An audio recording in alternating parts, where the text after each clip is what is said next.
actually just dominated the region.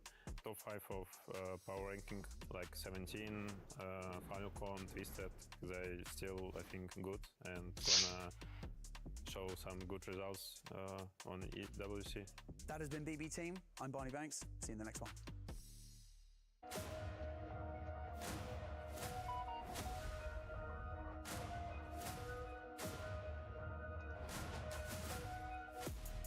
Welcome to PUBG at the Esports World Cup. My name is Barney Banks and I am joined by Toyo Esports over here. I've got Kapitan and Emmy joining me. How are you guys doing? Hi, we're fine. Really good?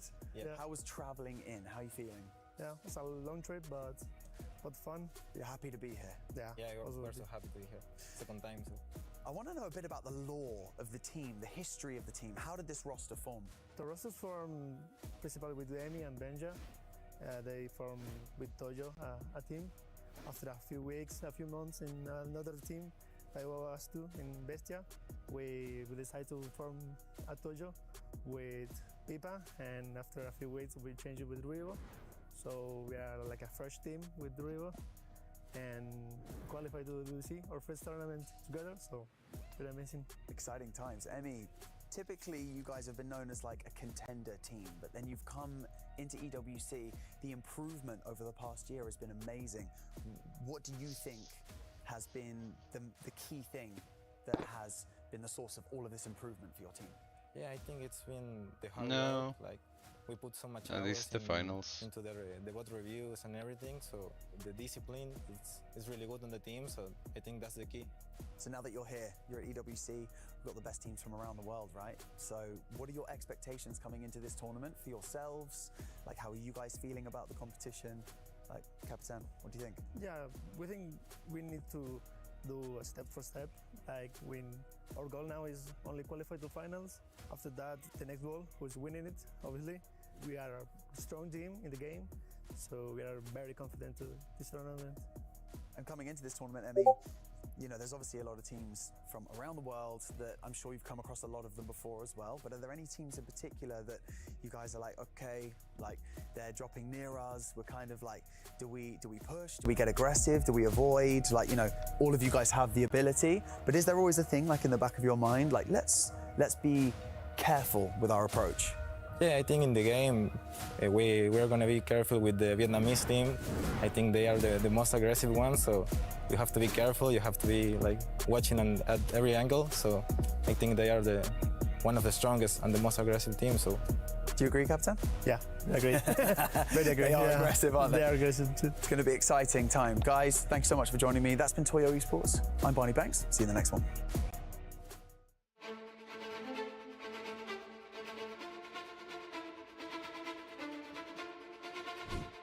Em nghĩ khó khăn nhất đó là team em ạ, vì team em vì mới thôi, nên là bọn em phải chen nhiều cũng như giao tiếp với nhau nhiều, nên là đôi lúc sẽ có những khúc mắc. If all gamers get knocked out here, which again, like I said, is a very real possibility, that rotation not looking good for Typhon. I think he's cooked. Và bọn em đã giải quyết thành công và giành vé tới EWC. We have our 4 EWC qualified teams. Sau giải vừa rồi thì mọi người đã đánh giá cao em, nhưng mà từ cuối năm ngoái cho đến giữa năm nay thì em đã không có những thành tích tốt, thì em thấy khá là nuối tiếc. Thì từ tháng 7 vừa rồi thì em đã lấy lại được phong độ và có lẽ đây sẽ là một hành trình tiếp theo của em. Em nghĩ là nếu muốn giỏi hơn team địch thì mình phải giỏi hơn team người ta và sẽ tập luyện nhiều hơn team người ta để có thể đánh bại. Đây là giải mà bọn em sẽ lấy lại hết tất cả những gì mà bọn em đã bỏ lỡ. Bọn em đến đây vì chức vô địch thôi. Hi guys, I'm standing with Team Falcons, Matt. Oh, Matt Kickstart, hello. Well, what a great end of the day. You guys are in the grand finals. You guys are qualified, giving us a mini heart attack. But, well, how was that for you? Just probably way worse for you guys. You know, honestly, we never stress, and we knew we were going to qualify. And as long as we make it to finals, I think we'll play great, and we've done that. So I think we're feeling good now. Well, you met all the teams that you'll be facing off tomorrow. Well, do you guys have an idea of what the approach is going to be like? Yeah, I think we prepare the most probably out of any team, and strategically probably the most prepared team. So I think we'll be expecting pretty much every other team doing what they're doing. So I think we're feeling good. All right, well, Kik, do you have any last words you would like to say to the fans? Inshallah, the bird will repeat once again. All right, you heard it from the man. Good luck to you, Kik. Good luck to Team Falcons. No competition is as ruthless as the Esports World Cup. Its trophy system is no exception. The Club Championship Trophy, awarded to the one club that rose above the rest and reigned supreme across all EWC games. The Game Trophy, when a competitor closes their eyes, it's all they see, and it's not complete until it's sealed with a champion's key. Every participant earns a key engraved with their name. That's their right to compete. This year, returning champions hold a key unlike any other. Only one can place their key into the Game Trophy and become an EWC champion. The frame of the champion's key is embedded into the totem, a stone marker of legacy displaying every champion of the year. The keys of the eliminated will be crushed. The champions select 3 broken keys as a personal token, a reminder of who they have humbled. Beneath the totem, a resin block holds the remaining keys, a graveyard of fallen contenders. Will your dreams be broken or your name carved in gold and stone? At EWC, nothing is granted, everything is earned. Choose your talent. Porosaurus. The name is Toby. Avenger. Barney. Toffees. Godspeed. Paper Thin. Colores. And even Bella's here. And I am Matcham. Choose your fighter, choose your team. It is time for EWC PUBG Battlegrounds to kick off with its grand finals. Let's get it on.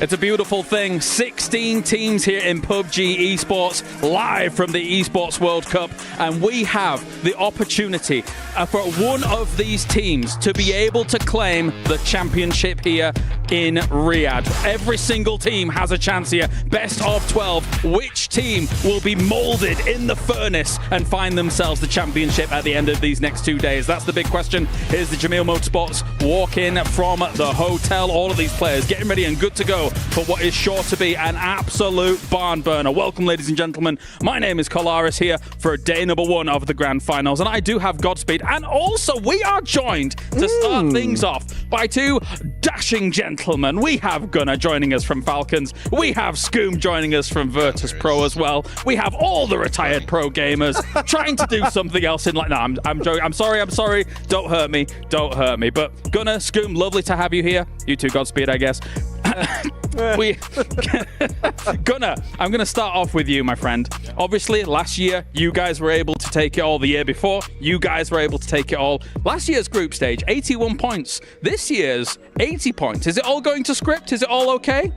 It definitely feels like it. I think we qualified in the 11th game, but we didn't know that we qualified, and then we went into game 12 thinking that we had to, obviously perform very well in order to qualify. So we ended up winning the game, and then yesterday, kind of the same thing. We won the last game, and then we ended up in 8th place last year and this year. So, I'm kind of hoping history repeats itself in the finals as well. A three-peat for this roster would be amazing, and yourself, of course. Scoom, coming to you here for a moment, because did you feel like there was nerves about maybe qualifying into the final? I think Virtus Pro, for the most part, like you guys were, it felt like you guys started hot and really kind of didn't let go of that ball. What was it like from your perspective, and Nibby's, of course, as well?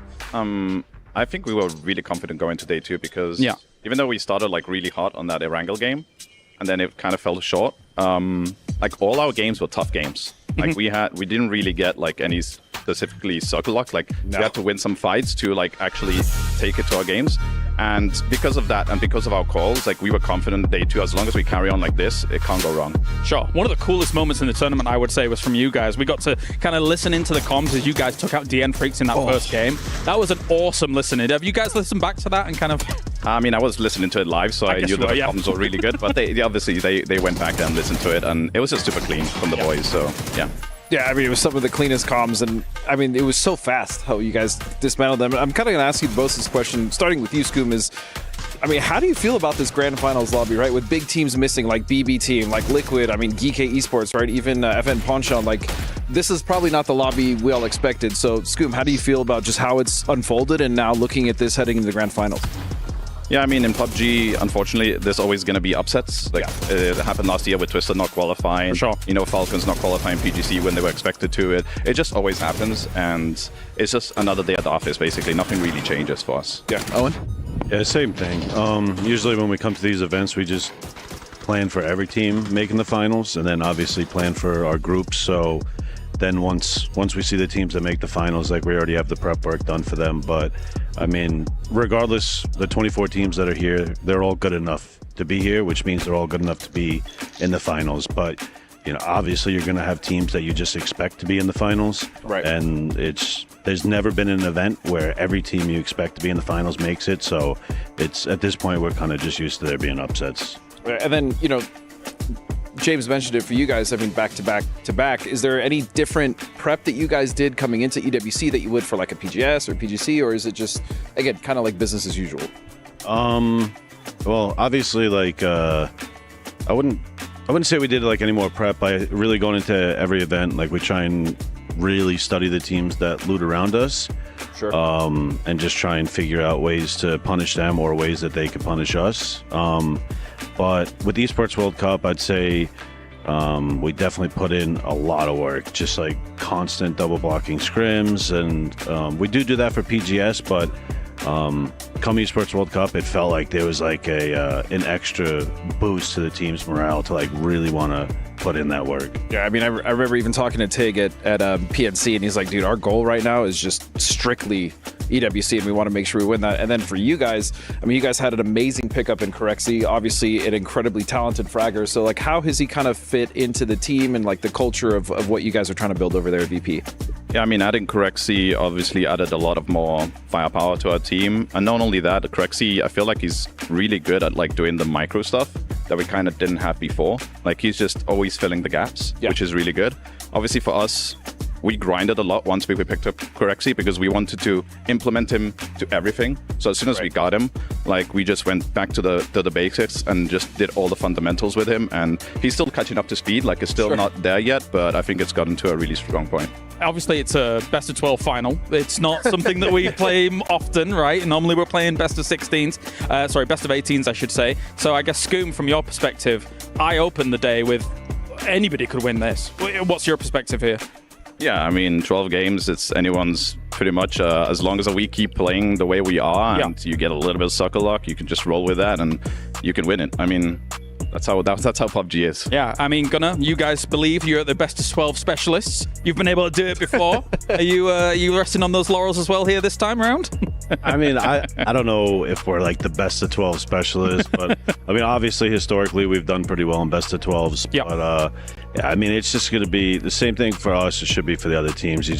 Every game, you just have to try and maximize it because you just can't have too many 0-point games because other teams are just getting points, and you just don't have that third day where the magic can happen and you just have like 70 points. So there's just less games, so less room for error. Any final shot question, Godspeed? No, I'm just excited to see you boys play today. I think this lobby is going to be disgusting. I mean, it's going to be a great day of play, and thank you so much, guys, for joining us. Thanks for having us. Yeah, thank you very much. Appreciate it. Thank you very much, Gunnar. Thank you very much, Scoom, for joining us here. Of course, as we've got lots to cover throughout here, the start of this for the Grand Finals. Before we do that, though, let's take a look back at the group stage and everything that happened. Man, we had an absolutely crazy group stage coming into EWC. It has just been popping off all over the place. We had ourselves a South American sandwich with Toyo at the bottom and Rock at top. Who was expecting that? Nobody. I mean, what a crazy performance they had with 2 tremendous days for Rock. Another team that surprised CTG, having a huge day on the final day of the group stage. Wenbo putting up an MVP performance. I mean, Petrichor Road popping off, getting themselves qualified, and even having the Falcons in the very last game showing up, seeming like maybe the three-peat is possible. No doubt about it. You're going to be considering the Falcons a contender. Some of the other teams like Twisted Minds, the DN Freaks, 17, going to be right in the mix. And then you had All Gamers Global, who stepped up huge, had the biggest point day out of anybody across the group stage. Himas is back, baby. I mean, that was just the group stage. We are just getting started. It's going to get even better from here on out. It's time for the grand finals. And of course, we have ourselves Avenger and Toffees joining back here after we got some nice little insights from some of our coaches. Some of the big names, of course, going to be trying to make their way through into the grand finals. Well, or at least do well in the grand finals, I should say. Let's take a look back at the Gadia top plays from the group stage as a whole here, Avenger, because we had wall-to-wall excellent PUBG already, and I'm ready for more. Yeah, I gotta say, yesterday, like, it was so exciting to watch how the teams were kind of popping off, and there's so many unexpected players, as you guys were pointing out. Like, anyone can take it. There are so many expected players that had some insane games, like Syntastico, obviously a standout, Wenbo a standout with, like, against some of the best teams in the world. Toffees? I mean, I think there was a lot of surprises in the group stages in general, right? I mean, the fact that we're sitting there, you know, we're doing our own little personal fantasy draft, and you're picking up Syntastico in the first couple of rounds. Wouldn't have done that normally. Right, exactly. But to me, that was what was the most interesting thing to come out of group stages, is there's sort of this new crop of, are they superstars in the making? And I think we're going to find out in the grand finals. The answers are waiting. Yeah, and the exciting thing coming into this is, again, everyone's reset, right? There's no more, we had a bad day yesterday, that everything is going into the grand finals with a full mental reset, and now coming into this lobby, again, it's almost going to be like the first day of group stages where we have to see how it's going to shake out in the first couple games. I'd just be scared of AGAL right now, right? Because, you heard the Tycon turn on, you heard him say, I'm heating up, and I feel like I'm getting back into this, and they really looked like it yesterday. And of course, we said goodbye to 8 teams already at the end of yesterday. They were going home, and it was Rock to send them down. The keys are indeed now destroyed. They will be mounted in either, of course, the totem at the end of the tournament, or whoever's trophy actually does get taken for the 3 keys that they do so choose. Let's take a look at the Bravio top reactions, though, for everything that's going on throughout all of this. A lot of emotions here, Avenger. A lot of jubilation, I would say, for Rock. They looked like they were having a whale of a time.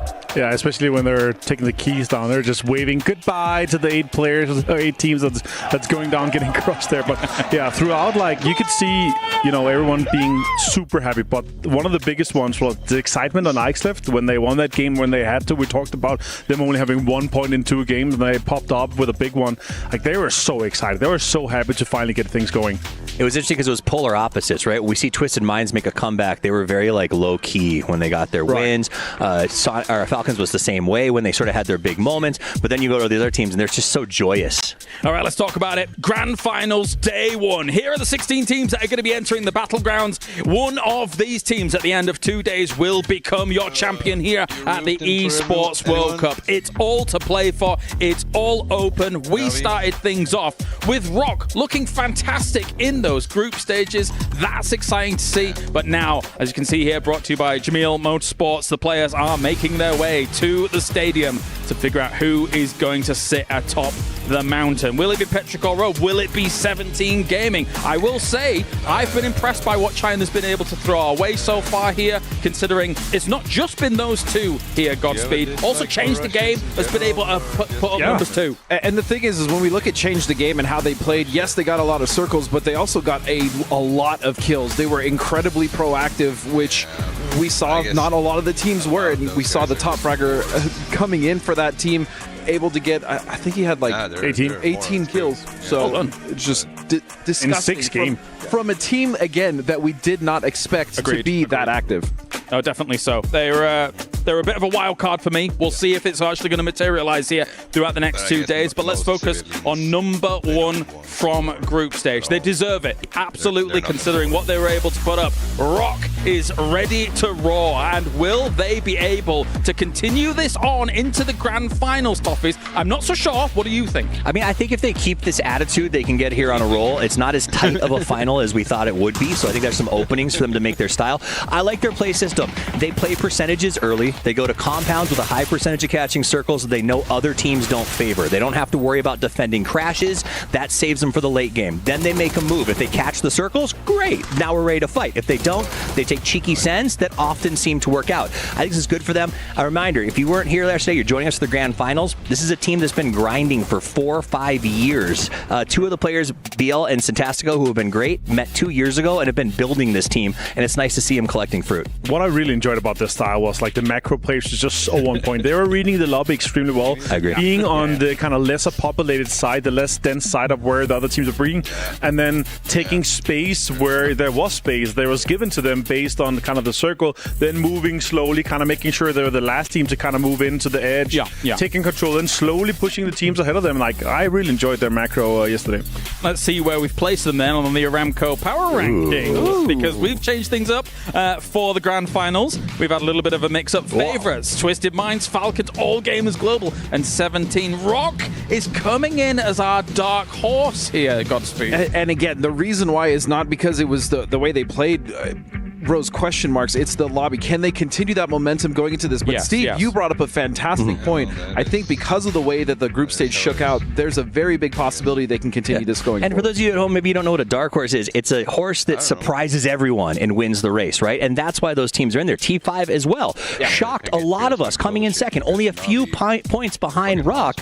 These are teams that I think no one expected to really blow us away in the group stages. And then to beat some of our favorites by more than 30 points means they are definitely in that race and might be worth the bet. Maybe.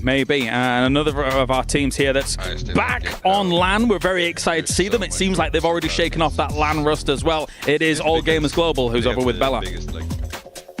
Hi guys, I'm standing here with AGAL's Haisaki. Well, good morning to you. Well, you guys are now in the finals. We saw a little bit of a difference from day 1 and day 3 from AGAL. You guys are known for your dominant play styles and aggressiveness.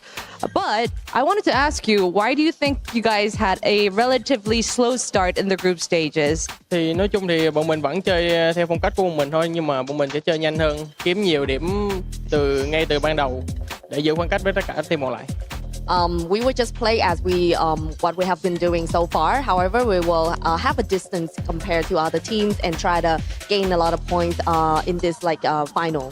Final. All right. Well, I guess that means that you had a little bit of a testing period to talk with the teams. Well, the points are reset. A new day has begun here at EWC 2025. Will it be more testing the waters out, or are you going to play the AGAL way that we know and love? Thì bọn mình vẫn chơi bình thường thôi. Nếu mà có cơ hội có thể là ăn được đối phương thì bọn mình sẽ ăn hết đối phương luôn. We're just gonna play, stably on our side. However, if there's an opportunity that we can kind of defeat other opponents, we will, try to kill them all. All right, looking forward to that, Haisaki. Good luck to you. Boop. Thank you, Andrella. Thank you. Bye-bye. Very exciting to have All Gamers Global here, doing well again. Yesterday, Avenger, obviously, fantastic results for them to continue into this grand final. Yeah, 67 points after their 30-point day, right? Yeah. Again, we were disappointed with them. We moved them down in the power rankings after them only having 30. Now, the 67 yesterday, it really proved to us, okay, these guys are here. Haisaki stepped up. The whole team stepped up as a whole, like a unit here. Sure, there were a few chances where it's like, okay, maybe it could have been better, but, even Destroy in the Rondo game was fantastic. But that's so we talked about yesterday with this team. Their 1-2 punch was there, right? Tycon and Himas popped up, but you got to have the footwork. You got to have the support. Yes, Haisaki turned on, but I'm just not seeing enough from Destroy. If they're going to take this championship, you need both feet moving one after another in synchronous action, and that's not what we're seeing from them at the moment. And there was a lot of hype coming into Destroy, right? Coming into this event. Haisaki, we always have known, has been just such a solid player for the team. team. He's very grounded. He's the support player. Destroy needs to kind of step up. I mean, granted, they were able to get the same amount of points in one day, but Haisaki was there. Where's Destroy at? I just need the rest of the lobby to potentially try and deny him out from having a P90, and then maybe they might have a chance, all right? He's pretty good with the P90, but anyway, let's talk about another team coming on in here who was second last year at the Esports World Cup as they look to try and topple that #1 position. It's Petrichor Road.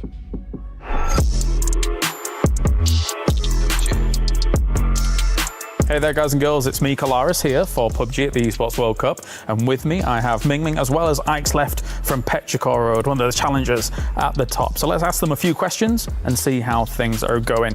So first things first, EWC 2024, you guys came second, narrowly missing out to Sonics, now Falcons. What was that like for you in the moment, and how was it being so close to just missing out on #1? 其实我们就打小组赛是第16名，就最后1名进去了。然后我们就是嘴上说了，就是到了决赛就怎么打也无所谓，就感觉什么成绩都能接受的那样子。就是在决赛拿倒数第一也无所谓嘛。但是真的就是到你就是能争冠还是差一点的时候，还是觉得会有点可惜吧。Okay, fair.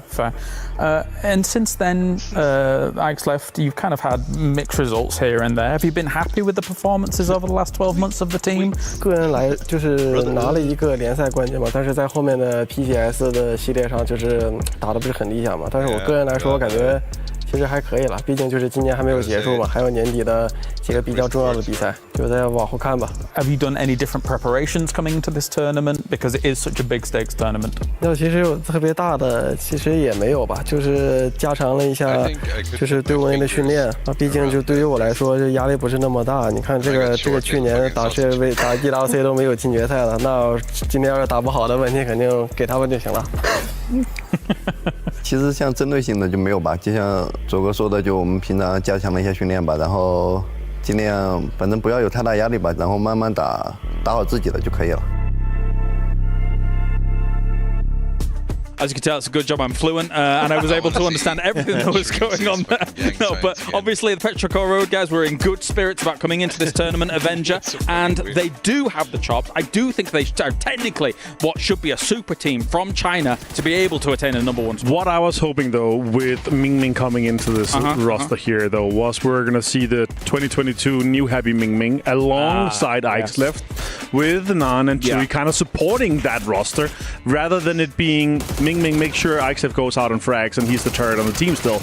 I was hoping to see that 1-2 punch rather than what it has been so far. I've not really seen Mingming step up to the level that we know that he's capable of. Exactly, and it's for me with Petrichor, it's always kind of been consistency, even when they took on that half of New Happy with Nan and Mingming, and so I hope that this is the event we kind of see them pop off. I mean, group stages, as I said, was a little quiet for the entire roster aside from Mike's left, so hoping that can change in grand finals. For me, I'm a little jaded about Petrichor Road's international results, though, right? Sure. Like, when are they actually going to get that true big international? It feels like it almost never comes, despite us wanting it for years now. Yeah, I want it for years. I think what we saw from them this year is a symptom of the region in maybe a larger sense. Like, we went to PGS, and ironically, despite the event being in China, it seemed like a lot of our teams were sort of mailing it in in terms of regional representation. Here, I don't think that mentality is there at all. These guys came in with this is EWC. We extended our practice sessions, or maybe had some practice sessions for the first time, and we're training and want to win this thing. And you can see that across the whole region because all of them are putting up right now. Well, let's go to the Saudi National Bank head-to-head here, as what have we picked this time? And I think it's an interesting one, actually,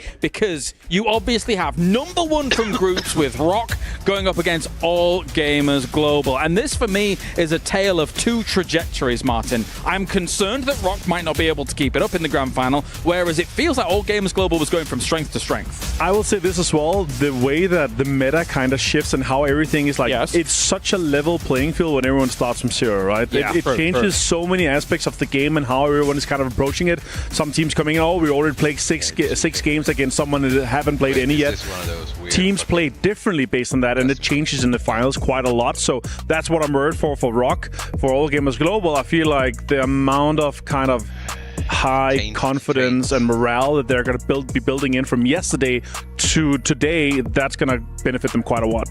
Yeah, and you heard Gunnar talking about as well. Generally, they just kind of prepare for the teams that are going to be around them in a lobby, right? And so with the way that this one is shaken out, with some of the big teams missing, I think it still leads opportunity, as you were saying, Steve, that Rock could very well still control the space they were able to occupy in the group stages. It's just a tale of two teams, right? We got one team that's built on aggression and one that's built on preservation, right? Rock's going to play careful. They're not going to take huge risks. They're going to come out when the time is right. AJL is going to be like, oh, are you limping? We're coming for these points. And so I think it's going to determine sort of the first couple games which of those teams' styles are going to work. I'm going to keep this question very short. Is Twisted Minds back? Avenger. You should have thought of me because I was going to say, they're back, baby. I will say this, though. There's a lot of pressure on them, right? Because I feel like this is a time for them where it's like, okay, PGS didn't look great. Last year here wasn't great. Like the pressure and the expectations, both from the organization side of things to themselves, like we got to do big things. Like, as I said in one of the earlier pre-stages we had here, it's like Batuna says, like, we're not stopping after one big championship. We want to prove that we are one of the best teams in the world, if not the best, through PUBG times. Godspeed. They looked good in group stages, so I think, yeah. I think that they are, we talked about since they started adding new patches in, have they been adapting? They have. Batulan used a glider to scout in the last, right? I mean, but that's my point, is like they're a traditionalist team, and we're seeing them step outside their normal tradition, and it's working. So yes, are they back? I'm with Martin. They're back, baby. Okay, I guess the next question is it the three-peat? And I'll start with the Ameri Bros. Mr. Toffees. All right. Please. Statistically, highly unlikely, right? To win this 3 times would be absolutely wild. That said, the Falcons look good. They've got the support. They got the physios. They got the mental coach. They got everything they need to win this. And now that Liquid's out, Liquid and me no longer friends. Falcon and me, friends forever. That's rough. You're just a one and done as soon as it's just cut off. Cast to the curb. I mean, again, Gunnar said we got 8th place last time, we got 8th place this time, so I think it might be a 1-2, Falcons in first, Twisted in second. What do you think about that? What do you think about that, Martin? Yeah, if that even is your real name. Who are you again? His ID says, yes, it is, actually. Okay. Sorry. I will say this, though. I would love to see that happen because that would put them in the history books. Yeah, sure. I still need to see them win a PGC to put them in there at the ultimate greatest. You've always been a Shrimpsy stan. Like, no matter what happens, you always have him on your fantasy team. Even though if there's not a fantasy going on, we make our own. You put him in there every time. First pick every time. Genuinely do my I hope it for the boys. I think this year would be more difficult than ever, both for themselves, but also from the pressure that is going to be building around them. I think if they win this and then they win PGC, not only does it sets him in stone forever, I think Shrimsy becomes GOAT. And I don't know how you get him off of that. I do remember when everyone was talking about how good Tig is, I was the one that was like, you know what, Shrimsy is actually... I was on board with that. Shrimsy's quietly the top guy. We've said Shrimsy for a while. I think Tigleton is the one that I need to step up and make this thing happen. I would say this, though. Like, he recently just put a video up where it's like, 3-4-year-old clips. It's like, how was I so good back then? I'm washed. He said that himself. Wait, what? Tig, I did. On one of his videos on YouTube. Yeah. I did notice that Shrimsy was eating the breakfast of champions. He even tweeted it out at us. Somebody told me that every time Himas walks past Shrimsy, he does this, and Shrimsy asked why, and Himas says, "I'm stealing your talent." And I was like, how gassed up would you be to hear one of the best player in the world walk past and be like, "Gotta steal your talent, need it." That's cool. We have so many great players, so many great teams. Thank you very much, gentlemen. It is time to get our grand finals rolling because we have 16 phenomenal teams here to rumble the battlegrounds to crown champion.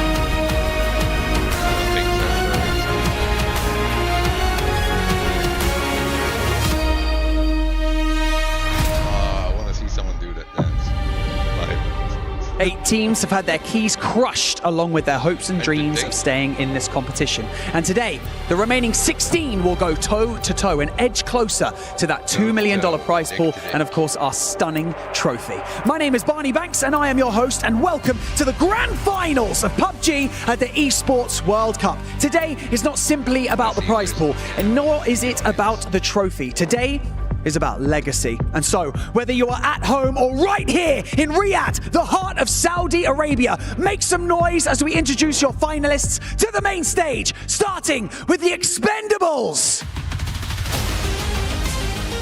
It's Clories, Delwyn, Tanvu, and Duck Juice. Change the game. It's Tian Tian, Wenboa, Hang Tuai, and Aries.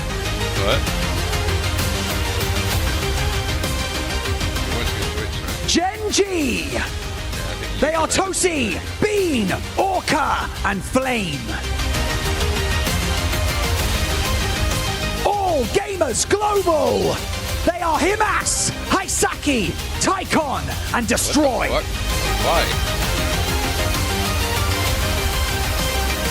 Game start, win. They are CC, Ming, AZ, and Xiao Tong. Toyo. They are Capitan, Emi, Benha, and Rivo.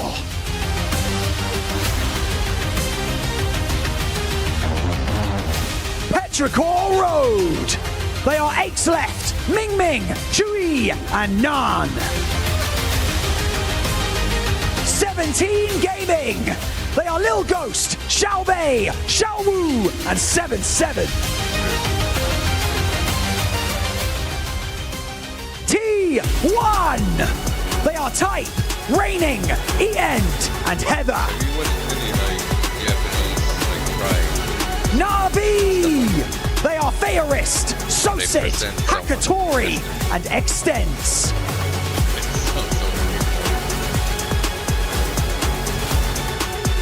DN Freaks. They are Gumin, Heaven, Salute, and Deal. Deraton 5. They are Rossiter Jr., Patompong, Fluky, and Ranger X.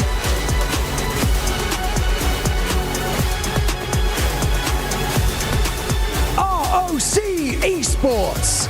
They are RBN, Souls, Santastico, and BL. Virtus Pro. They are Lucarux, Nixie, Beanie, and Correxy. Twisted Minds. They are Batulins, Lou, Perfectix, and Example. And finally, your reigning club champions. They are Team Falcons. It's Shrimzy, Kickstart, H-Win, and Tiggleton.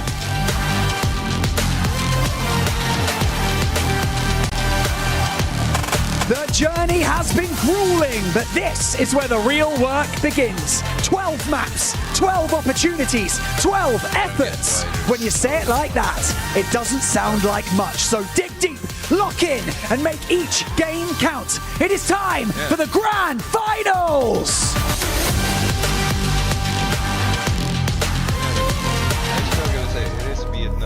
A lot of surprises in there, but you can't really say you're surprised about anything at this point because all of them have proved time and time again. And this is their final chance. Can they clutch it up in this moment? If there's one thing that we haven't seen during the group stage that I really want to see happen, it's got to be Falcons. Falcons, for me, this is their event. And whenever we look at what's going on with the club championship, Liquid's presently got the lead on it. If Falcons want to try to usurp that position, it's going to be on the PUBG team to really pop off in the grand final. Anything I want to say about the group stage? All I got to say is just respect to Rock, man. Nobody expected it. I mean, we're seeing teams that we didn't expect much from that are really producing at levels before that we've never seen. we're going to go into this last game with multiple teams that have a shot at the win. So make sure you guys watch every single game and tune in all the way to the end, because it is going to be an absolute barn burner.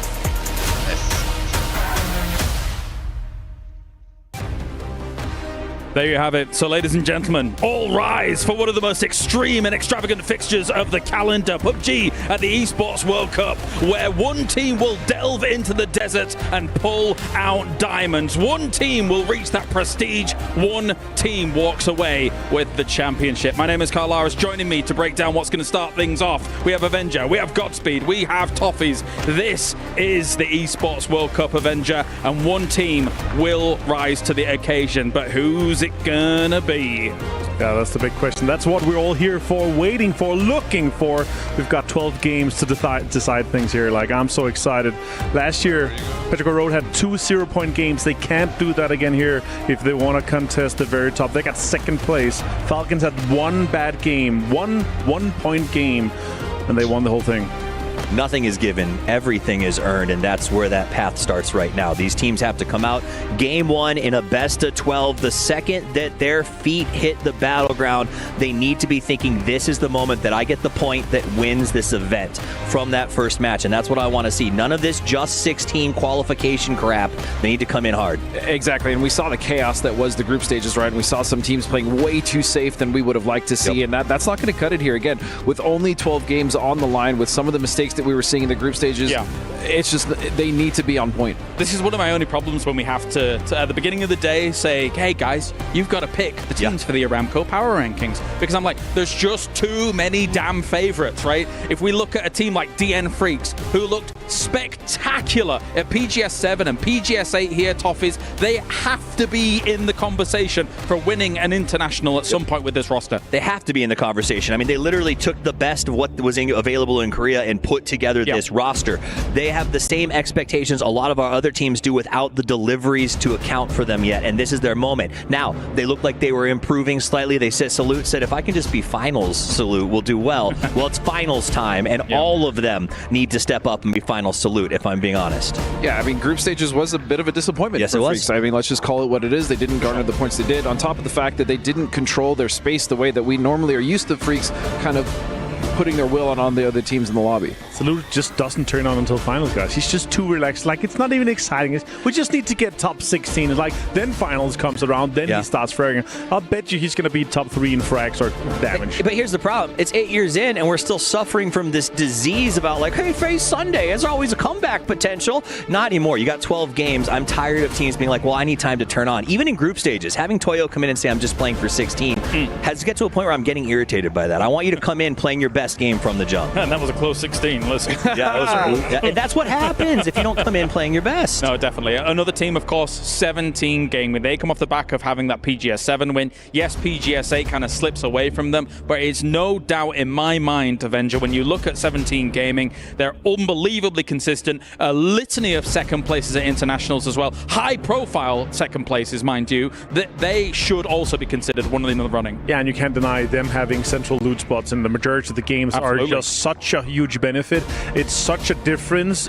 Even if we just play 12 games, they're going to have some banger games where they have insane priorities to some of the best compounds, where they're, on top of that, also going to be putting up double-digit kills. Especially when we look at how kind of wonky the circles have been in the group stages, right? That central position is absolutely key. And the other thing about 17 is they did start hot, kind of tapered off, but they recovered really well. And that's very important, especially for a 12-game finals, is the ability to recover. They were able to do that. They qualified to grand finals without really any issues. And now, coming into it, I think they're definitely a favorite. Love or hate 17, one of the coolest things about this team is they have those spots. And some of the best teams in the world have tried to take those spots from 17 over the years. And every single time, they've stood their ground, they've held it, and they've put up numbers after defeating those teams. This is a strong-looking 17 coming out of the group stages, especially that first day. I think they could really blow some stuff up here. We got listening on some of their comms throughout the group stage as well. They seemed fiery. They seemed hyped to get some of those victories on board too.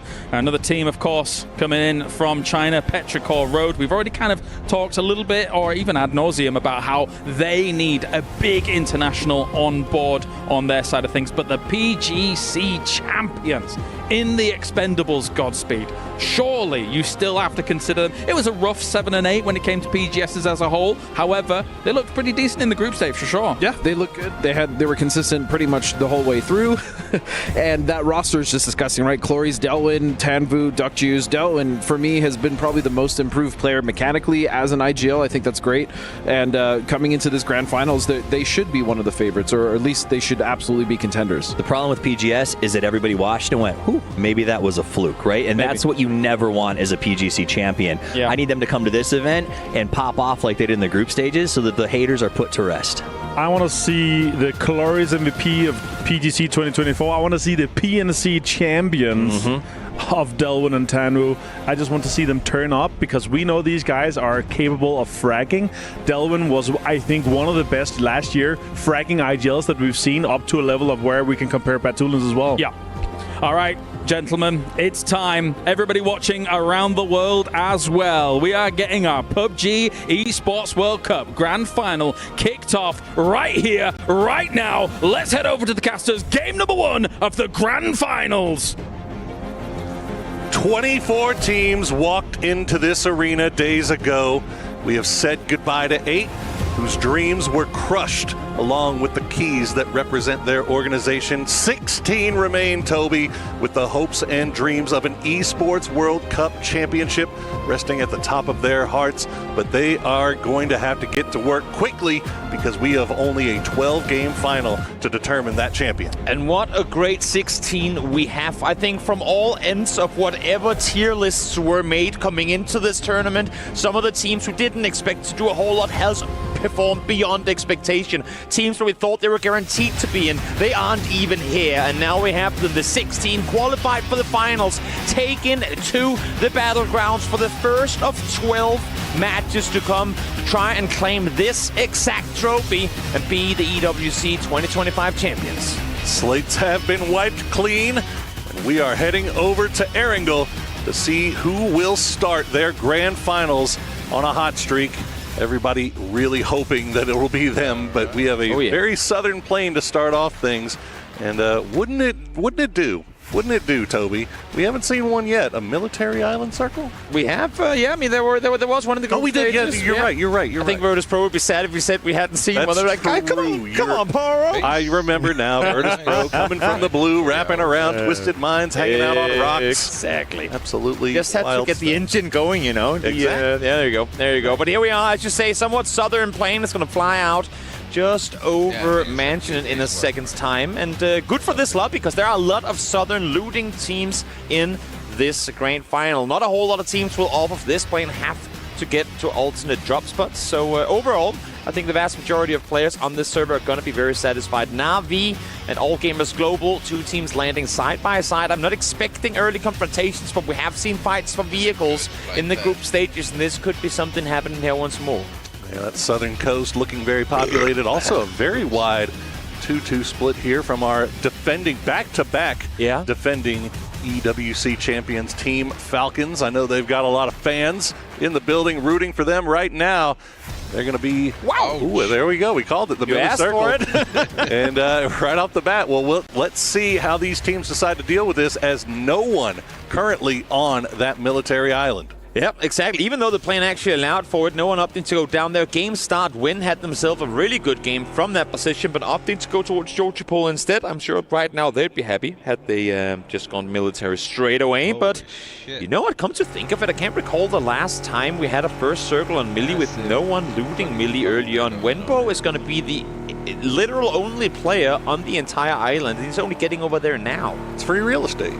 I mean, quite literally, yeah, true. Now, one thing to note about this circle is it is hugging a little bit more towards the west, so that radio tower that takes up such a prominent position on the eastern side of the island most likely will not be in towards the late game unless, of course, we see some hardships, which we have definitely seen a few of those this week. Important things to note here, All Gamers Global, they're sending it early, and why do they dare to do this? Well, they jumped out of the plane over farm, so they've been looking backwards throughout that entire time and seen no one is stretching south. No one is going right away towards the Millie base. I mean, okay, Winbo is there now. He might be taking some shots in the second's time. But this is a very, very heads-up read by All Gamers Global to see no one jump there early. If we go now, we might actually have something going our way. Winbo is shooting at them as we look at Therodon 5 way up towards the north. But he is taking shots towards the All Gamers Global team. And off of the map, we can see here that they should be safe on their rotation around him. Add in the fact that All Gamers knows that Navi drops right in the same area as they do, so getting out of there as quickly as possible,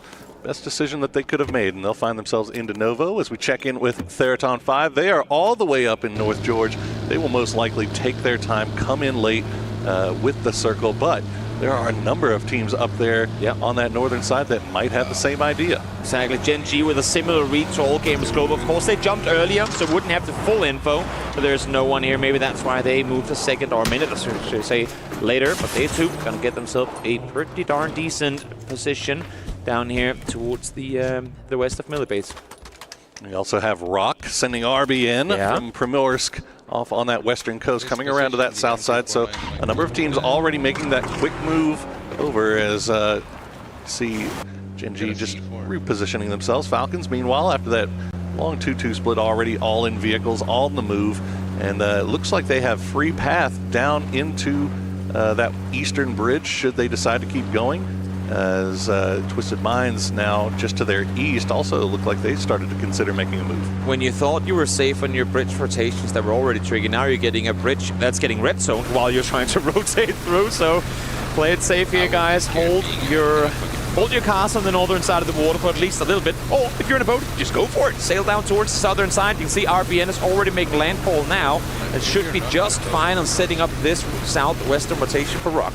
Keep an eye on that ferry pier location. Toyo just arriving there. You can see on your map 17 also after looting up in Pachinki making their way there. So if Toyo is not quick about their decision-making process, they might have company very shortly. Petrichor Road moving to the other ferry pier. I guess we could say that now.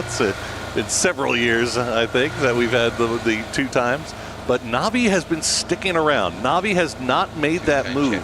Navi looks to be I would say, maybe camping and waiting to see who will come up. Yeah. And here it is, Petrichor Road going to be the first one to arrive. Exactly. They're split 2-2. I think Navi right now is in a position from where they might actually opt to stay north of the water with this first circle pop. But as long as they know we have the coastline, we can always jump in the water and swim across if need be. For now, we lock down the vehicle, or the boat, down in this this port, I should say, west of Milta, west of Farm. We lock down the boat so we have a transition opportunity. But for now, you know what? Let's stay, because if the circle swings back north, they are almost guaranteed placement points. Lots of motion, lots of movement going around here. That's very interesting stuff on how these teams are trying to approach this military circle in game 1. Nobody wants to be the first team out. They don't want to go out with that 0 on the score sheet. Going into game number 2, Petrichor Road either sniffed out that Navi camp, or they just continued going on to Shark Fin. You can see Falcons, they put a pause on their rotation. They will see Twisted Minds making their way. They've already sent Lou. He's got a spot on the other side of the bridge, and that'll be a free and clear crossing for them. I think Falcons just exactly, they don't, now they see the cars. Okay, now they come over towards the roadside proper. Twisted Minds on their rotation, beating Petrichor and Falcons to it, of course, with Lou on the other side, as you said. It's pretty straightforward to make the transition happen. All Gamers Global have opted to set up in Novo as well, so no one taking the radio tower, at least not yet, as the new red zone pops, leaving Yasnaya going straight down towards the military base. Change the game, setting up shop in that C block. And here's what we were waiting for. The first E pickup to get popped is going to be T1 up in Yasnaya. How does Type not have more ammo? They've been here for the better part of 6 minutes. He had no spare bullets for his 5.5s at all. Maybe they're in the car.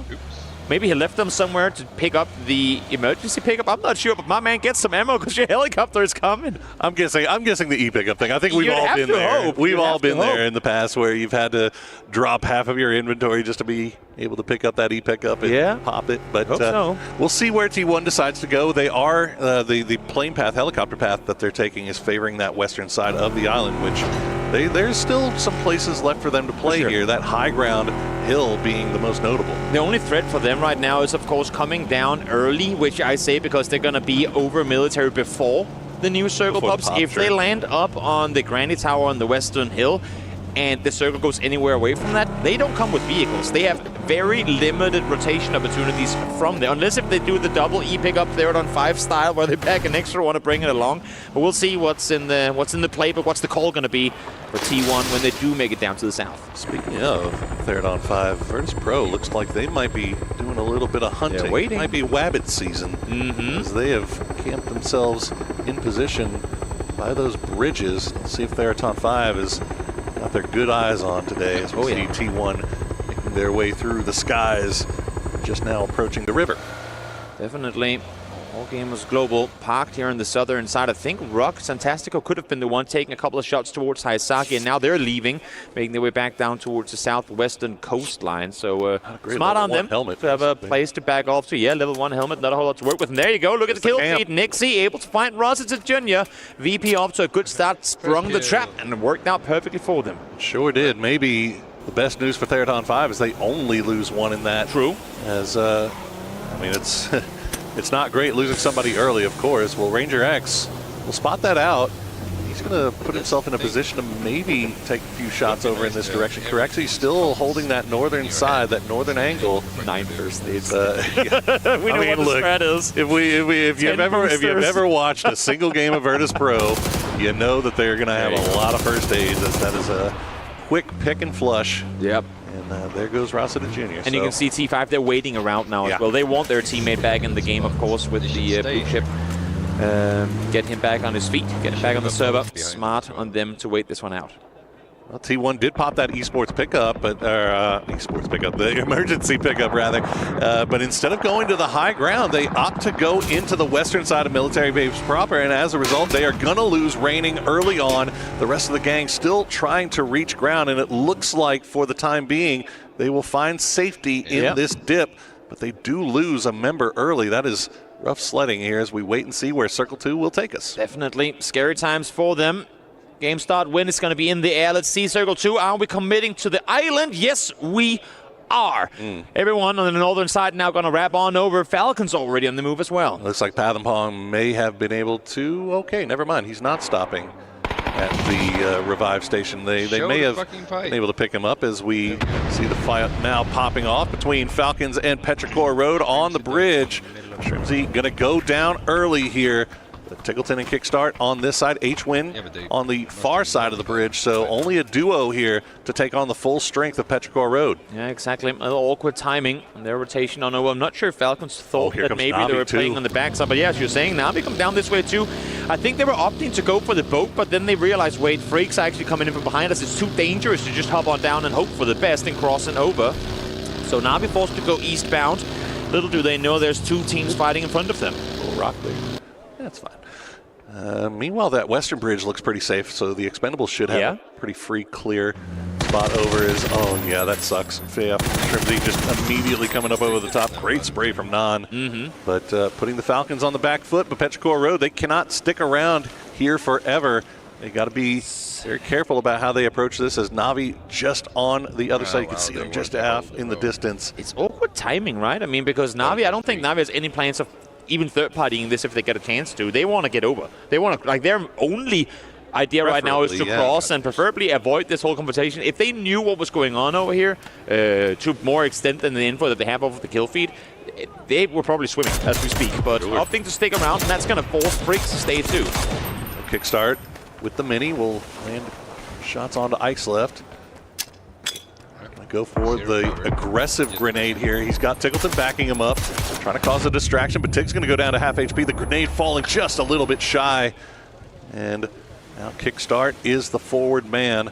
But, oh, that's a great grenade. Great read from Petrichor to know that somebody is right on the other side of the hill from them. H1 is sprinting towards him, trying to come to their 8, but he's simply too far away to have an impact right now. Tickleton goes down. They know it's just one player left on this side of the bridge, and he's going to be taken down as well as he finds one more. Ike's left while getting yeeted towards this water will be just fine.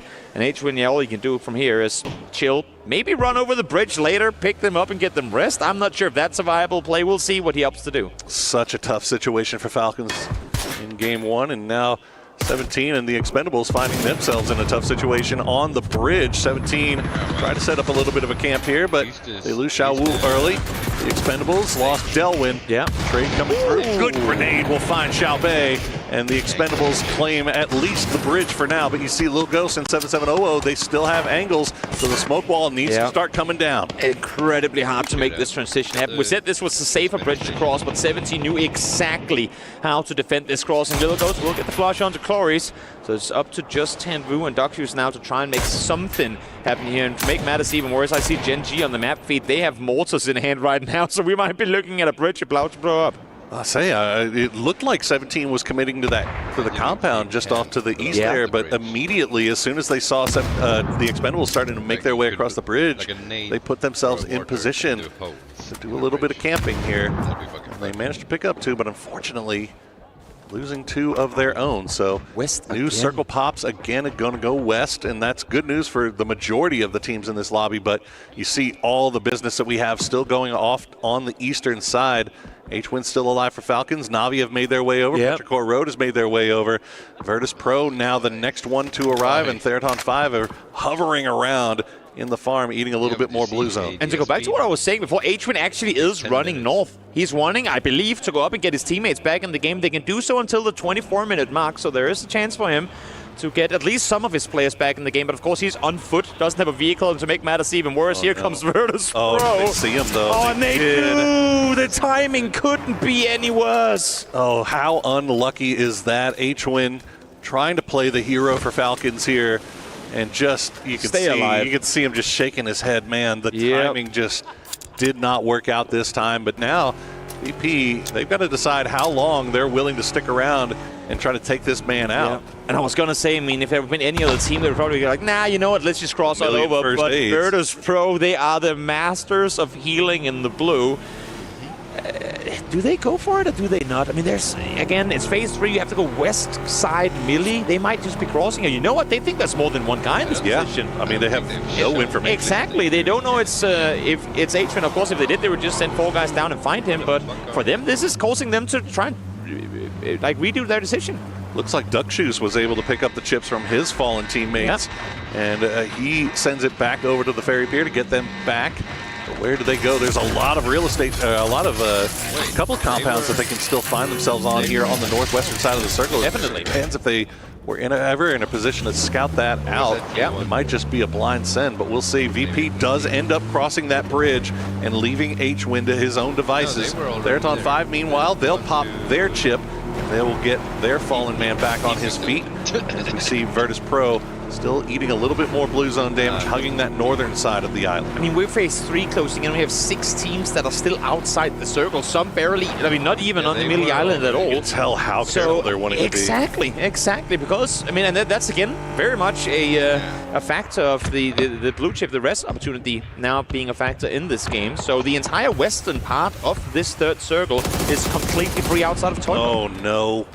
Well, 17 did finally take out Tanvu, who was hiding out on the bridge, but now they are rewarded for their diligence by getting backfilled by the Freaks. But the Freaks now have to keep an eye out on their eastern side as well, as Navi has arrived and Virtus Pro right in their tails. Exactly. It's an EMEA race towards the north side of this circle, and I'm not sure Navi is away. If they stop here and fight, they are going to be in trouble, because as you're saying, Virtus Pro is backfilling them right here. Circle 4 is going to pop. It's going to go further center towards the south. This is going to be chaotic. So it extends already down. And there you go.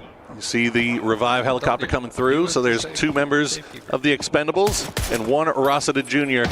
for Theraton 5, but the scrap between the Freaks and Navi, it's going to be all Freaks, as Ferris now the last player left alive. Virtus Pro will find him as well, and that's going to be Navi eliminated in 16th place. Yep, down they go, caught in between 2 teams. VP blessed by the fact that that fight didn't happen 10 seconds later, because they would have been completely tangled up in that engagement. Now they get to kind of push in slowly. Now the question becomes, does Freaks realize there's one more team here? 10-5-4-2 or something. I mean, they should, because it's just so one get taken out. Yeah, they might, and now they're actually going to spot out Rossidid as he's dropping from the sky. Oh no. He may not make it much longer. And Lil Ghost, the last player left up for 17 Gaming, will try to escape. And Delwyn and Cloris, meanwhile, they do find one of those empty compounds, so the Expendables still very much alive in this one. Yeah. And despite only losing now Tanvu, Duckshu's on the ferry making his way through as AG and Twisted Minds will fight for control of the southeastern part of the military base. Did H-Wing go down to blue right as he rested his teammates? I'm not sure, because he was trying to do so, I believe, over in Milta. I saw the marker being active, but I think he might have fallen right before that came through, because it does seem like they are fully eliminated here as All Gamers Global. Still Time 0 has not been their kills. friend in this game. But trying the best, to the best of their ability, to fend off against Twisted Minds, saying either you fight us and you're at a disadvantage, or you get the hell out of here. Maybe set up a third-party opportunity for All Gamers Global to engage in. Looks like Twist is going to be able to pull off the great escape, and they will continue wrapping down to the south side. Let's take a listen to Virtus Pro as they are now arriving in the northeastern side of the circle with Freaks right ahead of them. DT and 17 almost there both weak. I mean, car coming. Wait. You need to kill him, I think. Did you see what I posted in?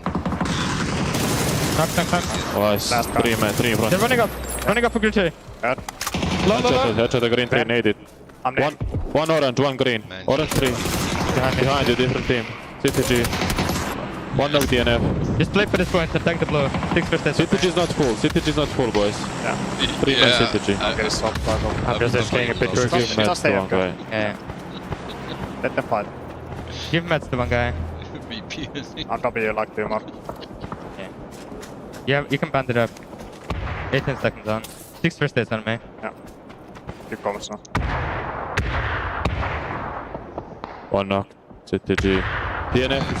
Always impressive to hear how quick these reactors are and instant registering. There's one more team coming. We gotta back off, but a little too late for VP as we can see the fight continuing here between Change the Game and DN Freaks. It's really working into Virtus Pro's favor in the sense that they can kind of backfill and push up behind. They know it's a wounded team they're going up against. Now 2 solos make it a duo as well on the other side. Should he be able to get Wenbo back on his feet? That's gonna happen. Human knows it's a 1v1. He needs to do this fast. Keeping the smokes. He's not even resting. Tian not even listening. He's going to spot the feet, and there you go. Guman will go down, and that's going to open the door for Virtus Pro to try to make their way in. Tian down to about a quarter HP, but you can see the abundance of first aids that Virtus Pro used to possess are now down to just meager scraps as they have to come back into the zone, but they have to be careful. You can see the smokes starting to go away. Tian spot out somebody. He's not going to do it. Himas actually going to be the one that helps him out. Yeah, from over on the other side of the runway, he gets one. Allows for Virtus Pro to stay in the game. Fortunately now able to get up here and get some more first aids, but as you can see, phase 5, it ticks. You can't just be sprinting. Learn from the best. That is Bloomy himself. He could probably stay put out here at least for a little bit. The man himself. Well, Twisted Minds trying to make their way through, and they are going to get sprayed down by Petrichor Road. They're going to run to the trail end of Toyo and spot out Emmy. Nice shooting from Lou. Will take down one of Toyo. The rest of the crew for them are holding that high ground side. Spray comes through, gets Lou very low, but doesn't get the knock. If Twisted Minds pulls up on this and actually takes this position away from Toyo, that would be absolutely insane. They're the only 2 teams. Now Petrichor is coming over here, but they're effectively the only teams on this side of the circle fighting right now. Petrichor, though, running up the hillside from the other side. We'll see if Toyo can withstand the push from 2 absolute world-class teams. Yeah, Toyo, they have to be the aggressors here. It is really, really tough to do, especially in this first game in this grand final. For these guys, nobody expected them to be here, but they know that they have what it takes, but they have to be head on a swivel. Yeah, Rybo already knowing that Petrichor Road is coming. The spray comes through. Nice shots will take down Ming Ming, and the 2-way fight coming through for Toyo, but no, Rybo's going to go down. Incredibly tough to try and make the stand. Having Capitan has an off angle, but they're never really peeking on this side. Benya, in the meantime, though, able to do a whole lot with what he has. Just a single player left, and Toyo withstands the push, at least for now. There's still players from Twisted Minds to deal with, but great hold, even at casualties, against a very formidable Petrichor. Goodness gracious, all the unfortunate timing that happened to Falcons. Well, we're getting to see the reverse side of that here with Twisted Minds as they're able to get everyone back on their feet. They do lose Perfectix, but now they are in a 3v2 with Toyo, but Theraton 5 is starting to creep around from that northern side. Yep. See example using the smoke, also the shadow of the player down there on the ground to try and tell where the opponent was. Not want to overpush this one. They know the rest has come through. Batulans now frontlining this one, trying to see if they can get the isolated angles. They're doing a great job right now, Twisted, at kind of clinically pushing forward, not allowing anything up a chance. Issue is they have T5 wrapping up behind them. They got to be fast about this. They got to be quick, and the circle has popped. It's going to go away from here, back off to the east. Toyo doing everything they can to slow things down by retreating into the hard cover, but it's not going to work. They will go down in 8th place, and now Twisted Minds knows that they've got more company in Theraton 5. Are we sure they do, though? Shots came through from GameStart Win down towards the down the hill towards the north. I'm not sure they're aware of T5 yet. I thought Theraton 5 took a shot there. I'm not sure. We'd have to go back and look, but Theraton 5, they're being very, very creepy, trying to sneak up behind. So maybe not. Maybe no shots have been taken just yet, as Twisted Minds will continue to hold on to this high ground and maybe take a little bit more time, scout out where they want to go next. They don't realize they have no clue. The snakes in their midst. I think the only pressure is GameStart Win up towards the north. They're hearing shots being fired down towards the east. I mean, down towards the roadside. They have absolutely no intel that T5 is wrapping up behind them. Issue is, if T5 don't execute on this soon with the circle closing in already, they will be caught. They're waiting for a perfect push. Now example, it's in a buggy, leaving over the hillside. Batulan is jumping for info. Now shots being fired. Rosicon able to find Batulans early. They were waiting for the perfect moment to spring the trap, and apparently the perfect moment has revealed itself, and just like that, Theraton 5 takes down Twisted Minds in 6th place. They have the high ground. GameStart Win, though. They hear that fight going on. They're peeking around to see if they can maybe take advantage, but Theraton 5 not giving them any angles to speak of here. That's the issue right now, right? They have to get off this hill, and GameStart Win is in a better position inside the circle just exactly to try and fend off. If you try to wrap all the way south around, you're going to be exposed to Gen G. You're going to be exposed to Rock down below. Even Type, I mean, solo player left alive for T1. While he's proning, could theoretically get a peek up on that open hillside and spot them when they come on down the hill. Okay, let's set up the last part of the lobby here. There's been so much action. There's some teams that we haven't even gotten a chance to talk about, but we can't talk about them yet because GSW trying to make their move up. Patapong has the rock. Patapong has 2 kills, and now he will turn his attention towards. There's one more player. He is the last one left alive for Theraton 5, but look at that kill count. They are collecting everybody. GSW left X-Tong on the north side to prevent anyone from wrapping around on him, and in the end, it's going to cost them as he is now their last player left alive. What an absolutely incredible two-man move. Patapong falls in the end. Great revenge from Xiao Tong, but what a nice use of that rock, having his teammate further behind to kind of bait the attention and then peek out at perfect timings. A triple kill for Patapong. Stay put in that game for longer. Hey, remember these guys? Does find one, will fall in the end, and here they are. The first team across the Western Bridge. We mentioned that they were one of the first teams across. They went to this compound, and not much has happened since. And look who else is still alive. Rock. There they are. Rock also took this same compound very, very early. They do manage to lose 2 throughout all of that madness that happened. Is still in the circle. C4 and 5, but their house is in the zone. T1 Type, the only solo player left alive for T1, hiding out in that sniper tower and be on that bottom floor. Gen G, though, obviously in the driver's seat here with 4 alive. 28 damage done from RBN with a bolt. It's a toe tap. Sure. You have to imagine, but you know what? Doesn't matter how much damage you do as long as you get the kills when needed and the win when needed. Gen G doing the smart thing and grouping up now. They still have a house inside circle, arguably the best position inside circle right now. Of course, waiting for the final circle to pop. My only question is, do they realize, I mean, obviously RBN does because he's continuously shooting over towards Type, but does Gen G realize the Type is over on the other side of the road? No one is really, okay, you know what, no, now be nice looking this direction. I was thinking for a second, if they opt to aggress, take the fight straight into Rock because they think it's a 4v3, and then Type peeks out and gets them, but he's actually shooting now towards him as they rotate. Aggro Type, well, Santastico is going to spot out Orca. It might not be a bolty, but the DMR working a lot better for him. Yeah. As he will get Orca and Tosi very near over there. Could get him back on his feet. Flame doing everything he can to make sure that they cannot safely peek any angle that he has eyes on. Type can just continue to hang out, though, on that lower floor of the sniper tower for now. I love this proactive play by Gen G. They know that sitting 4 guys in that building with only a couple of windows to work with, not only are they very limited in what they can do, but they're also going to shoot each other in the back of the head trying to peek all the time. So wise on them to flex out 2-2, play the numbers game. You know now that you're in a 4v2v1, so spread out, get a bigger chance of getting the next circle come your way, and then just sit tight in these now new positions and wait for them to leave their buildings. Orca did get back on his feet, so Gen G back up to full strength.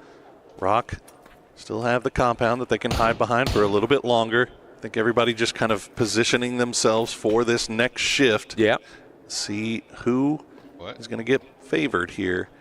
If Rock will have to leave their compound, if Type's going to have to leave his compound, well, everybody's going to have to leave all of their compounds, and we are ending in the open field. We'll see if RBN can find something with that Bolty that might open up just the briefest of windows for Rock here. But they're going to focus on Type first. Gets him very low, but doesn't get the knock. We talk about how games go your way, but you still have to bring them home in the end. Absolutely. This would be a game that if Gen G somehow manages to not win, it's going to hurt them. It's going to be painful to look back at this game because it has Gen G written all over it. It's just going to be a matter of how clean they managed to do this, let alone the push out just before. I think was a great way to set up and increase their odds of winning this game. What is he See, Type has some vehicles on that roadside that he can hide behind that are inside the circle just barely. Can he throw it underneath the truck then maybe it's in? I mean, you got to do what you got to do to survive just a little bit longer. Because he's hoping right now, he's not anticipating to try to get for a win here. He's hoping that he can outlast Rock. Top 2 guaranteed, or at least hoping that that's the case. Unfortunately for him, it's not quite as guaranteed as can be, but as you're saying, for now, no smoke he's inside for it, circle, nothing to work with at all. He can prone under that car, and he will be seen instantly when doing so. But Rock 2 have just used their last pieces of util, and they're not inside the circle either. 8 grenades for Gen G here, so it is, Satachico's got the portable cover, but that's going to go away. He's wide open in the street. Tosi will eat that alive. RBN now the last player left up, and he is alive just as long as the smoke will allow him to be. Type gets spotted. He's going to get down to half HP, but he's just trying to survive longer than RBN, and he goes down. So that's going to be T1 in third, and now the collapse comes, but RBN will just donate himself over to the blue, and Gen G will get our first victory here in the grand finals of Esports World Cup. Didn't have to do much to bring it home, but it's what they did do that secured them the win in the end. The proactive, very early move, similar play to what we saw from All Gamers Global, to cross to military very early on and set up shop, and then here in the end to flex out when they knew they had the space to bring it home. Smiles on their faces. They knew, you know what, this was the easy one, but we got it. We have to win these games because the ones coming up are not gonna be as straightforward. Exactly. Sometimes the excitement comes in different parts of the game. We got a lot of excitement, a lot of action early on in that one. The late game calmed down just a little bit, and Gen G is just fine with that. A win is a win no matter how you get it. 10 points is 10 points, and they will be happy to start off their day like that. Always tricky for the guys on top, wanting to come up to good start. Not everyone able to do so, but now let's go to a break before we head into game number 2. Oh, yeah, great.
patinho. Porra, é essa, mano?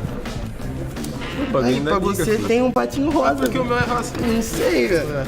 Segura aí, segura aí. Ah, qual foi, mano? Aí, Santinho. Caraca, mané, mas os caras estão lá. Que isso, louco, mano? Caraca, que doideira. Segura aí, Bins. Não, esse aqui. Quem que a gente vai enterrar, mano? Isso daqui é zoeira. Cavar pra enterrar quem?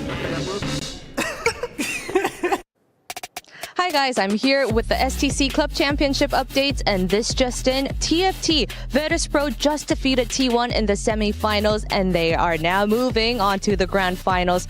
This is Virtus.pro's third finals here at EWC 2025. They haven't had a win yet, and they're currently tied with Team Vitality, who already has a win. Well, they'll be meeting their next opponent, who will be decided today, so we will keep you posted on that. And next up, PUBG. Virtus.pro searched early, and they are here at the finals. We had to let Team Liquid go with the other 7 teams that were eliminated, and PUBG Grand Finals Day 1 has started, so we'll keep you posted with this one as well. Next up, Tekken. Phase 1, 8 players were eliminated and 8 have advanced to Phase 2. Each club, Twisted Minds, Falcons, Team Vitality, and Virtus.pro have one representative in the run, so we have no idea which one is going to go. Well, last but not least, Rocket League. Virtus.pro fell to Carmine Corp, and Team Falcons have managed to edge GK in 5 games. Team Vitality and Twisted Minds have had their comfortable wins, and they'll be meeting tomorrow in the Group D upper bracket. 4 teams have been eliminated and 4 have advanced to the playoffs. So with this in mind, I will keep you guys posted with the STC Club Championship updates. 자, 티원 봐봐. 일반 방패 뛰어나라. 하나 안 보여. 일반 방패가 어르신 거지? 티원 어르신. 티원 봐줘. 부서 킬 먹어야 돼. 방패 기절, 하킬. 하킬 쳐야 돼 무조건. 나이스. 하나 2번이야 그러면. 티원 펑크. 티원 봐줘봐 형. 이거 나 어르신한테 대놓고 찍을게 이거. 티원 4번. 티원은 그 트럭게 4번. 티원 잡으러 간다 얘들아. 잡으러 가야 돼. 트럭티 그대로. 정확히 뺑. 살짝 때려놨어. 정확히 4뺑. 톡 갔어. 티원 끝. 잡으러 갈게 이거. 경박 선수 있겠다. 나 쳐러 갈게. 바로. 나이스. 일라 잘 먹었다 얘들아. GenGH is their name in gold for game number 1 of our grand finals here. It wasn't the most hype of wins, but they were able to control the compound well, stave off any intruders, and get themselves the chicken dinner at the very end. Joining me to talk about this one, Avenger, Godspeed, and Toffees, as we now have GenG doing kind of what they did in that day 1 of their group stage, Toffees. I wouldn't say that they necessarily held their toesies to the flame, but they orchestrated. They've been playing pretty well in terms of how they rotate early, get to a good spot, and they're able to hold it. Like, I can't begrudge you for catching some circles and not getting kills. If it's the first game, you set yourself up, right? I'm sad you didn't get the Clo in there, to be honest. I guess that wasn't a Clo for me. But I mean, to Steve's point, like, yeah, they got the circles, they caught 9, and if you're that team, whether it's GenG, whoever, you're not going to be upset about that. They didn't get many kills, but you know what? Starting off the game with a win is a win's a win. Is a win's a win. The big thing is you have multiple teams that are camping bridges. You're losing so many teams early on, right? And that means you have less teams to contest some of the compounds. They had a greedy split across the road. Usually we see a lot of kind of breaches on that. We see teams kind of sniffing out, okay, this might be a 2-2 split still. We can breach one of the sides. We can take the compound away. Nobody did that. They had tons of space. And yeah, nothing was kind of really contested for them. They were holding everyone off from the high ground too. I think that's a good point. It was a chaotic bridge situation on both sides, right? The Billy Goats Gruff would have understood the morning of the Sonics as well as the Falcons, some of our other teams, as people just kept getting trapped. And because of that, they kept staying for way too long, and it left everything open. Points coming in. It will be 15 points to them, so only the 5 kills along with that victory there. Game start win. Dude, shooting at everything. They came in from the north, and even when we saw that fight conclude between them and T5, they already had 8 kills. So they were just swathing through the north side of this circle late in the blue, and they managed to get so many kills off that. Yeah, such a good game for them here. But again, this is such a curveball game with how military kind of works out. How many teams were already kind of bridge camping and nobody breaching any compound. So it's like there's so much space. Even the kind of twisted rotation on the southern side was also kind of weird with having Toyo. With a split, they left one guy off on the side to, I don't know, for info or what it was for. I'd much rather have seen all 4 Toyo on the high ground. Yeah, they lost Emmy for absolutely free, which was a disaster. They did lose him, but I will say sparks of wonderful, as they did manage to put up a good defense against that next stab, but they were limping. And then so when Twisted Minds comes in, it's just easy for them to sort of clean it out. And then T5 somehow gets this crazy surprise on them from behind. That was a funny little compound. Well, we can keep talking about this game in a moment, but I have the doctor's notes here by Dr. Zulaiman Al-Habib here, and it's hot takes. So we're going to take a little bit of a look through some of these. I've got some interesting ones here. How about yourselves, boys, for the hot takes for this tournament? I'll start with Godspeed. I think that even though Falcons went out very early, they're still going to win this tournament. That's my hot take. I would say it's like boiling hot. It's like medium mild at best. Lukewarm, maybe. That's not even spicy with 2 chilies on it. I can't wait for Avengers, considering it's that. You got chat needs to give these chili ratings so we know exactly how spicy they are. Okay, mine, I will say my hot take is that Tiggleton, the legend, is now the 3rd best player on the Falcons roster. Whoa! Kickstart and Shimsy. Okay. Mr. Avenger? I have a hot take. Oh, not yet. You ready? Okay. I don't think Rock will finish top 5 in finals. You know, that would have that hot. That's contested as well. It would have been the mildest take in history 3 days ago. Now it's a hot take, and that's fast. I think it's a good I think it's fair. It's relevant. It is relevant. I mean, they still did good stuff in this game. Rock still look good. Do I have to do one? Yes. Yeah, you do.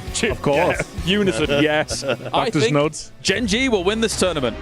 That's way too hot. That's it was smoldering. That's your immune system is cooking hot.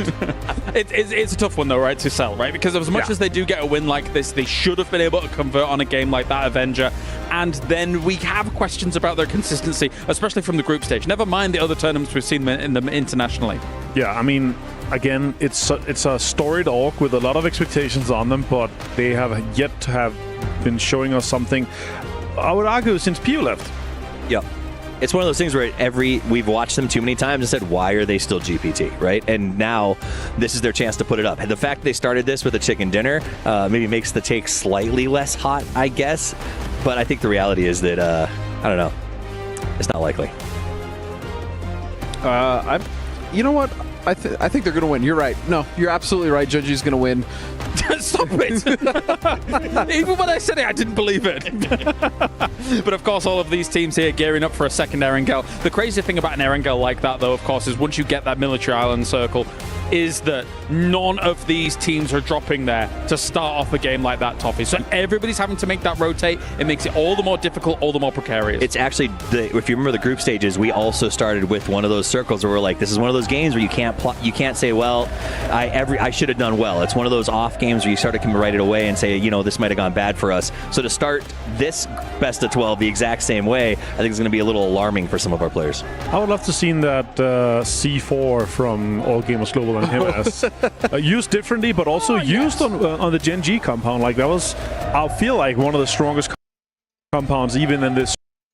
If you've got Himas on your team, why is he the guy you want to using the C4? Maybe give it to someone else and let Himas kind of clean up afterwards. But also to Martin's point, like they used it on Rock's compound. Why not use it on like a Gen G compound? Granted, they were in the south, but yeah, it is a little confusing as well. Like, why not send like Haisaki or Destroy? Sorry, guys. I'll tell you why. I'll tell you why. It probably wasn't discussed. We've seen Himas play. He probably squealed gleefully as he said, "I got something going on here," and just drove it. You know, he just made the play. That's my guess on it. I can agree. So that's like, guys, I'm cooking up something over here. Exactly. I've got a surprise for these boys down in this compound here.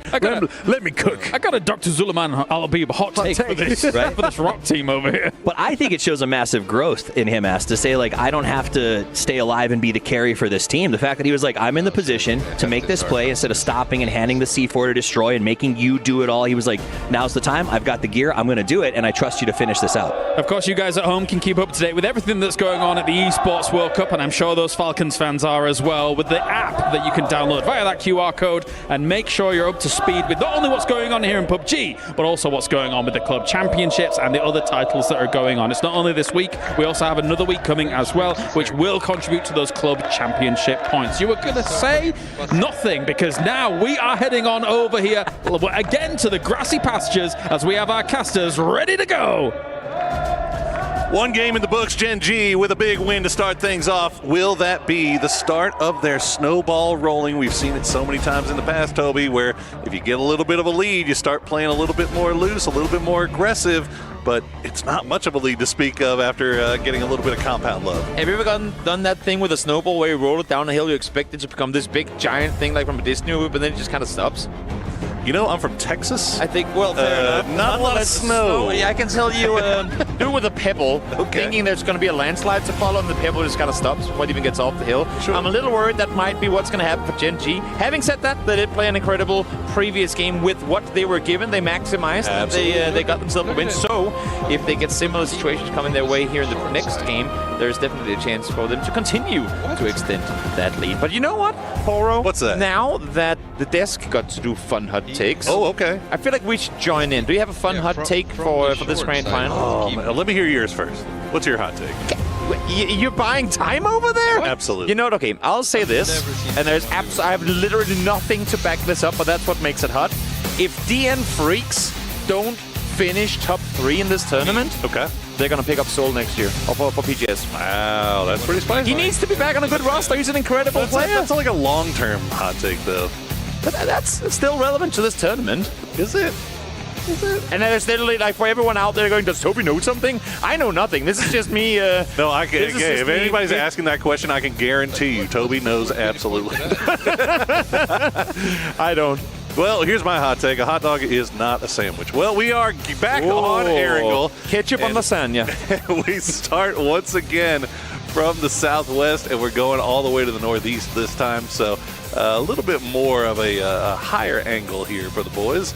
But we'll see how this one plays out. Gen G back once again on that south coast. But I'm really interested in that south coast, Toby, because it was very, very hot, it felt like, in that first game. A lot of teams down there. But this plane maybe making things a little bit cooler. Exactly. I mean, arguably the last plane, I should say, was even better for these teams than what this is, because your Falcons like to go out east. Twisted Minds would go Lipovka and around there, but they too can loot up in the north. I mean, easy for them. They're the last team to leave the plane, so they know that there's going to be no one around them. Having said that, Lou and Type are flying shoulder to shoulder, and actually, as a matter of fact, there are 2 up there. It's both Ian and Type, so Lou, if you're far enough in the air still, by all means, keep on flying, because there's no reason to go down this early over a compound you are outnumbered in.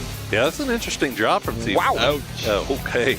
Hard southwest circle, so we'll talk about that in a second. But yeah, that's an interesting drop from T1, because they're a Yasnaya looting team, and they don't usually spread out that much. So interesting to see them do that this time, but it forces Twisted Minds to do exactly what you say, probably play around a little differently around Stalber, but again, going hard southwest, Toby. That is a tough circle. I mean, easy to rotate to, literally just based on the topography, because you have big fields, very straightforward. Like some of the first rotations you're ever introduced to in PUBG would be coming down towards here, over the north side of Pochinki, down towards, underneath Pochinki, over the hills. So it's very straightforward to get here. The issue is, where do you go once you've gotten here? A lot of these compounds are going to be taken by split teams early on. So look to see, I'm looking towards who's outside the circle right now. Look to see some of these teams just pull up on a compound. Some of the more structured teams, like your Navi, your Falcons, even Twisted Minds, if they don't get an E-pickup, to just go in and crash a compound, because they are very sure that it's just going to be 1, maybe 2 guys in each of the buildings. Expendables, CTG, All Gamers Global if they go further east. They're all going to be spread pretty thin early on, so there could be some early confrontations because of it. Speaking of early confrontations, it looked like Delwyn from the Expendables flying a little close to the sun, getting close to Toyo. Got shot at a little bit, but he managed to stay alive. The Expendables still making their way down. The rest of the team actually trying to make their way through their Gatka split and rejoin their front man. I'm happy you called that out, because why is Delvin all the way down there? Was he on his way? Was he on his way to go to Captain's compound and then realized there was one there? No, so he ran into the bottom trio and then had to loop back. So that's what it is. He was maybe trying to stake a claim for the Expendables on that eastern side of Quarry, but unfortunately for him, Toyo already there. So Expendables have to retrack what they want to do as far as their strat goes, and Toyo Capitan, that is not the car you want to be in. Lives if with the you're scare. running through a 4-man, and yeah, he barely gets out of there. Good thing that buggy was going about 100. In his defense, when have we ever seen two players, maybe even three, aggressively play Cat Hill before 4 minutes into the game? I mean, change the game out here insanely early for when teams would normally come up and try and secure this position. So very quick about their looting and quarry up to go here fast and hope they can get some freebies early on. Luckily for Capitan, that was not quite the case. If any team should be feeling confident right now, it's changed the game. 60-plus points in that second day of groups. They are coming in here as hot or hotter than every team in this lobby. But they still got a lot left to prove. They have dropped down. All the way through red zone. Oh, yeah. Oh, yeah. That's the other thing. Am I the only one that gets scared? The red zone? When you drive an entire team straight through a red zone? Look, at a certain point, you just, you just ignore it. Whatever God you pray to, just let them take the wheel and hope that you get through there unscathed. And that is exactly what these guys seem to be doing. Is Petrichor Road going to be the most recent arrival? They'll pass through the fields under the watchful eyes of Toyo. And a few shots actually being sent by Gen G. So Gen G doing a little bit of a 2-2 split between the southern hills, and they've got two in the middle of the field. That is an aggressive split for Gen G, which, they just got that win, so why not play with a little aggression? For sure. They're going to maintain splits early on. I mean, right now Petrichor is scouting for a combat on again. As we were just saying, a lot of teams would be split, but I mean, little does Petrichor know, Rock are set 4-man strong. Change the Game is set 4-man strong. Gen G was split, but they already passed it. I think they're starting to realize this now that, why is everyone grouped up on this southern side of the circle? And Ike's left. Goal. Gets taken down.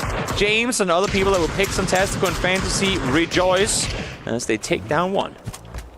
That's a big one, too. Big, definitely. You're going to land a fish. That is not many bigger fish in the lobby than that one. Chewy still stuck out there as well, so it looks like there might... I think he's trying to go for the chip, Yep. And they have Prim. They've got Prim.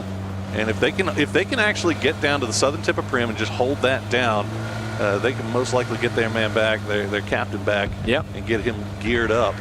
And they can make their way. They'll just have to fight from the south to the north, depending on how the shifts go. And that's actually not that bad of a bit here in this circle. Not at all. And the team you just got shot at from, seeing that there were at least 3 people shooting at you, they were the ones that came out of the south. So well, if they're here now, that means that the south should be free. Prim should be free, and they get a crate, too. Priority loot will probably be taken. They get themselves a crate if they go all the way to the shoreline now as well. But here comes the rest of the teams. And again, you have to imagine that Freaks are pulling up on this because they only see one guy shooting. We were just talking about exactly this. The structured teams wanting to penalize the other teams that dare to split early on in Dark Juice. They're trying to make a run for it, but Tanbu is there on the off angle. I mean, it might be a split for the Expendables, but it's a great split as they are in a perfect position to kind of surround Petrichor. The Freaks right now as they try to hop in the vehicle. Heaven down to 4 HP. Salute had to stop down to heal up, but he's going to go down. Heaven will go down now as well. Salute has nothing but a tree to hide behind, and there you go. Freaks going out in 16th place. Never have I seen a more call an ambulance, but not for me type moment when you have Dark Juice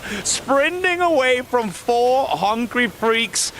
And just like that, I mean, their ability to instantly collapse on that position is almost as if Dark Juice was bait. It's almost as if they wanted someone to pull up on that rock because they had an immediate counterplay. What great execution on that one from our reigning world champions Expendables. So quick about it. I mean, they just were immediately in perfect position. And you worry a little bit sometimes about these wide splits that you see teams take. Like, what's going to happen if a 4-man squad just crashes one side? Will the other 2 be able to come over and support? Well, the Expendables prove right there. They have got this distance, the spacing just perfectly set up here in the center of this zone. Not the first time they've executed that split, seemingly with how quickly they were about it. But the incredible players, we get yet another look at our coaches. Coach Corner. And we have, as we hop back to the game. T1, well, they're chilling. They're not in a hurry. They don't want to make any stupid decisions. They might as well just wait for a bit and see what happens with the circle. They know they're late on the rotation. They know that everything that is circle center is taken already anyway. So might as well just vibe for a bit. In the meantime, AZ will net himself or BRDM, where if we end in the swamps, I'm sure it's going to be a fun vehicle to drive around. Good out of my swamp. Well, yeah, no, T1 after that split looting in Yasnaya, they're going to have Twisted Minds. They know that Twisted Minds is on Stalwart, right? They dropped right on top of them. So they have kind of been slowly making their way in with the blue, and they're stopping down at different spots. And the spots that they're stopping down at make me feel like T1 is trying to see if they can catch Twisted Minds in their rotation. But so far, Twisted in okay, as Ike's left has now rejoined the rest of his squad down in Primorsk. So Petrichor Road back in good graces. Definitely only two teams who are still lacking in the circle is T1 and Twisted Minds. As Falcons just exactly now make their entry to the circle, actually just ahead of where T1 is, so that could potentially be a fight waiting to happen.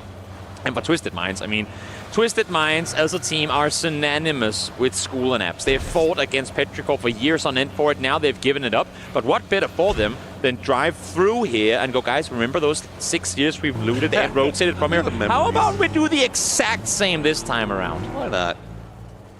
Good memories. Yep. Good times. See overhead as we wait and see how generous our circle pop will be. Not very generous at all. That is still 50% unplayable with water. And all of a sudden, that Primorsk drop, the take for Ike's left and the Petrichor boys looking pretty nice. Yep, not the worst place to be forced to go when you get a Circle 2 pop like this. Of course, Quarry around Primorsk and the forest in between is going to be where the vast majority of teams are going to be forced to set up shop. Na'Vi grouping up to try and backfill Gen G, but not really a whole lot to play inside Circle. They could go up to the bunker up on the hill, cross the street towards the north, but that eastern side of Quarry right now, look at this. No, it's brutal. It is brutal. Cat Hill is going to have at least 4 teams on it, and it's, I mean, happening right about now. And indeed it is. Fluky going to be the first one coming through for Theraton 5, and fortunately enough for him, he gets through and no shots from VP. No. Actually, I think he's the last one. Yep. He's the trailing member. He was the one that was on Erangel, feeding information over to the rest of the team, and that goes a little sideways, but that might have saved his life, showing the underside of the vehicle to all of those guns from Change the Game. He barely getting over the wheel's going to go, and he holds on to it, and he will make his way through. Goodness. Wow. Okay. While this is going on, Ares gets taken by surprise by Hamas. Exactly. I mean, the fight was going to pop up on Cat Hill eventually. CGG spread too thin with so many opponents around them, and somehow, I mean, as we see here, T5 able to group up south side of Quarry. I did not expect them to push through here with so many alive, but goes to show when you're so many on Cat Hill, you can't really commit to shooting at vehicles because someone could be peeking over any time. And here once again back to Falcons we go, with them trying to fend off against T1, not allow them inside this circle. Now Raining just getting away as it looked like the Falcons were heading 3 strong. They were going to try to spot Raining. They heard him come into the dip. Yeah. And then Raining, his spidey senses were tingling, and he got the heck out of there just in the nick of time. So T1 will play a little bit more towards the south, where Na'Vi and Gen G are already on the coastline here. And meanwhile, you can see, okay, another red zone. Why not? It's the 3rd one that T1 is in. I feel like they're feeling a little targeted at this point. Someone just said they're pressing the big red button on them again. Sometimes it just feels like the thing chases you down. It's like it's got a mind of its own. It's like Twister, you know? It should be, if someone hasn't moved for 3 minutes, red zone. That's what you get for sitting still. Well, probably should be sitting still because it would have been knocked. I'm not sure exactly what happened, but he got knocked by himself or maybe fell out of something. Yeah, I'm not sure. It looked like they had a knock earlier and that they were going back to try to maybe get a revive, and may have happened up there. But fortunately enough for the Expendables, they're all by themselves. So that is a quick and easy revive and back on his feet. As we check in on our Falcons fans, they look like they're having a good time watching the game so far here today. Coach's Corner, still a corner, still with coaches. Twisted Minds cannot figure out how they want to enter this zone, though. Yeah, I've seen them. They keep probing down and they retreat back. They want to be circle, edge, and wait for the next one to pop. Of course, this next one is only phase 3, so we're not guaranteed to go away from water. We know we can't be center on water, but we could very much go down full prim. We could go hard east, and for Twisted Minds, it's too dangerous at this point to hard commit to any one side, because you know there's going to be a lot of opponents. You know you're going to have to fight. Might as well take a bit of blue, wait it out, and now you commit. But this is as little water as you can effectively have in a phase 3. This is brutal. It's whatever half beach, half open forest, half water. Whatever rabbit's foot, whatever horseshoe, whatever good luck charm that Rock has brought to this event, I need to figure it out, because it is working very, very well for them. But now they've got to deal with Petrichor Road 17 and possibly Marathon 5 making their way on the beach just to their south. A lot of teams down there, as Na'Vi may be doing a little gatekeeping against Falcons here. And a great example of what we always say, yes, you can get circles all game, but you also got to survive. You also got to take out your opponents. It helps a lot when your opponents run themselves over, no doubt about it, but this is looking grim if you're a Petrichor fan. Down to just one now. Nate's being locked all over. And for 17, you got to go next step. I mean, you're getting shot in the back now by GameStart Win as well. All these Chinese teams battling one another on the shores. They got to push that. Yeah, they knew that there was a lot of knocks, and Petrichor Road, unfortunately for them, that knock from the initial crash that they got onto themselves end up costing them. As now Fantastico, they still have a little bit more utility to throw out in that direction. 7700 will go down to a well-placed grenade, but now it looks like Biel might be the next one. It's bounced just a little bit far there, throwing everything they've got. But unfortunately, they just don't seem to have a lot. And I'm questioning it a little bit, because they know that if they want to play into the late game, they need to have their util available. But you know what? Let's hear from them and hear what they're thinking as they're trying to fend off in this compound. No. Só knock.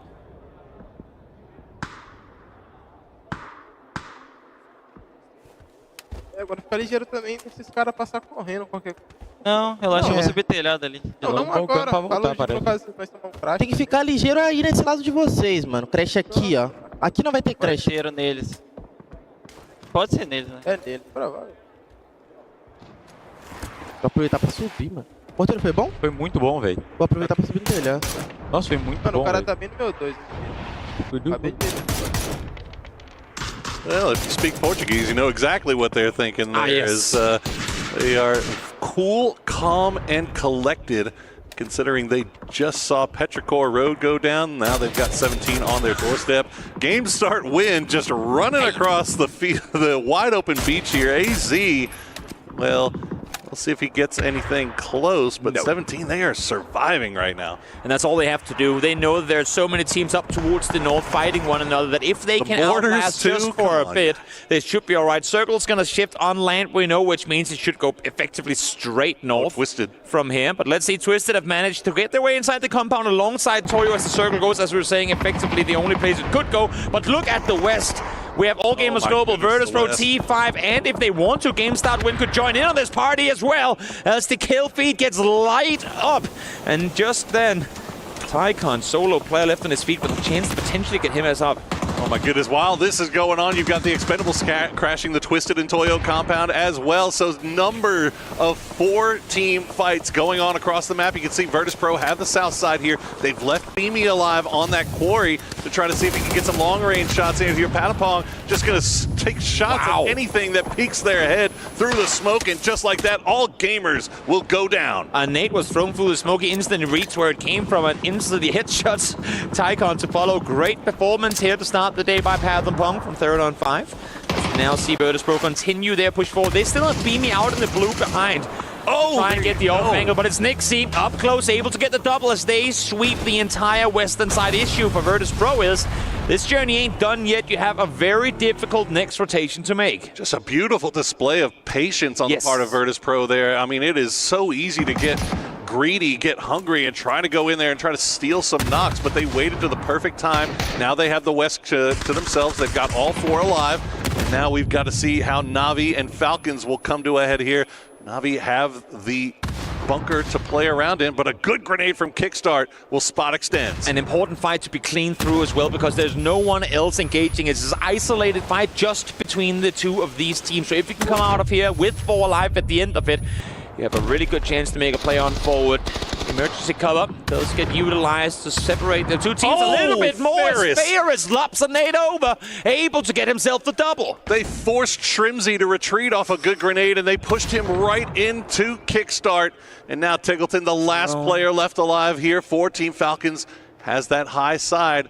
See if they know where he is. They do indeed. The flashes come through. He'll try to spot one out. He gets the spray down, doesn't get the knock. But here's more flashes to follow. Yeah, Tig tried to go for the peak. He's not going to have a nice swing around by Sozid. He had 2 players lined up at that exact second. The flash comes over the top, and now, as we were saying just before, tough rotation to come from Virtus Pro. Corrects the first one to get down on the rocks, down towards the roadside. Here is the team to follow, and they should be all right for now.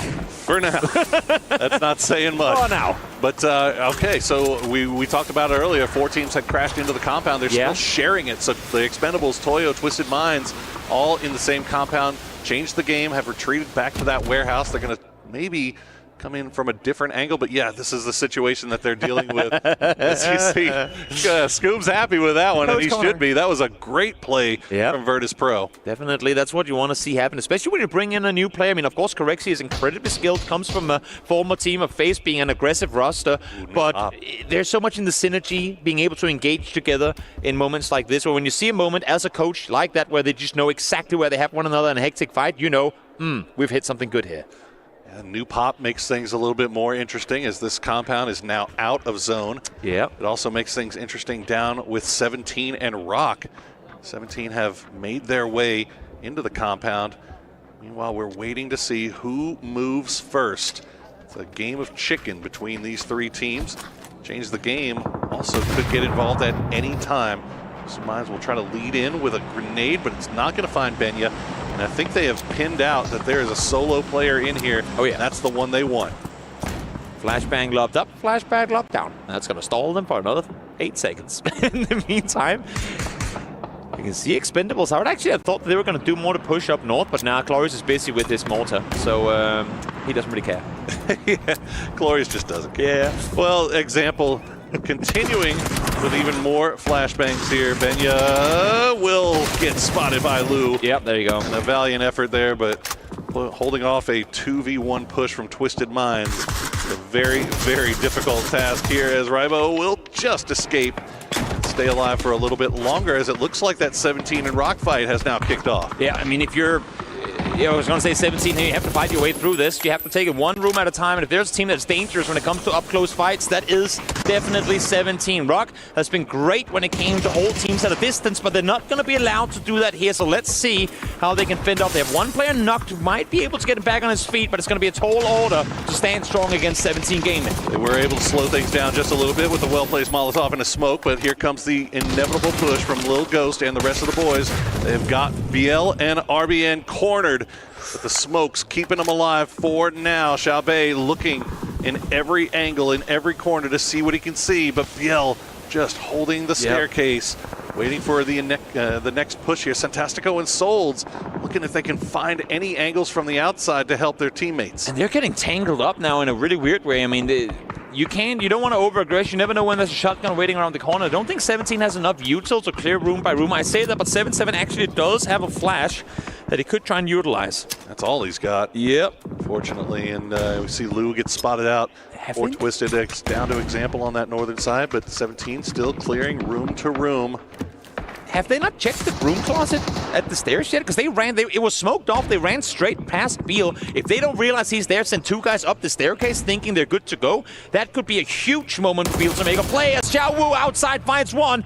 We'll see if he can get the second to push over and help out as well. Able to get him down, but there's Santastico. Able to take one in return. Trades coming through here as we got fights going inside. We got fights going outside. Great spray from Santastico. We'll take down Xiao Wu as now RBN will try to turn his attention towards the get him. RBN Rock Esports. Is that Santastico? Did he just wipe the entire team? He Oh, we got 3 out of 4. RBN with 1. Santastico is just on one right now. Incredible triple kill from Santastico. And again, I mean, I kind of threw it out there saying they're a pretty tough team to go up against. Rock made that look easy. Incredible performance from our LATAM team. Okay, they still got some work cut out for them as they've got to get inside the zone, and now VP in a perfect position to do a little bit of gatekeeping. They've sent Nixie down to look over in that direction. Navi was creeping over towards the west and pulled back towards the east. T1 did a good job on this eastern side of clearing out Gen G. We didn't see it on camera, but they have been right in their backs the entire time. Finally managed to take care of them, and now Navi using that opportunity to make their way down south across the road. They're going to chill in this shack at least for a little while, knowing no one's within a distance to where they can really do all that about it. Fantastical, trying to open up an opportunity for them to cross the road here, but Nixie has snuck up real close. Issue for him is that extends from way across the map, or at least across the circle. Starting to shoot him in the back from Broke. I'm trying to make a play here. Could you please leave me alone? Well, that's going to let Rock know that there's somebody down there too. If they hear those shots coming in that direction, so and they're like, hey, is somebody shooting at you? No, somebody shooting at you? No, they must be shooting at somebody else. And they've figured out that they've got Nixie right on their doorstep. The smokes are coming down as they try to make their way across the wide open field. But the problem for them also is game start win just has this beautiful beachhead, widespread, keeping eyes on everything. And a beautiful BRDM to boot as well. And honestly, that BRDM might be camouflage, because there's some broken ones around, so maybe you don't imagine. Wait, one of them is moving? Watch out, we'll see if that comes into play as AZ. Yeah, they know full well where they have all of Rock. Nixie's going to fall back and regroup with his teammates as they don't have too far to go for the circle, and all Rock can do from here is tank blue, hope to stay alive, but it's phase 6 and it hurts like hell. Yeah, that ain't going to do it. I think Rock might be done for, but what a performance from them here, holding off some of the biggest Chinese teams in the lobby. Yeah. And now VP in a lot of trouble as they've lost to Corexi, the last player left up, as Nixie's going to get flushed out. T1 doing what they can against Navi, but Navi just asserting so much control coming from that eastern side. Definitely. T1 hasn't had to do much outside of the ladder, I should say, fight against Gen G. Now they try to flex out, but there's just nowhere to go for them. Once they leave Ferry Pier proper, coming down the west side, you can see this open slant down towards the beach. Everyone has eyes on. Type, the last player left alive for T1. Navi will lose extends, but they do get the circle. Yeah. And now game start win. We'll have to figure out how they want to get in here. Bielcalmo still up for Rock. Just healing through the blue. Rexy, a little bit of an angle here. A couple of shots into AZ, but he's going to have to move as well. And there you go, won't even get a chance to. Nope. CC108 going to make do with him. Type is going to chill. Hope for top 2 guaranteed. Hey, you know what? Yell picking up another placement point here for Rock. Yep. Just by surviving a little bit longer off of the first aids of his fallen teammates. Exactly. As game start win, will reposition that BRDM. Loot to go with it too. Why not? It was hectic, the kill feed just before, but you'd have to imagine that game start win is aware that there's still a Rock player alive, because it wasn't that hectic. Yeah. Yeah, no, they have one looking back. They do. Okay, and now he's shooting as well. Thank you, Beal, for not making me question game start wins awareness in a hectic moment. But here we go. 3 teams left alive. Navi down to 3. T1 just Type left alive. And all of game start win trying to bring this game home for China, who, I mean, the only region in this tournament that has all their teams in the grand finals. It's been a good showing here to kick things off for them. That'll be good news for all fans of the Chinese teams, as it's been a little bit of a slow start to the year for them.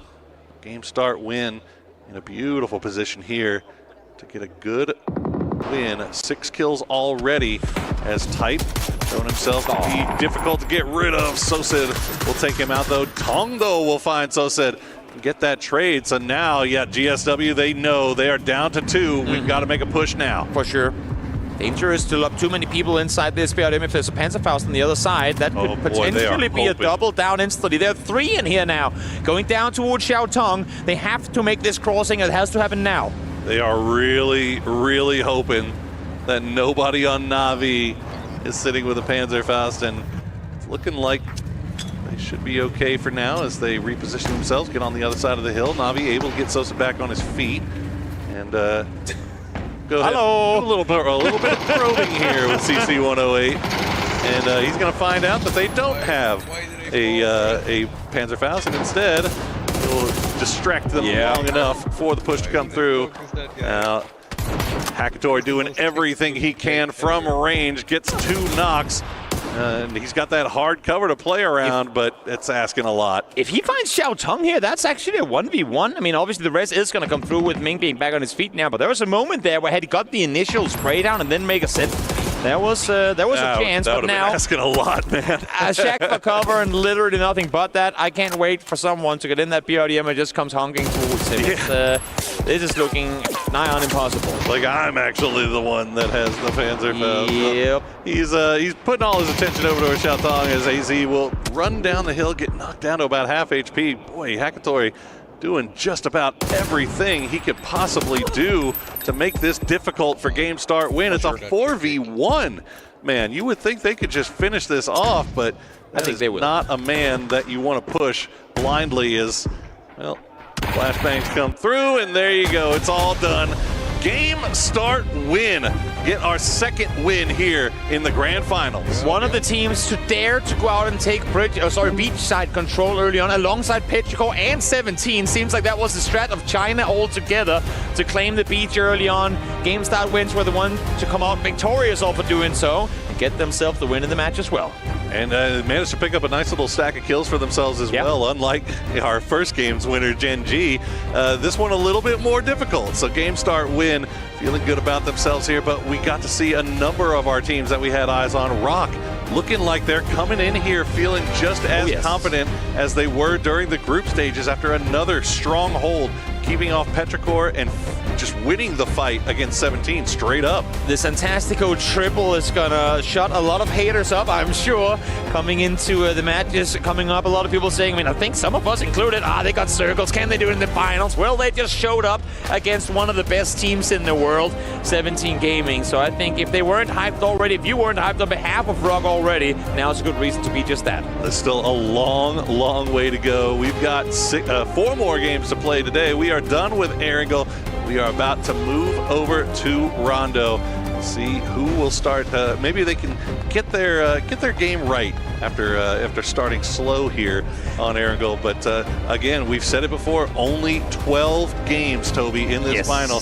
You do not have time to figure things out or start slowly. You need to get going quickly. And let alone the fact that you're asking them to get things under control on Rondo goes to show the difficulty that these guys are faced with.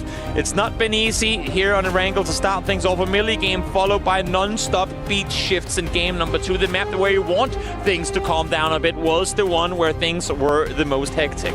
That was definitely a lot of fun there. We don't see the beach get a lot of play too often, but this time around we get to see that in play and all the way to the end as well. So a couple of difficult games to start off the grand final. I gotta say, a military island followed by a hard southwest shift. As we see the Falcons, they've got some work to do. But we are going to throw it over to Barney, who has an interview for us. Game Start Win, kickoff day 1 of the grand finals with 2 top 4 finishes and one of those being a chicken dinner. I've got CC here joining me alongside Lisa as well. CC, let's talk about today because that's exactly how you want to start the day. Start running. You can't really afford to keep your foot off the gas. I want to just ask you, how's the vibe with the team right now? How are you guys feeling coming into day 1 of the grand finals? 好的，那么来到总决赛第一天，你们一开始的表现非常的亮眼啊，从第一把的第4到现在吃下一击，已经来到了第1的位置。那么整体打下来，你们现在队内的整个氛围是如何的呢？队内氛围非常的好，我们都很相信对方，相信队友。Yeah, we have very good team vibe, and we have huge trust in each other. Now, we've spoken about how, we only got 12 maps across the next 2 days. You can't really afford to have that many 0-point games, so then that means that you can't afford to be too aggressive. But then again, you don't want to be too passive because you need points. What's the plan for you guys? 那接下来其实还有很多场的比赛，那其实也不能说出现可能说再有一些没有拿到分的局，但是呢也不能说打得太激进，导致出现一些失误。所以在这种被动和主动之间，你们有没有什么特别偏好的战略选择呢？我们队伍是能主动就主动，就是没圈就换分，我们也是打得很凶的。 Yeah, we will try to be as active as we want, and if we get opportunity to achieve more score, we would of course grab that opportunities. And if we don't have opportunity, we would just try to grab the safest point for us.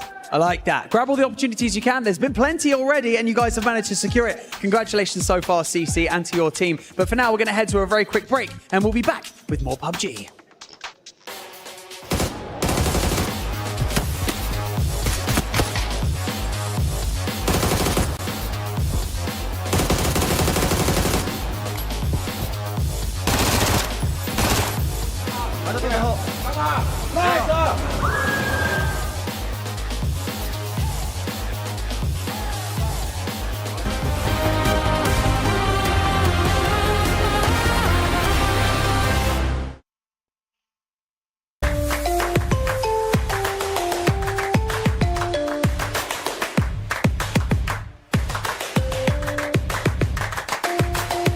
Level up your gaming experience with over 8 billion playlists, only on Spotify, the official audio streaming partner for the 2025 Esports World Cup.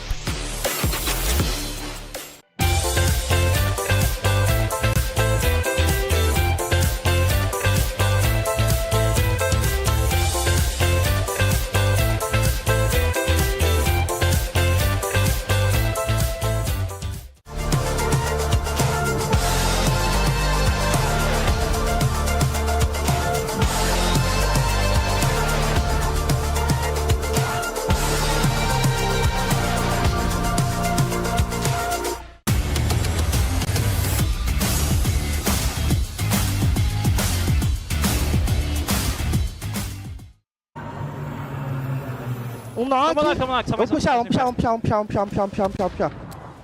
Rouba aqui o... Vamos, Pelo! Он за деревом троечка. Бежит в охоне. Маленькое дерево, берем дерево. Хорош. 一直往你右上爬，还在右上，我脸上。Nice!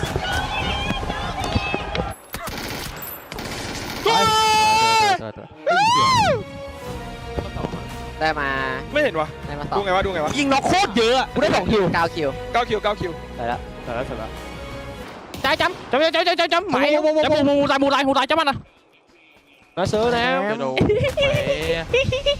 3 mãi luôn đấy được kill nào ạ? Không kill hả? 3 kill. Mấy đấy được kill nào? 3 kill đấy hết rồi. 3 kill còn đó kill nào? I'm just chilling, boys. I'm just gonna walk in, bro. He has 3 seconds time with me. I just flashed. He's tagged on tag. Oh, you push him. Push him. Good job, boys. Nice, well done. That's what we needed, guys. Good job.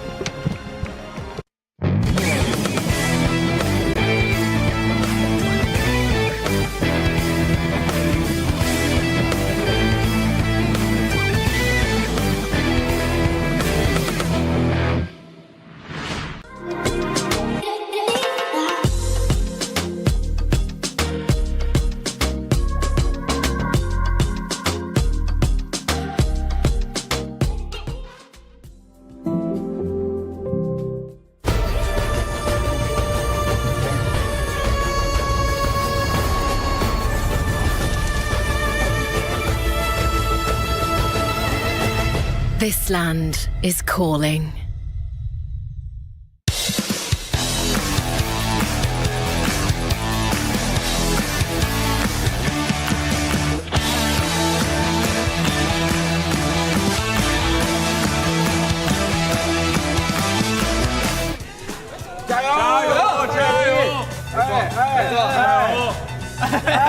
Rồi, 你别他妈找我去了。 大眼睛不会掉下去吧？掉了，大眼睛真的会掉，重新来，加油！我操，打架了，兄弟！兄弟怎么亲上了，兄弟？你的，我的兄弟，他妈亲上了，俩人 out 了。OK， 王冠军，别给他分，别给他分，我意思。流死了。补了。哎，老子他妈直接。没事，天，开战狼车去给他厕所堵了。 他在厕所后，他在厕所后面。我去。别开了，帮我夹在右边就行了，我能给他整死。打了一枪。OK， 一颗蓝圈，有闪。这是我底吗？后面右边弯的，右边我驾驶，右边我驾驶。白了，稳一点。白了，趴掉了。直接过去干他，还在这时候干他 ，nice。 Well, Game Start and Win does exactly what it says on the tin here for game number 2, Erangel down. They get themselves a victory at the Esports World Cup. Avenger, Godspeed, and Toffee's joining me to talk about this one. This is them.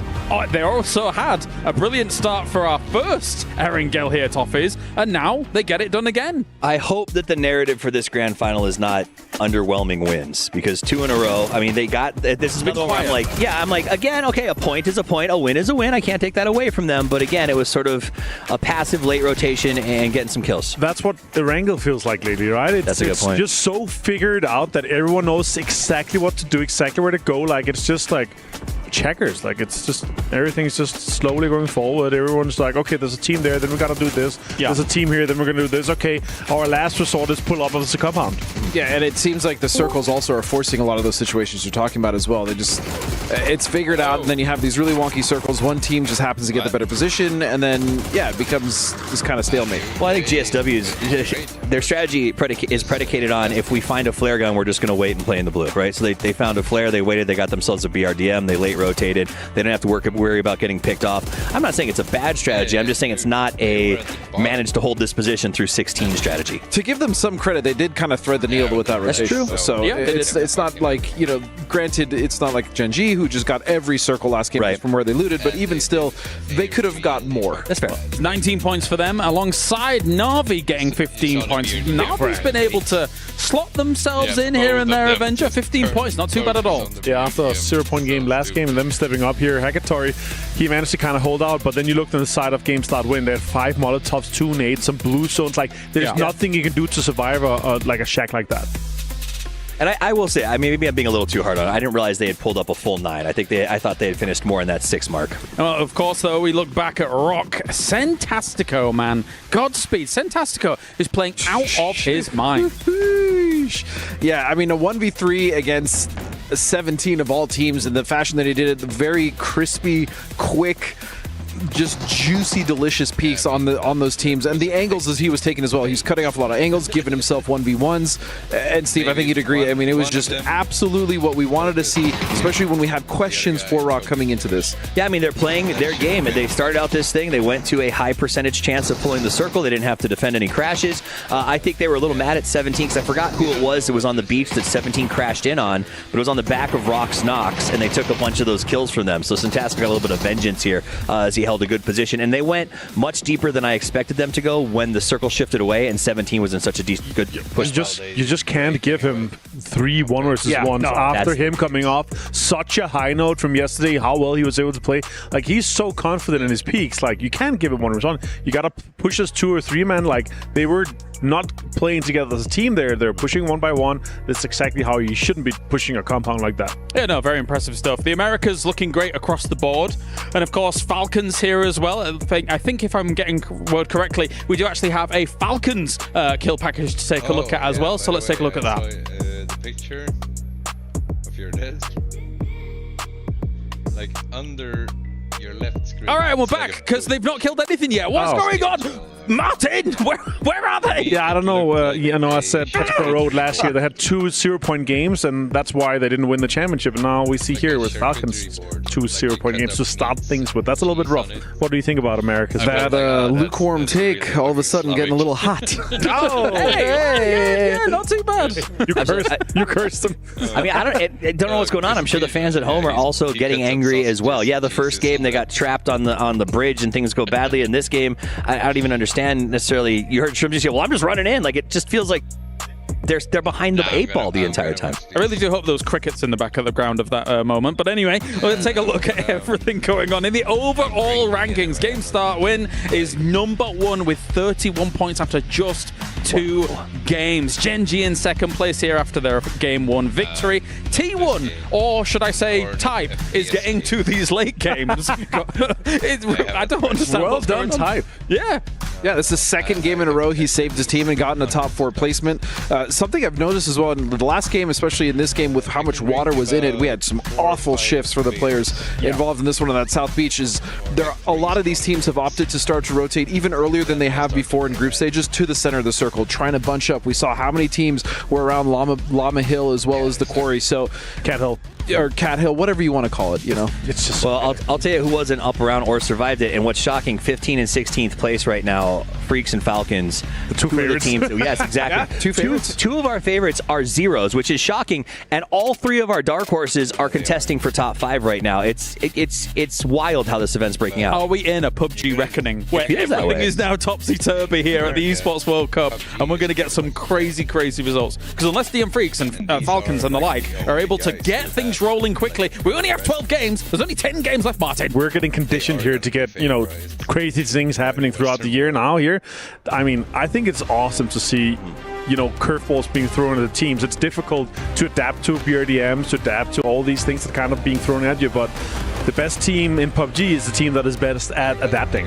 And that's, since the day that PUBG came out, the premise has been adapt, make it work, win any way you can. And I do think there is this reckoning of these up-and-coming teams or teams that you don't expect. Maybe you're not studying as hard, who's just sort of taking a different tactic. And that's working against these sort of old pros. And that's the thing. Like when you look at a player like Type and you see that he is adapting, right? Or these teams that are salvaging the points that they need to in bad games. All right, well, thank you very much, gents. Time to get our wild card maps underway. It is all shaken up here, going into game number 3 of the Grand Finals.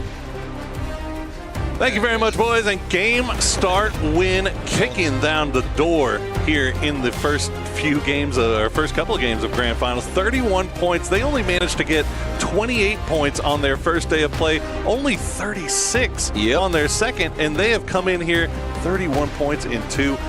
I mean, they can basically do whatever they want right now and feel comfortable. Right now. I mean, it's not going to take long for other teams to start catching up, of course, but no, when you look at that top 4, game start win, Gen.G, T1, Rock Esports. I think a lot of people coming into EWC will be like, haha, you're trolling. But no, this is the case. These teams have really played well. I mean, they can't put it any other way. It's not just been a fluke. It's not just been they had one good game. Let's not talk too much about them, because can they do it again? No, they have been repeatedly putting up good performances, not only here in the finals, but also in the group stages as well. We headed in to game number 3 as we go on over to Rondo. Yeah, Erangel is done.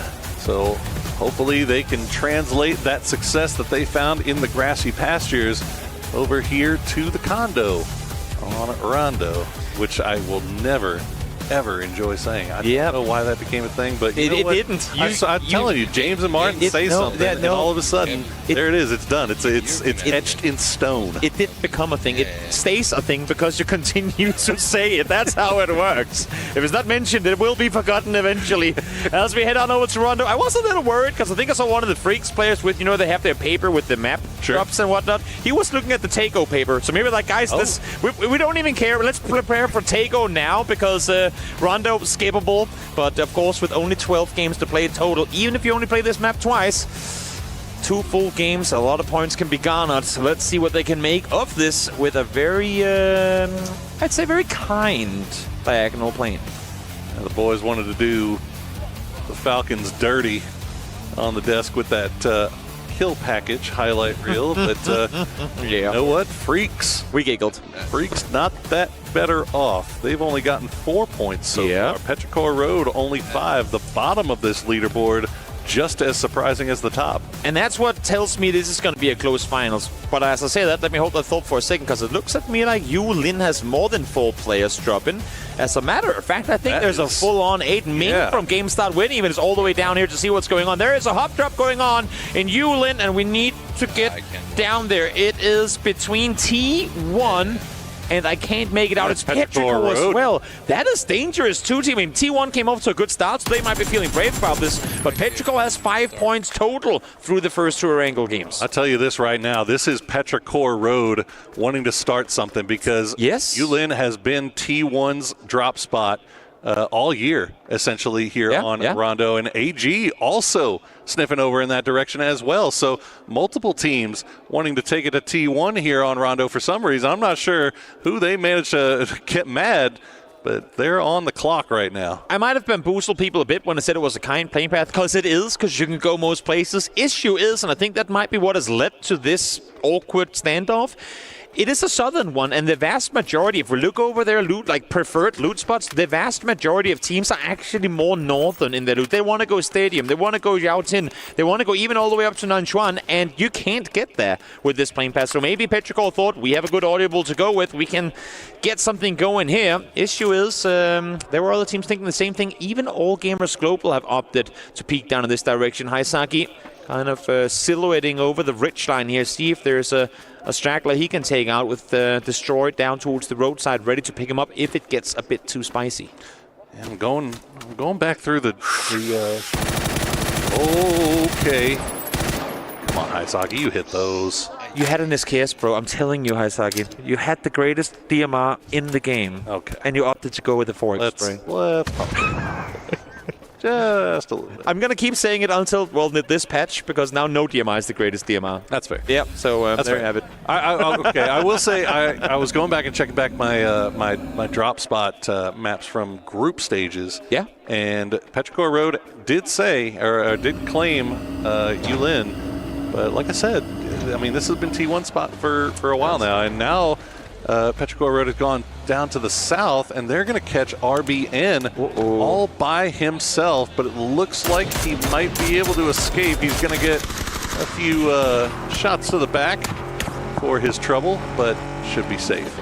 Worst thing for Petrichor in this is not so much that, I mean, they don't get the point, that's what that is, but they don't get the vehicle. They're running right now, trying to make something happen. I mean, one thing we haven't looked at all, as we focus on the southwestern side, is actually the circle. It's swung on up towards the north. It's up towards north of, I should say, Test Track and Neox Factory, excuse me. But a lot of teams are trying to fight for Circle Center right now. Na'Vi, Twisted Minds, change the game, and games that win. And you know what? We add Therodon 5 to that mix as well. So many teams up here. And Batulins is on the very northern edge of the map. So Twisted Minds, they're down to just 3. Yeah, kind of wild.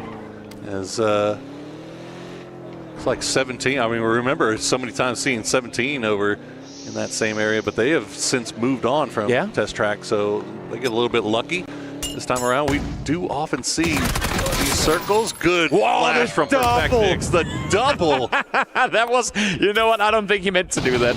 That was a guy peeking behind another guy, and just like that, they're down to 1. Jeez, I don't care what he meant to do. He just absolutely styled on those kids. Yep. As Lou is looking around for the last one, and it looks like CC might be. Oh no, CC's dead. It's down to Xiaotong, who's just running away now. Do you stick around here for a little bit longer? There's no way Twisted's leaving that compound. Exactly. That's a center compound. Batu is still way up off on the north side, doing a little scouting around, but Xiaotong may stick around near here just in case, as there is a revive station nearby. Falcons Tig gonna pick up Kickstart. Do a little loot swap here. It's before they send Kick off into his normal role of being the eyes of the sky. Xiaotong wishes that this was miles outside the circle, because they would then leave, then he can go down and pick up his teammates and get back in the game. But as you're saying, unless if the next circle has, I mean, I think he's going to linker. He's going to stick around with enough distance as if this next circle hard shifts south, he can go over and try and get his teammates back on their feet. He has gone over towards the revive station, but I don't see that he has tried to bring any of his teammates back, so he's going to wrap further north and probably just wait this one out, hope to see the next circles go south. Yeah, there was no way for him to go and get those blue chips. Exactly. So, and as he's actually escaping, Batulins actually spots him, so we may see the kill feed light up here shortly. Rock, they're coming in from the south side after a little brief brush with Disaster with Petrichor Road. They start making their way up, but taking their time, doing their due diligence, and doing a little scouting on their way. Yes, sir. Playing it slow, playing it smart, the way that we know Rock likes to play their game of PUBG, as we now see. Virtus Pro there. What has that glider done to you, BB? But they both drove into it as well. They just wanted to destroy gliders. Not even a smile. Nothing. Nixie already got one. They're like, ain't no one take the. You know what? The most important thing is to control of the air, and they got it with Nixie up high. Exactly. That is definitely one of the things you hear. You want to control the skies. You want to control the seas. Well, if it's down south, it's Virtus Pro territory. Well, it's so far away from the circle as well. Like, who's going to come down and take this glider? Let's keep an eye on this situation, actually. Yeah, T1 had 2 that they sent out off to the west, and they get a little bit close to AG, but no shots were traded. I'm not sure if they saw each other or not, but so far being a little calm, kind neighbors, and AG is going to say, "Well, you know what? You guys have that. Well, we'll go a little bit farther north." Makes perfect sense as well. I mean, they have an area of the map here with the unplayable terrain in and around towards their east, where if the circle comes their way just initially, there's a very good chance it's going to continue to swing towards the west. So smart of all gamers global and just go further north. Doink, doink, doink, doink. I love it. Doink, doink, doink. So much. Should it be a little like bling, bling, bling animation every time you run into a bamboo? You know what? The sound itself is satisfying. It scratches that itch just enough. The crunch of a bamboo falling over. As everyone but 2 teams have made their way inside the circle. Falcons alongside Virtus Pro, the only 2 teams outside, which is only going to be for the next couple of seconds as the circle is coming to a close. 3 players down already, all of course on the side of GameStart Win, who's currently sat in first place. So I mean, we were saying it, they can do whatever they want for a bit. I was like, no, not for very long. And now, even though they have a somewhat decent lead, you'd have to imagine that by the end of this game, that has been mitigated by quite the margin. Indeed. Shatong's still alive, still hanging around, and now AG has made their way through that Twisted Minds split. A few shots being traded there. Nixie conserving his gas, and yep, you can see the situation that AG finds themselves in. As example, getting knocked a little low there. Haisaki. He's flying around. Xiaotong is up here. He's so unlucky. I was like, guys, come on. I'm just trying to lay got low. him. Oh no! Haisaki is just jump scared to within an inch of his life. I thought he was in a glider, but he wasn't. He was on foot, and he runs into Xiaotong. So at least, hey,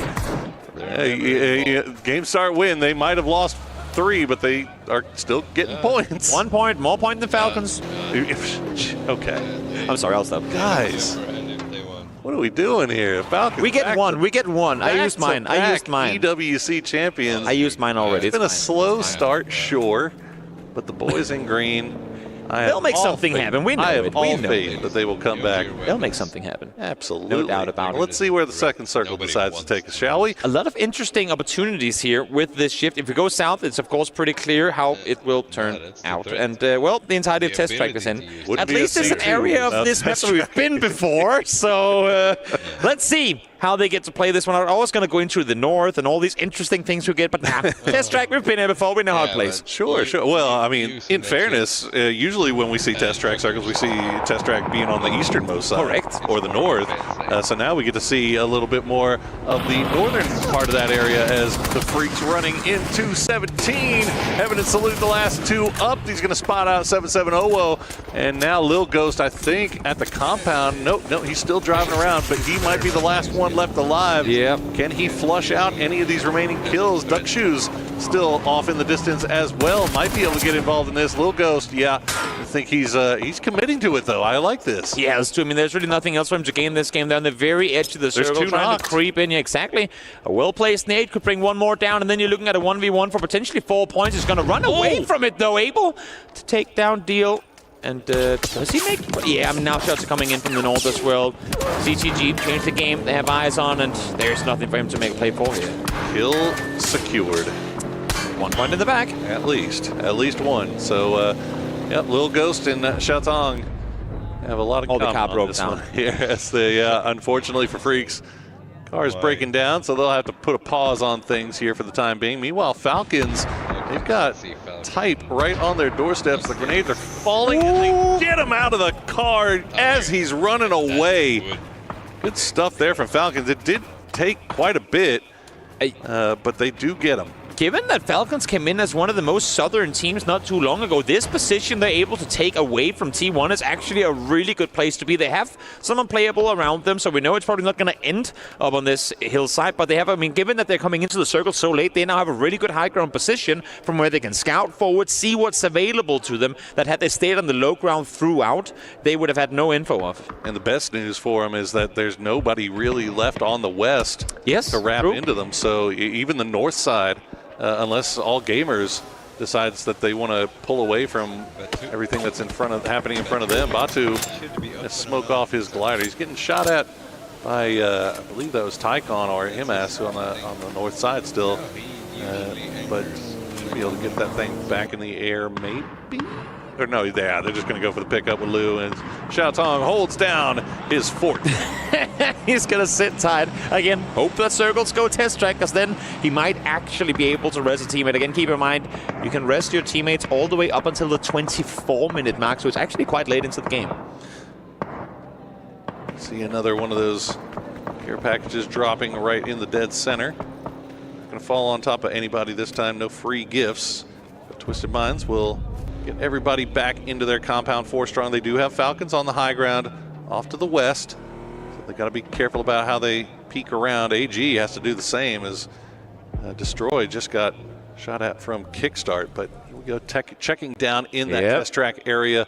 Rock, Petrichor Road, Toyo, even Gen G hanging around in that area as Virtus Pro has now arrived. Exactly, third on 5, only 3 players here. I think Fluky is miles up north, outside the map right now. Not sure exactly what he's doing. Circle continues to swing south. Gen G, Rock, Toyo, and Petrichor, the ones to claim their parts of Test Track and Neox Factory early.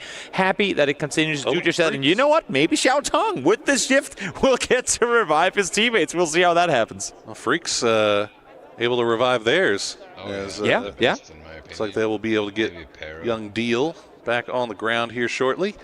See where they decide to go change the game. Already on the move. They're going to be pulling a little bit close to the Expendables here. T1, one more team opting to go into Test Track and join the rest of the party here. So a lot of teams operating from this south side. And the interesting thing is right now we have a big portion of the map that literally no one is trying to utilize. It's the area in between Falcons and, well, Test Track. And it cuts out a pretty big piece of this, I mean, pie. You can't use it for a whole lot as long as there's a team up high, because everyone is going to have eyes on you in the valley down below and shoot at you from both north and inside Test Track. So a lot of this map you can't really utilize for anything right now, which means that for the teams that are coming in late, like your All Gamers Global, like your third on 5 as Nixie is finally taken out of the sky, and even for the teams on the southern side as well, you're pretty limited in what you get to play with here. Well, interestingly enough, looking at Twisted Minds, they've sent Batulins and Liu into the zone. They've left Example and Perfectix back to that compound. So Xiao Tong, he's waiting around, and I think Twisted might be waiting for him, as they would love to be able to finish him off. But AG making the long wrap around to the west. Third on 5 right behind them, as looks like Falcons with that high ground try to cause some problems here, and they're going to get them low. Got the knock just yet. It's one of those weird ones for Twisted Minds where you're like, you really want to take him out because we don't want to allow him back in the game, but there's also way too much more to play for than staying with 2 guys out in the blue. And now that Batulins and Liu were getting shot at, they're like, guys, I know you won the point, but there's also a game to be played, so please come down to the rest of the team. Well, Xiao Tong's still in his... He's waiting. He's patient. He's been waiting a long time, but it looks like maybe... Oh, he's going. Yeah, he's going to make the play now. We'll see if he pulls off the great rescue or not, but it looks like, he's going to continue on that eastern side, unless he's just... We'll see. We'll keep an eye on it. We'll keep an eye on it. The Freaks, meanwhile, they're going to play on this eastern edge. They've got Lil Ghost, the solo from 17, coming in behind them as well. AG, they pull up just outside of Test Track, and they're going to catch They're on 5, but while they're not looking, Rossita Jr. once again going to be the first one taken out here. Him as you, absolute beast of a player. M4 in hand, sprays him down at 200 meters. Able to find the double headshot connected now. T5 finds one. And this is exactly the area I was just talking about. The teams that are coming in now are forced to try and play for the open. But there ain't a whole lot to take. Gen G, I don't know what you had for breakfast, but a lot of magnesium in it for sure. Because once again, they're sat in the center of the circle. Goodness. Well, there you go. They're on 5. We'll lose 2, and Fluky going to be the last player left alive. And fortunately enough for him, he was in the skies at the time. As they're trying to steal your kills, Falcons. You know you need those, and there you go. All right, give 3 to H-Win. There you go. And it's 3 points now on the board for the boys, but they've got some moving to do, and that circle is rough, to say the least. I mean, what is up there in the northwest? Nothing. Except for just wide open spaces. I can tell you, a lot of teams. A lot of teams, that is for sure. And you gotta imagine Test Track is gonna start getting a little spicy here. Toyo's still the only team in Neox, so they've gotta have all eyes looking in all directions to defend their territory here. Is 17 actually Lil Ghost gonna go and hit the revive beacon, so he's gonna get his players back. And for anyone curious to hear the continuation of the saga of Xiao Tong, he went down, meaning that game start win is the first team to fall. His journeys comes to an end, but Lil Ghost, on the contrary, able to stay put and get his teammates back and alive. That could be a good answer. Bounces a bit. Oh, not bounces, but blows a bit too far to the top of the hill. Salute trying to stay alive as long as the smokes will allow him, but he has got Navi swarming him. Barris will finish off Deal, and now it looks like Navi, they're going to devote 2 to finishing off Heaven and 2 to finishing off Human. Good grenade for Heaven. Will slow things down just a little bit. Extends, having to stop down. Heal up, Heaven. Player in his own right. Oh, he hits He's it. dropping them over the top. He hits that. These grenades are just working well for him. And that first knock comes through, and maybe it'll allow him a little bit of an opportunity to reposition, catch Sosid while he's not. Oh, good shot. Sosid has no idea where he is. Heaven, you sneaky, sneaky lad. Will pick up 2 more kills for the Freaks, who are now up to 8, Toby. Incredible solo plays coming through here for Freaks. As Heaven does get spotted in the end, Fairest able to do some damage, but the journey ain't done just yet. Down to low HP goes Heaven, even with the blue damage. I mean, point goes over to Fairest, but would have gone down regardless, as we are in Phase 4, soon to be Phase 5 territory. Fairest needs to find some way to quickly get down towards his teammate. How quickly did that fall apart for Navi? They had Freaks pinned with their backs against the wall, and now Human and Salute are still alive. Hakatori try to take a few more shots back towards him. He will hit it. There you go. Human goes down, and the Expendables still sniffing around in this direction. The circle has popped. It's going to cut north. Gen G once again. Compound blessed. See if they can make as much of this one as they did in game 1. Expendables in the meantime, they've had enough of the northern circle shambles. They're going to go further south. Are they going to stay roadside? I thought for a second maybe they'll collapse in the building, because it is big enough, as you can see as we fly by here, to house at least 2 teams, maybe a third in a late game scenario, can take an apartment block. But Expendables clearly a little indecisive in where to want to shop.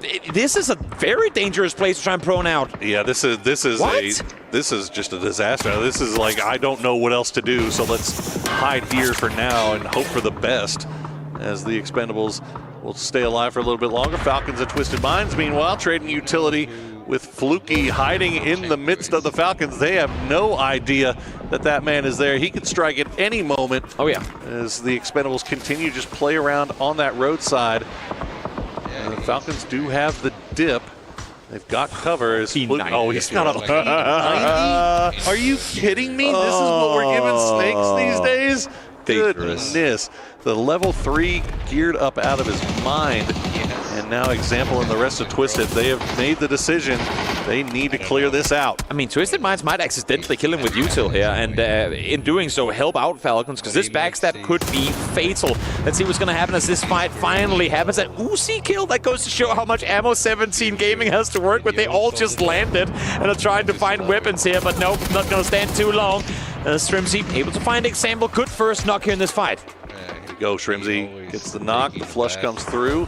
It's going to be stolen away by Hackatory, and now, Navi, we were wondering if they were going to come down here and get involved, and now all of a sudden Twisted Minds finding themselves a little bit pinched as the two remaining players from Navi have them dead to rights with that high ground for Hackatory, and Ferris starting to make his way a little bit closer with the low side. Good shots from Hackatory will spot out Lou, and that's another point picked up. Yep, helmet gone, but has to continue fighting his way forward. Hackatory, though, seen on the other side. Great shots coming through initially from Batulins, but it's actually going to be Kickstart to find the knock. Ferris is there to trade, though. So Twisted Minds down to just one. Fluky, though, still alive, yet to peak. He has a P90 and is once again in between teams, and Ike's left. If only he knew there are feet sticking out of the bush down in front of him. Oh, Falcons had to go. They knew that they had Twisted at a loss, and yep, there you go. We'll collect those points. 7 now in the bag. They managed to keep all 4 alive, and they managed to avoid the scariest rattlesnake we have ever seen in Fluky. As we get a little bit of a recap of, well, that's unfortunate for Xiao Wu. He believed he could fly. He did. And destroy. And you know what? With that full north side wipe outside of our main man, Fluky, of course, chilling in the bush, Falcons have just set themselves up for a practical top 3 guaranteed with this shift. Incredible positioning for them as Toyo finally forced to take fights here, able to deal with at least the initial push of All Gamers Global. They haven't found Tycon yet, though. He's inside the building among them, and I don't think they're aware. They are not. Himas will bleed out as Tycon will wait for the perfect time to strike. Toyo trying to get rid of that last player from Rock. Santastico, the only one to manage to survive the deluge of utility and grenades coming from all directions. Tycon will be spotted out, though, so good eyes on Benya. But Raibo and Capitan trying to make their way in. They're getting shot at from range, so Ming Ming and Petrichor Road influencing a lot of fights here without actually getting directly involved. Santastico, he said it on the desk, Martin did. His peaks have been absolutely disgusting. And now he's got another one. From a team that didn't seem like they really wanted to engage on anyone, sure, the nade takes him down, but they're playing with such a level of confidence and that alone can sometimes be the deciding factor in whether or not you win a fight. Great peaks come through there, able to get not just the knock, but the flush as well. So for Rock, again, they're in a good position right now, and they want to maintain that with more points coming their way. Top 2 teams out of the lobby now. Gen G, they're still 4 strong. They have the compound, but everybody's just kind of avoiding them. So only 1 kill so far. It's very much a reminiscent of Game 1. Petrichor Road, meanwhile, they have been hovering around the edges on the periphery, taking shots at range and spotting people out. They know exactly where Emmy is. They would love to be able to get this point because, boy, do they need it. They have climbed up a little bit as Emmy will get spotted, but it's going to be Lucarux that gets the point. Yeah, I mean, VP, it's been a while since we've talked about them. They've kind of been creeping in on the southern side, waiting to clear out positions. They've been doing extremely well at just that, and now they find themselves with an entire south and eastern ridge line to work with inside the circle and can actually stay at a distance from all the remaining teams, assuming that they're not going to take the fight head-on towards Gen G. We got 4 teams of 4 strong players and the one-man army of Fluky with a P90 off in the distance as Bean will go down on that high ground, and Petrichor Road going to use that as their opportunity to make a move. If you know one thing, that is Petrichor never doubts their decisions. If they say push, they push, and they do it here as well. Yes, it comes with a loss, but the fact that they get inside these buildings might have just guaranteed them extra placement points to boot, because if the next circle swings south or anywhere near these buildings, then for Falcons, for VP4, well, solo Fluky, you'd have to imagine they're going to be in trouble, and here you have that exact shift happening. On that push, Petrichor and Gen G now both down to 2 players. Don't think Gen G can get Bean back as he's on the roof. No. Actually, he's going to go for it. Tosi managing to jump as Fluky finally striding. He's actually going to steal the kill. So that's how he decides he wants to reveal himself. As we are going to listen into Falcons and how they deal with this late game.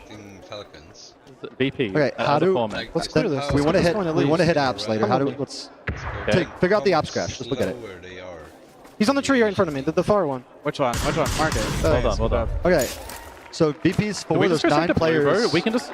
we drive in on our side? There's both teams are green line. Are we going to get fucking fried? Yeah, no, we can pull on the wall in blue. The wall in blue is full safe. Can we get inside after? It's not full safe to the guys, but we can go to orange right now if we want. I want to get into hard cover if we can. I know Genji and Pero are green line. I saw a Genji guy on green. But I think blue might be the only spot we Let's can try hit. blue then. You want to do it with an anchor? Leave take for a second or go for it? Listen, I have a smoking. We're going to smoke orange, okay? I'm going to smoke orange. I smoked it now. We're going to hit that spot solo, and we can get into the door there. It's a shit shack, but we can work out of it. Can we get into anything else after? We can work out of it. Orange line, Okay, yes. let's do it. Use smoke screens towards VP after. I tried. Ready? Yeah. Let me enter it.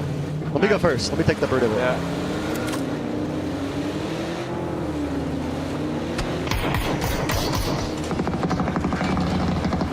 Don't run there. Oh my god. We're going to get native on the ridge. I'm going deeper with kick. Going to the next footing. They get deep. Shut that door if you can. I did, yeah, I did. Other door. I'm in, boys. I'm in. Okay, we need to get to them now, H1. We should go now. It's a bad cross. It's a really bad cross. There's a fucking window on the door. Nade on us. Love the fact that we're getting these insights from the players. Even when the game seems quiet for us viewers, everything is planning, everything is coordinating, figuring out what can we do with the plan ahead of us. And great pull up here for Falcons. Yes, they get one knocked, but kickstart should be resible.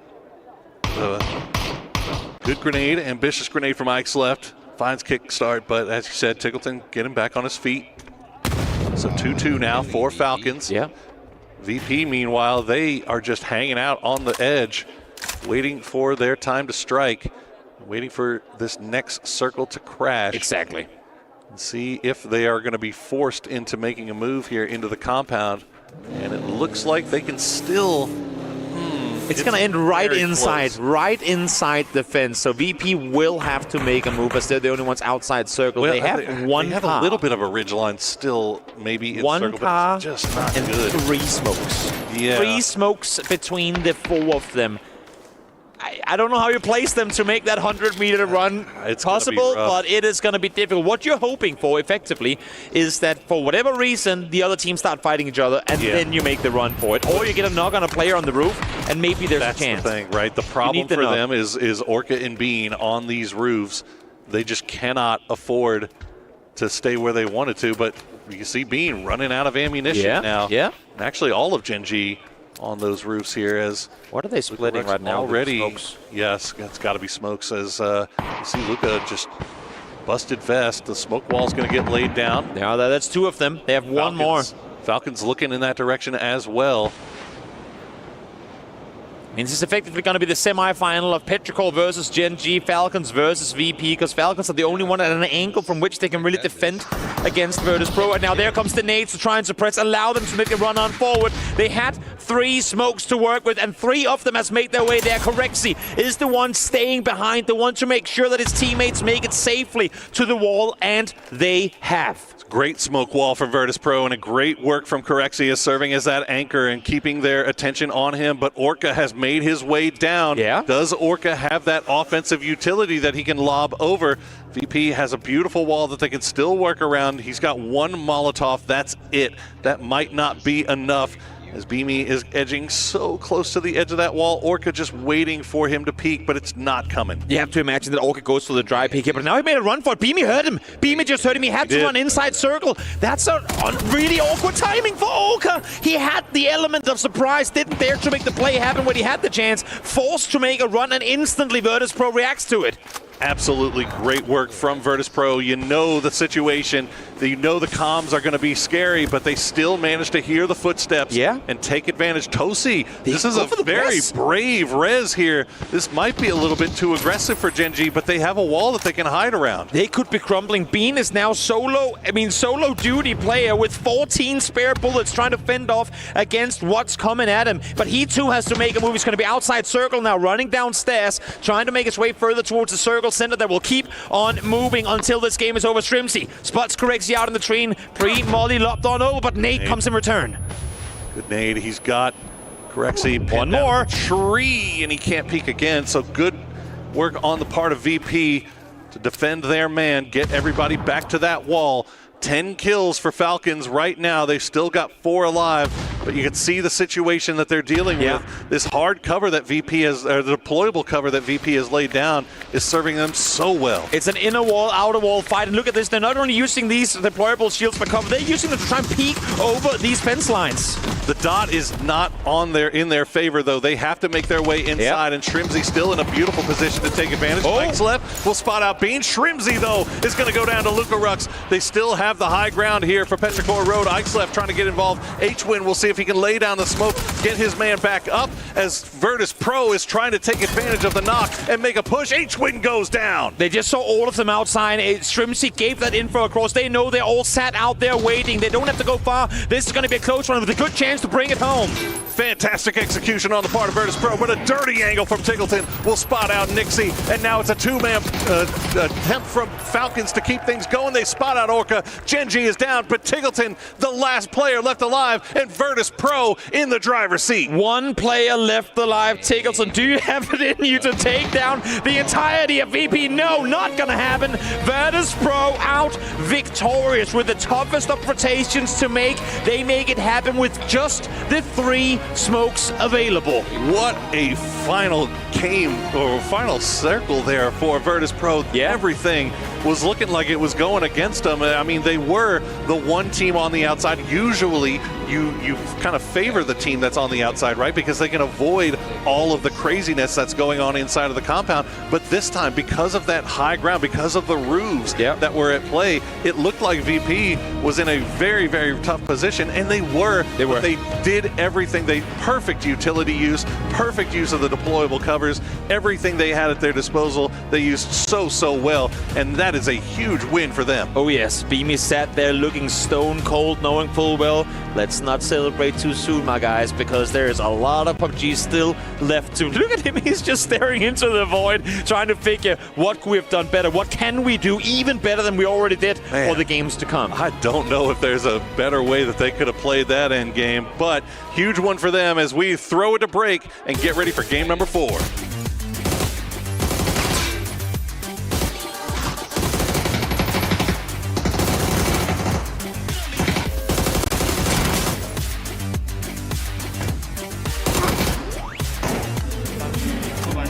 Nice! What a good game! Nice, boys! Nice!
guys, it's Bella. I am here with Virtus Pro, Lucarex, and Nixie. And emergency pickup? Yeah, emergency pickup. Okay, let's go.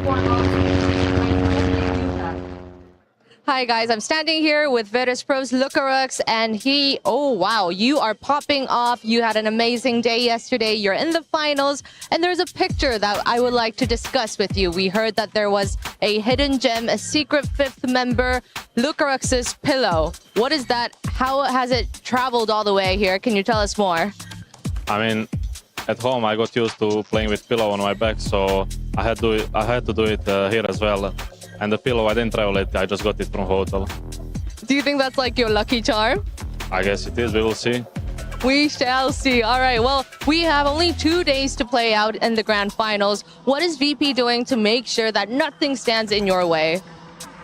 I mean, we just need to keep playing how we practice and what we know, and I think it's gonna be good. Let's fingers crossed that Lucas Pillows works the magic. Good luck to you. Fucking get the flushes. I'm going Insta. Don't do I'm holding the edge. No, I fucked up. Come. Rest me inside. You can rest. One active. Inside the house. Guys, it's 1-1. You can peek around the stairs on the door. They need to come out. Yeah. 1v1. Done. I'm full blind. Nice! Good job, beaming. What a good game! Nice, boy! We had 9. Nice. Well, Virtus Pro in a stare down that compound. Falcons was able to get in there. Plenty of teams battling it out, but Virtus Pro enters and they conquer. A good win for them here to be able to get things rolling in the grand finals. Joining me, Avenger, Godspeed, as well as Toffees to talk about this one. Avenger, our resident EMEA man, talk to me about Virtus Pro. Yeah, I mean, this team obviously built for victory, right? They are pulling in Correx here, and love to hear from Scoom as well that, you know, they're bringing him in to make sure that there's enough firepower, but also he's doing all the small jobs that all other guys might miss. But I gotta say as well, Lucarux here, obviously a man with fantastic support now in his back, but also fantastic IGL experience and fantastic ways of executing. And he's just keeping so calm in these kind of late moments. I just love to see how they kind of execute towards this big game here. And I would say calm and patient is their kind of pedigree right now, right? We see them coming in late from the blue every time, picking an edge that they feel is going to be most advantageous to them. They slow roll it, but they're so successful in doing that. They came in from the south here. They were able to dominate pretty much all the other teams. And when they came into that end game, that was a beautiful smoke wall, Steve, that they even allowed them to get onto that compound. Getting out of the wall in the first place obviously was their win condition. I mean, Curexi as the Taylor, I think, was fine. They get in there, they make a good play. But going back to that interview you guys had at the start of the day when Scoom was here, and he said Curexi fills in the cracks. They've had a strong foundation. He seems to have made it more solid, and here we are as they continue to walk away with more points. But they seem firm and set up now. Shame we didn't get Scoom and Gunner just before this game or even after it. 19 points and 18 points for those two teams. Huge for them. Petrichor Road, 10 points off the back end as well here. Godspeed. So the Chinese boys stepping on up alongside their brethren. Yeah, I mean, 17, as far as the Chinese teams, had a little bit of a hiccup. They ran into Freaks early. They lost all but Little Ghost. He tried to recover them, not so much. But Petrichor, again, much needed 10 points in this game. But also, you just brought up Freaks. The three teams that we were sort of, especially Falcons as well, that we were saying, man, where have they been? What are they doing? We came here and they said, okay, we're going to play our game and make some moves. Well, of course, we've got the AWS stats coming in as well to see who's going to be able to take that spot for this game. Who is it going to be? Oh, Mr. Lucarux.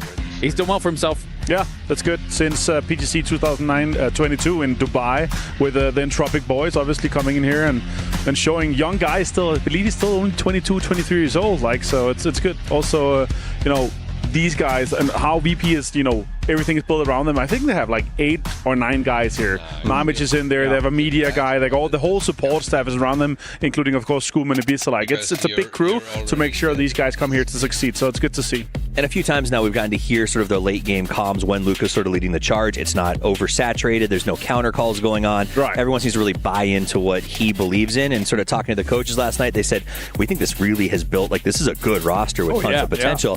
That buyout of Curexi really, really is showing that it was worth every single penny. Yeah, it's huge. It's huge. And I'm getting word actually that we do have a Falcons kill package. So let's go to that. Oh, it's actually real this time. This time they have kills. Yeah, yes. they step up. That's a huge one for them. 12 kills in this game here. They managed to kind of push themselves into that top 8. That's huge. And it started with Win.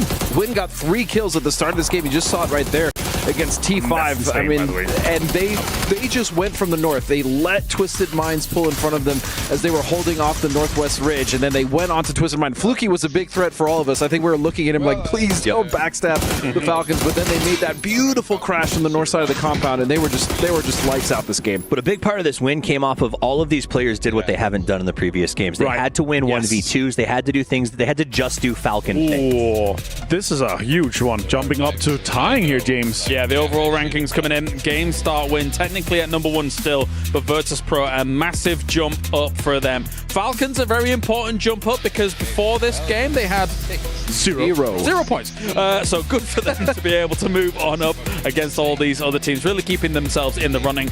As we look down towards the bottom though, with 25% of our games done, 17 Gaming, all Gamers Global down here, the Expendables, not names we would expect to have a slow start, I would think, Toffees. PGC Champions, another team with the best player in the world, arguably 17, who has been a dominant team forever. PGS Champions, and all at the bottom of the leaderboard. Maybe the next game, though, they'll do what Falcons and Freaks did after we complained about them last time. Great. Yeah, and I think an issue of that as well as the circles, right? We saw that disgusting Erangel circle in that last game, but I mean, we can give them excuse and be like, the circles are bad, but these teams need to salvage those points, right? That's really what it comes down to.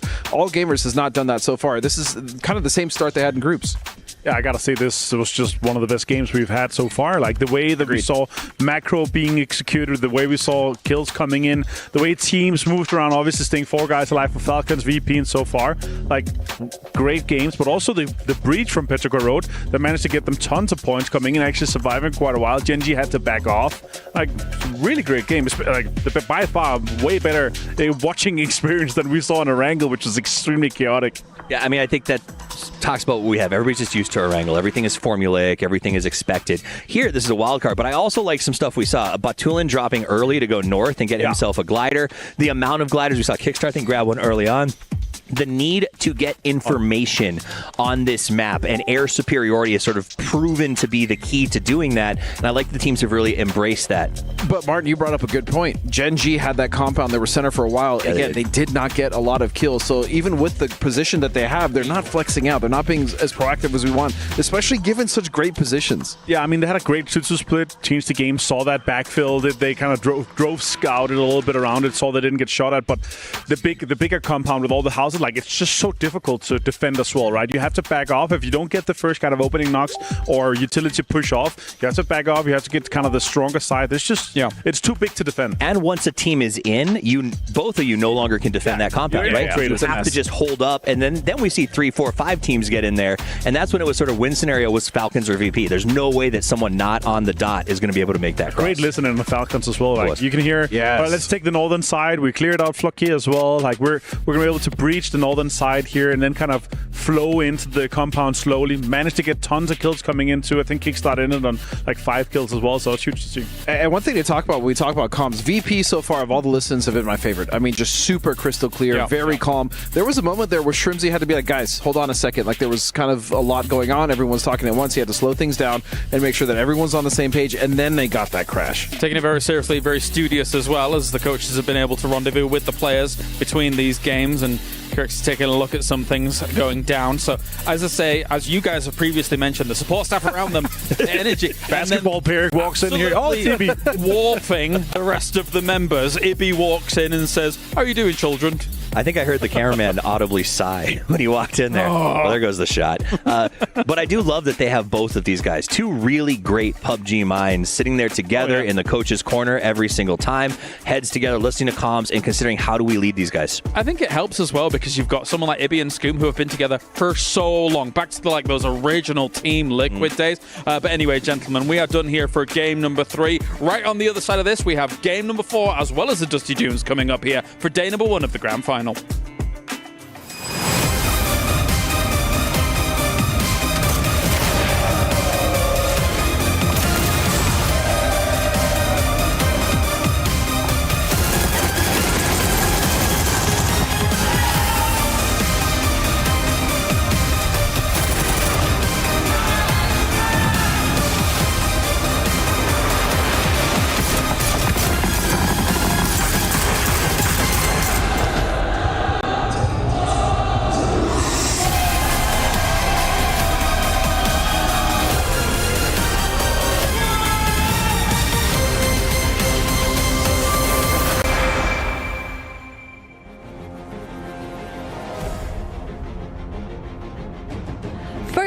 of Grand Finals here at PUBG EWC 2025. We're 3 maps in, halfway through the day, and we are here with the highlights. I'm Bella, and this is Barney. Yes, it is. Map number 1, you know what? It was a test of nerves to see who was confident at the start of day 1 of the Grand Finals. And it ended up being Gen G securing that chicken dinner. And an honorable mention, of course, goes to Game Start Win with 8 kills in 4th place, Bella. And they carry that momentum onto our map 2. They come out with the chicken on top. They enjoyed their moment on the first spot on that leaderboard, but Navi was right behind them with the game with 9 kills and 15 points. And then tell me what happened.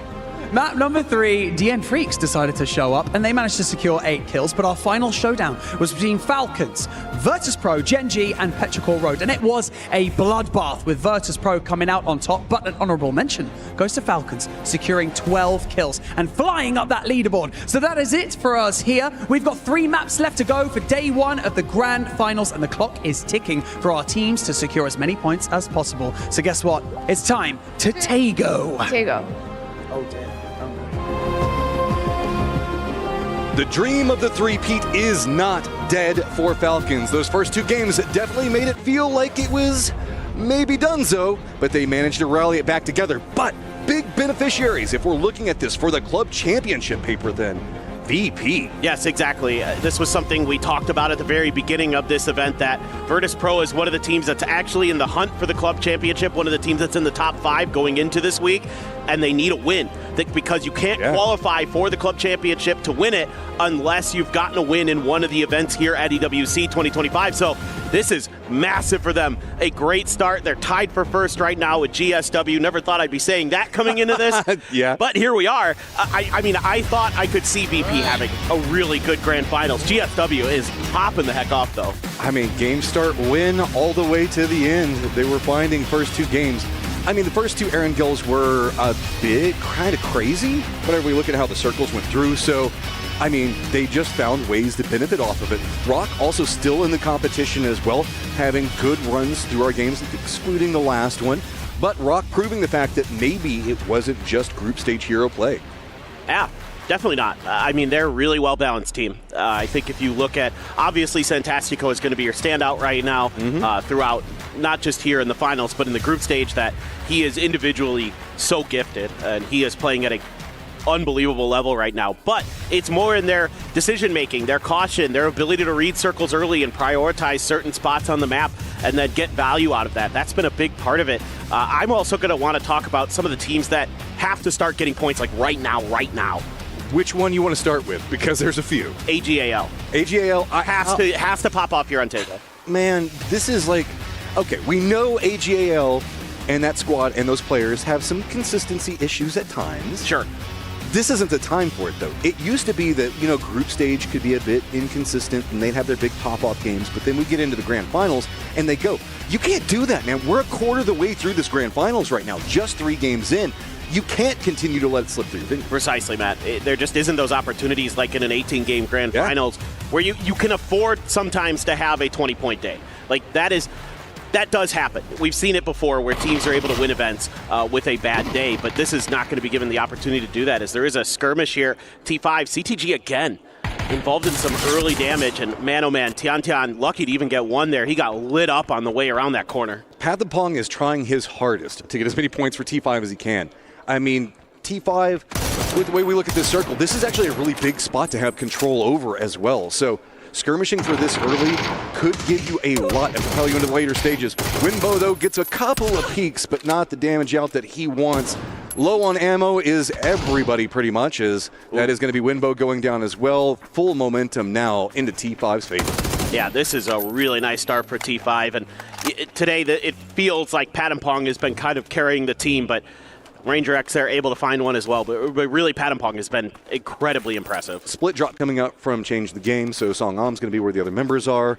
This finished out, should be able to get the res pretty easy. The circle has a lot of different ways that it can go. We still have pretty much up against the zone wall over into the east. We know that sometimes this leans more northern, more often than not whenever we see it, but I mean, we still have Oyang in it. There's a lot of very cool ways that this could play out. I'm not even going to start trying to do a breakdown on it because there's too many hillsides, fields in play. We're going to need a circle or 2 before we really start diving into the train. Yeah, I keep hoping for a hospital area finish one of these days, but would be nice. But I don't think we're going to get it here. I think you're absolutely right that these tend to end like more northern than not. Kind of drift towards Buksansa more often than not, but we'll see. I don't even know. Like, Jinji, you're not in the circle.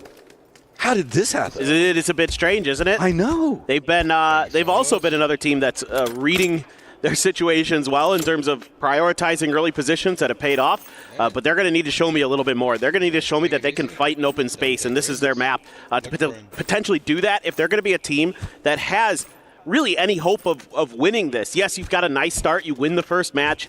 You're in third place right now, but you've got to show me that you're able to take some good team fights. You nailed it. I mean, they get positioned great, but you got to get some type of firefight going for you. T1. We were kind of joking about Rock being, like group stage heroes. It's almost starting to feel like that with T1. Whenever the lobby's a bit weaker, they can really exploit it. But right now, sitting in 8th, they're still middle of the pack. They could have their big come up, but it's just been, they just can't seem to find the circle for themselves a lot. And most of these points have been coming off of solo plays from Type. Exactly. I mean, he's gotten a couple third places just on his own, right? Yeah. That's a fair amount of points, and that's pretty much the lion's share of what T1's going to be working with in some ways. I think my concern with T1 is that they don't start fights. They're the ones who have fights being started against them a lot that I see today. Yeah. So that's kind of like a bit concerning because you want to be the one often taking the impetus, finding those moments to get that knock, and then kind of build your momentum from there. I think they had one off screen. Hold on. Team you want to drive next to. The Expendables have no spear early. Dutch Juice is going to get knocked on the BME, but then it's a counter coming up from BP. Big exchanges between these two right now, dancing around. Delwyn back behind. Luke Rux wants to try to get him down, but that's going to be a problem. Luke Rux does get the flush onto one, but Calorius now starting to stack all of these together. See how BP up on the top of that hillside with Nixie. Oh, new friends approaching, though. Navi's going to be running right through the thick of this. There was the red zone right along the side of it. Is Navi? Yep, they're going to stop up. They're going to have high ground shooting in the backside, and Nixie, he's in a ton of trouble. BP, can you even get out of this? He's just trying to run out of this hillside. He's not going to make it. BP out. Now, the Expendables have a bit of a problem because Delwyn's the only player left alive right now, as some of the players that are exposed to Navi's angles have taken some damage in their knock state, so they're close to falling. Clories, maybe Delwyn's just done. He's seen enough. He's going to leave for now. I mean, there still are opportunities here for Delwyn to come back, pick up the chips, and then get the reses. That is absolutely something to be thought about for Navi, how they want to kind of handle their situation, but that's great timing for them. Just skirting right around the edge of that red zone, striking right when both teams had suffered pretty decent damage, a couple knocked on both sides, so great opportunity there for Navi, and they capitalize brilliantly. Yeah, VP touches first for just 1 second by 1 point, but we were talking about club championships and stuff like that. Momentum being a big part of what we talked about inside of PUBG a lot. Coming in, VP just bumping into the Expendables. As we know that early game firefights from the Expendables, they'll come in hot and heavy, even if it costs them something. Well, it definitely cost them something this time. They pick up 4 points off of it, but now just down to a solo. This was another team I was going to kind of mention in my needs to get it going here on Taego, and it may still happen. There's still a world, again, with the blue chip system involved. They can get it done. Let's just hit it all real fast. I mean, teams that need to get something going. The Expendables, Twisted Minds, Freaks, 17, and AGAL. No disrespect to you, Toyo. You're in a weird group right now. We're not expecting you to be pushing the top of the leaderboard like we were with these other teams. Yeah, exactly. I mean, certainly those are like the favorites coming in, or contenders coming in, is kind of how we were thinking about it based on PUBG esports history, based on things how things have gone. I mean, I love the Toyo boys. Yeah, me too. They're in good company right now. I am the biggest Capitan fan on the planet. He is just the nicest dude. Got to talk to him a bunch at PNC this year. Absolutely a pleasure to get to hang out with him. He's just always excited to kind of come to these events and try to do what he can. And look, no one would be more excited to see Toyo pop off than me, but historically, it has been tough for them in grand finals. Tosi, you're fine. Yeah, yeah, do that all the time. Yeah, easy. I love our car visits. I do too. But Genji has a pretty open path for a while. Rock still hasn't made their way into the circle either, but they're kind of a step ahead coming out of the airport vicinity. T1 is kind of angling outside of Kongnum. Twisted Minds has set up a bit of a 2-1-1 spread to kind of keep T1 in check here, or whatever team it showed up, but in this case it's T1. And T1 is just trying to feel this out a little bit, maybe looking for an opportunity to get a better position, maybe a little bit of a more southern area. There's some of the compounds that are on the edge of the road that are open over there on the east side, but you don't really want to go there. This is like the quietest early game takeout we've had in a very long time. Shush. There's nothing happening right now. But there was. There was. But it went kind of fast. But we've been having some pretty hot and heavy, like, early rotations in phase 1. We did have that, yes, big fight just a moment ago, but that does open up more space, 55 down going into the circle. Also, the circle is going to have a lot of hillsides specifically in the middle of it. That's going to create its own kind of contained firefight locations. Also, it does mean that rotations are going to be a bit blinder, so people are making sure to stop, scout top of hillsides before they come in. That is slowing down a lot. We still have the sitter meta coming in very, very strong on this right now. Tail end team is going to be Rock, that's just now getting in the circle. Freaks are going to be a bit further out in the west, very widespread coming out from AGAL. They're kind of surrounding poor Delwyn right now. Everybody else is pretty much around Oyang and to the north of it. Yeah, kind of interesting. You know, a lot of people kind of guessing that what we thought initially is what the circle is likely to do. End up somewhere in between Buksansa and Oyang.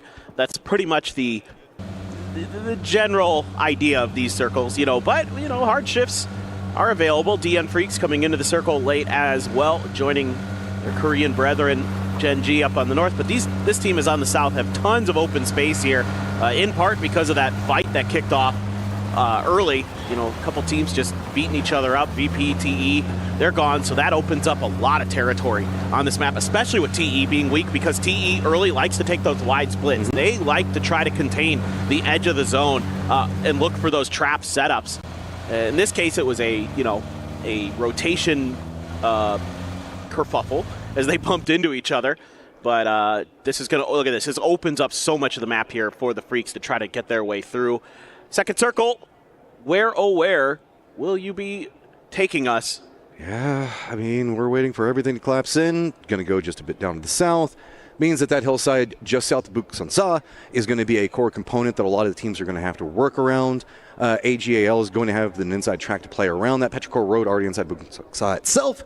So now we've got emergency pickup also coming out from 17. Looks like we did see Twisted pull one, but they're going to go ahead and go for a pull-up, driving right next to GSW. T1's going to run right in the middle of those. That's going to get a bit hot and heavy for just a second, but T1 in that field should be okay. Only problem with it is if you start trying to cross that area, you're going to get a lot of verticality. It's going to slow you down. There are essentially giant speed bumps in the middle of it, and that can lead for you to get caught out. Luckily, though, Twisted is not the Expendables. They are not going to just go directly after you if you drive next to them. Yeah, for sure. Twisted's a little more judicious. And then you pass next to Toyo after that. That's probably the best cluster that you could drive next to. Well, the funny thing is I think they're considering the same spot that the Freaks just took potentially, although they might come up just a little bit short of that. The Freaks there just got enough ahead of AGAL. There might be a fight that brews out of that. Navi can kind of see some of their players as well. They're those speed bumps you're talking about. Yeah. Okay, so looking out, we did not see 17 take their emergency pickup either. Rock is going to be rotating very far away. Rebo did get spotted out, so Type is going to be able to pick that one up for his squad. Twisted's got some high ground right up on top of Emmy, so this has become a bit problematic for Toyo. While they do have compounds, they're kind of in a desperate situation with Emmy right now. Capitan can't provide the best of cover from this point. Yeah, Emmy in a rough position, has to even put up the folding shield. He's a little bit worried about somebody from his west, but could be Petrichor Road maybe. That put some shots down in that direction. Getting out of this spot is going to be not the easiest of tasks for sure, especially since you've already lost a player as well. So kind of having that ability to leave a player behind and then put forward a three-man front in front of Twisted Minds, something like that, not going to be available to them, at least not right now. Coincidental circumstance that we had down in the southeast, Gen G was trying to gatekeep out a position where Rock was trying to rotate through. Rock had to stop. There was a red zone on top of him, but also a ton of crates. So that does mean that Rock should be coming into the circle pretty strong, and with Gen G now stretching to the west, that's going to be pretty open for them. Delwyn just called in the res for the rest of the Expendables. Ooh. He went over into Hosan. I can just barely see it on the edge of the map. That's something really key here. And there's a ton of open space, actually, on the west side, on the south side, that they could potentially use to get back in, get some potential loot, or if they want to drop on where they died. That's a little trickier, but they have options. Expendables right now thanking Dr. Sulman Al-Habib for all of the magnificent medical work to bring back in those 3 players. So, well, we're thinking 3. We don't know how many of them we got. I assume. I would assume so. They're all stacked on top of each other, so it should be fine. It should be, you would think. But it's going to be a little bit quiet. Rock taking a huge 2-2 split on the edge here on the backside of Gen G, trying to see if maybe they can find some kind of opening in there. Gen G takes a pretty wide split themselves, so there's actually opportunity here for Rock if they can find a knock to make a move if they so choose, but it looks like instead they're just going to kind of try to group up, maybe go even further west. I mean, they're not seeing much from those hills, BL and RBN, so they might say, guys, we've got western paths open. That might be our safer option. Currently, Falcons are in the air, and oh boy, this is like half fields almost. Half fields, a quarter Buxonsa, and then the hillside as well. This is messy. Falcons up in the air right now, soaring up above everybody. They're going to go ahead and break out, and they're going to shift to the hillside, but this is going to be pretty crazy. They're going to have Twisted on one side of them, T1 on the other. Petrichor Road could get some vision in just 1 second. T5 playing down into the southeast is going to have some friends in Gen G on their encroachment. Rock, I think, is kind of spotted out how we saw Gen G come into this, so they're going to shift away. Looks like we did see the Expendables come in off of it, and it looks like maybe it's just Tan Vu. Yeah, this is going to be tough for Gen G if they have to fight through T5 one way or another. T5 has a lot of control over Okyang, and then you got Twisted Minds up in the hills. That's a big knock for Heather. Okay, high ground advantage for T1 looking down the hillside, but going to get some retaliation. So Loot, of course, gets the knock on to Heather. This is going to be pretty close to center, just to the west of it. AGAL is very close, so they're going to hear this. You know that this is a squad that once more they could be running in, seeing if maybe they can third party any second. Deal peeks around the side, spots out EN. Easy pickup for him.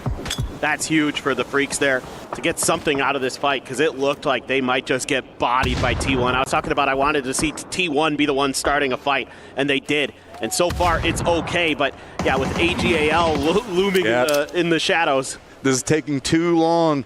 You can see Highmass getting closer. Haisaki back behind it. This is just, the timing on it is good, but it's just taking too long to really develop, finish out. T1 playing this slow. They want to try to make sure that they maintain some form of safety, and that's just letting a lot of third-party setup come up back behind them. Finally, the Freaks do go down. AGAL do have vehicles close, but it does look like maybe they got spotted out. I love this. I love this from T1. Now they do have to turn their attention to the west, but the thing is for now, they're kind of clear, other than Aches Left just reached out. He heard the fighting and wanted to see if he can get involved, and of course he can. He's going to take down Type, too. This is a very passive play coming up from AGAL. They stepped in there. It got a lot quieter, so decided not to go after it. Delwyn is also on the approach for AGAL, but he's pretty much just a solo, and Tanvu, I don't think, has any loot unless he managed to land and pick up some crates over there. I think that's probably why he landed a bit further than south. Gen G making their rotation, going to be right next to Na'Vi. A couple of shots just kind of shoo them in the direction, but Gen G with these shots also going to be forced closer to the line than Haisaki could spot out in a second. Yeah. Oh, wow. Orca even hit a headshot there on that drive-by. They were passing each other, and he was able to still find some pretty serious damage on a Na'Vi. The problem is you're about to drive into AGAL. Haisaki, Taikon, all eyes in this direction. They're slowing down. Looks like they're going to crest the top of the hill. Don't spot out anything just yet. Do jump out.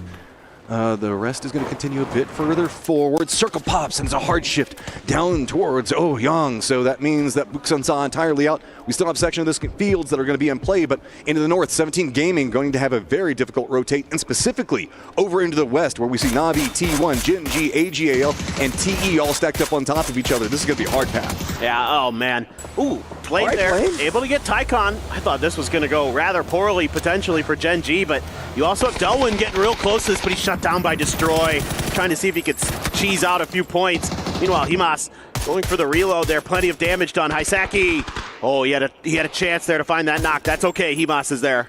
This is a much slower firefight coming out from AGAL. I mean, they know that there's going to be a team just to their east, so I guess they don't want to overextend too much, but it's just going to be in the middle of everything. No fear. Destroy is going to go ahead and assist, get down Bean. Flame pretty much back behind the entirety of this. Flame, man, what is going on with this guy? He is carrying Gen G. He is filthy. He's got a blue zone bag, so he can reach out into the blue, try to see if he can catch them off guard a bit. Tanvu actually striking from behind now. He found the flush onto Orca, looking for more. It's actually Heather from T1 showing up. He's got himself a car.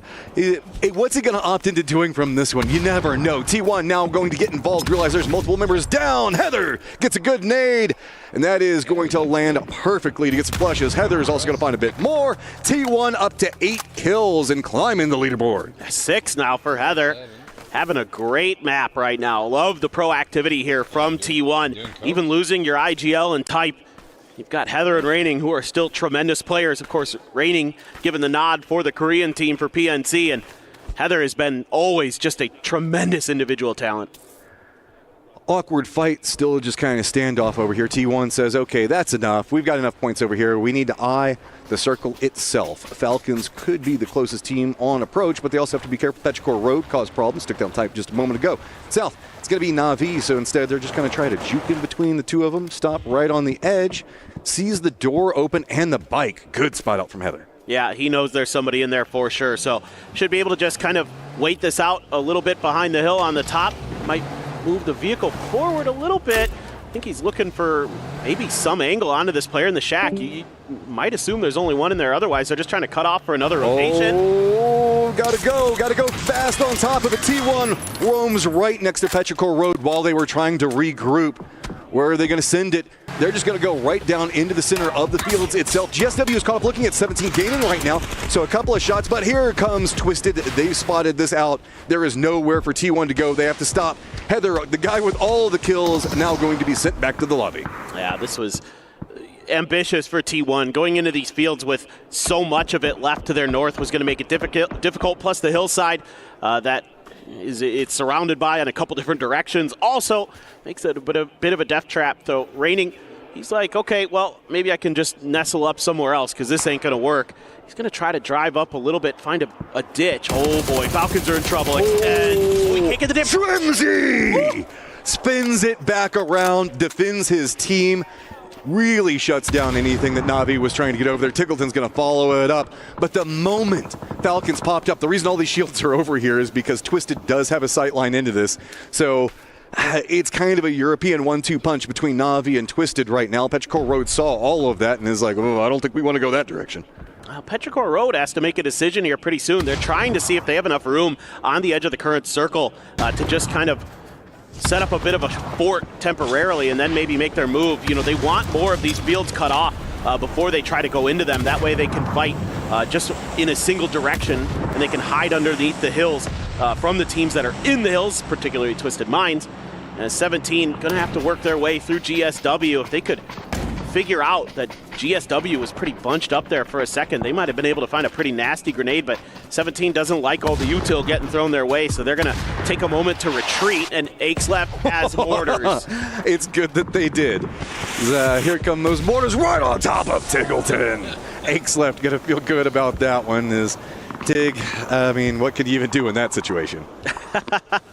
Nothing. No, I mean, that's such a short-range mortar, too. That's almost like mid-range there for Aches left. Really nice find. A17, they're going to lean more into the west. They've got the vehicles. They're going to rotate around GSW, but that's going to put them right next to Petrichor Road. They're going to go high side of the hill. They're just going to lead through GSW, tapping in some shots back behind them. They're going to creep down right next to Petrichor Road. They do spot out Raining, so they're going to find the same spot that he was in as the car runs away from him. No, we're going to need that. We have to have it for cover. That's going to be some damage that Xiaowu takes, but he should be okay. He managed to stop it out now. And now you're going to get punished a little bit by GSW, the team that you couldn't find any damage on when you were up on that northern side. The good news for them is Twisted Minds has completely turned their attention over towards T5, who had to leave Oh Hyung, and Example finds a good molly onto Ranger X, so just fluky left that I can see here for Theraton 5. Oh, he finds some good damage with that first grenade. Peeks up the hill and does get the knock onto Batulins. This is very scary, though. He knows he has all of Rock back behind him. He can't really move. He's just trapped. Fluky's just having to dodge all of the bullets being sent by two different teams, hoping that maybe Rock leans a bit more into Twisted. That does look like that's going to be what's happening. BL has shifted down into the south, trying to see if he can get a sight line. They heard the shots coming out from Twisted. This is a very aggressive push coming out from Rock. Fluky does get spotted, so the distraction is now gone. Meanwhile, H1 able to get some revenge there initially onto Petrichor Road. A big fight there between the Falcons and them. As you can see, Ming Ming able to respond in kind onto King. Now, Shrimzy steps up again onto Ming Ming. Oh my. Okay, gotta be careful though. Doesn't want to over peek it right now. Petrichor Road has Aches left and Ming Ming both down. Nades are gonna land right on top of him. Doesn't get the flush on Kickstart, but does a lot of damage onto Shrimzy.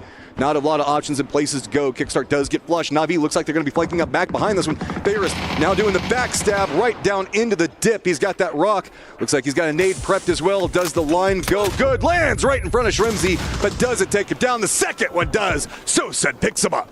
Yeah, nice work there by Na'Vi. Finding a good timing of their own. Back over towards Twisted Minds, who's now fighting Rock, losing Batulin, so they're a man down compared to Rock, who continues to try to find ways into this next circle themselves, but they're getting hit from a couple different sides. Toyo getting involved as they begin to reach out of their compound to try to find space on the side of the hill. Petrichor Road just yeeted themselves at 17 and paid the price. Oh, they had a C4! Oh, C4, yes! Oh, Chewy makes the sacrifice for his squad. Petrichor Road says, if I'm going down, I'm taking you with me. Not down yet. Trying to see if he can hold out Na'Vi, but he is so heavily outnumbered. Petrichor Road goes down, but lives on in our hearts. Oh, man. I was watching the map, and I'm like, why is they're it going just there? driving Yeah. at Petrichor Road. I'm like, oh, yeah. That's right, C4. Oh, boy. I wish we could have gotten a 17 reaction to that one. Oh, yeah. That feels bad, but feels good if you're a Petrichor Road fan. This little ghost just staring into space. It's like, what has happened to my life? Meanwhile, there's some crates over here as well for Na'Vi, so might be able to scoop up a little bit of nicer gear potentially that's maybe left over from some of the bodies on the ground. But this is now a fight for the hillside on the southeast, and Rock is trying to play a little bit of contain. Toyo's going to send Captain out to try to set up a counter angle onto Rock. Santastico, if he can win this fight, could actually just break things open here for Rock to make a sweep around their northern edge. Wipe out Emmy and Benji, but oh, goodness gracious. Oh, them Doritos are scary. They do a lot of damage. GSW in the late game yet again. 15 alive, 5 teams up. So up at the top of the leaderboard right now. GSW, though, very also top of this circle. Out in the middle of a no man's land. Crossfire could be set up. They've got their sights set on Rock. Rock wanted to move after Toyo, and they get picked apart. BL is very far to the south. So this is going to be him and Santastico with 2 teams between them. Oh, this is great timing from Twisted Minds. BL trying to set up a backstab, but it's taking way too long. Rock is hemorrhaging players at a very high rate. Santastico throws out a few smokes, but he's on the bad side of the blue, so he's going to have to make a move, and Example knows it, but BL comes from behind. Example turns his attention the other way. Instant headshot, gets a little bit more damage. BL in a ton of trouble. That grenade not going to get anywhere close to Twisted. But great sacrifice, trying to keep his teammate alive, moving with synergy. I love it. See if maybe you could squeeze out a couple more points, get some survival out of it. Na'Vi did hear this firefight. They have to shift over from the west. Twisted can't be focused back on what's going on with Rock right now. They have to set their eyes over the west in this expectation of Na'Vi now starting to crest up their hillside, using the same opportunity. GSW going to just try to skate on by this, but it's going to be actually SoSaid really far back, trying to hold it out as the other members pushing the top of hill. I think that Example might have had an idea something was coming, but now it's just a firm regroup together. New circle's going to pop, leans more into the north. GSW loving that. Hakatori here might be able to spring a trap onto Twisted Minds. They're busy trying to deal with Toyo, but if he takes a little too long, Toyo might just get wiped out. That grenade did a lot of damage there to Toyo, but they should be A-okay at least momentarily. Now, Na'Vi has revealed their presence to the Twisted Minds players. Some grenades are coming out. Oh boy, good throw. Connecting both of them. Yeah, that stalled them out. Twisted in high ground can do a lot of damage, but when those nades land right in your face, not too much you can do. They had to surrender the control that they had. Toyo is just hiding in the shade of the bullets that Twisted has been throwing at GSW. Now Twisted realizes they have to commit into this Na'Vi defensive line. SoSaid going to be creeping up back behind it. Toyo looks like they're going to hop in vehicles. They're going to lean into the north. They want to get away from all of this. Looks like they're going to be trying to go after this position. GSW can't really get too much more out of it. It's just going to be CC over here all by his lonesome. And SoSaid taking the shots into Toyo to force their heads down. No, SoSaid there claimed some of that level 3 gear I was talking about earlier. Got a Lynx, put it to great use early to open just a little bit of extra space. It helped out Toyo, maybe even more than it helped out Na'Vi as they were trying to drive in and find some level of safety, maybe even claim that knock. Instead, They're stuck on the other side of the hill here as some util being thrown both different ways. That's a blue zone there, right on top of Benja. The grenade right in the middle of it. Benja, though, has the blue zone bag, so he is going to be A-OK for a moment. Meanwhile, Na'Vi continuing to try to harass the flank of Twisted Minds. That's a hard hillside to push, and Twisted realizes they don't like how close this has gotten, and it's right on the edge of zone. Instead, give themselves a bit more breathing room. They hear the firefight up in the north. They know how many people are alive. So instead, start setting up for the later stages of it. They're going to leave Lou behind to see if Na'Vi does do a push up. But Hakatori now has set his sights more into the field, and what was going on between CC as well as Toyo's, the new circle has popped up, and it is going to be favoring the shift coming up from Twisted. So now Na'Vi, the odd team out. Twisted got 7 frag grenades, so they have a great opportunity to just knock Toyo, maybe even GSW, both of them out. And then have to down this field. This is going to be the weird part. It depends on how clean this can be. Now you can see the hillside actually does obscure them from Na'Vi's vision there. So there's a pretty significant gradient just to Twisted Minds west that they're able to hide behind.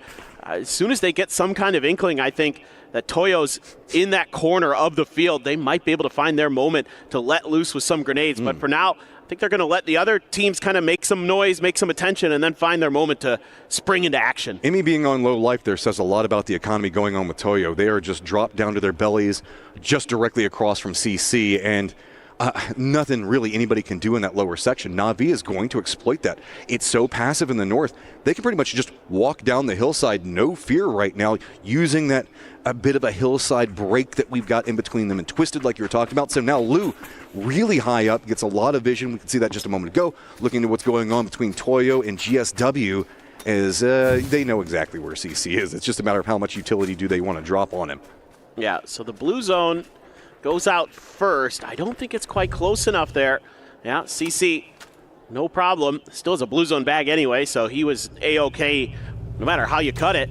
But Hakatori starting to drift towards his direction. He hasn't moved. Now he does, and now he's taken down. As soon as he moved the muscle, Fairest was right there.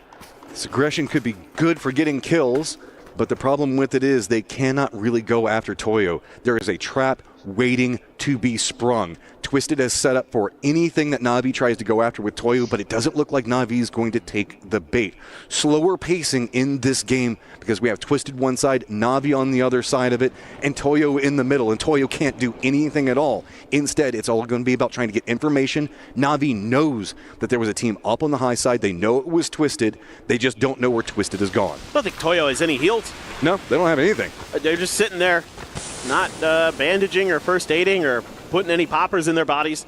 So Na'Vi throwing down a little bit of extra cover, and might end up being a similar situation to what we saw in the final game of the group stage where it's Twisted versus Na'Vi. Now the grenades, now the util comes through. That's a molly, and that's trouble for Toyo, who has no ability to heal for that. Great timing from Perfectix, finds both of them. Perfect nades from Perfectix just to send Toyo back out of this one. Now it is a 3v3.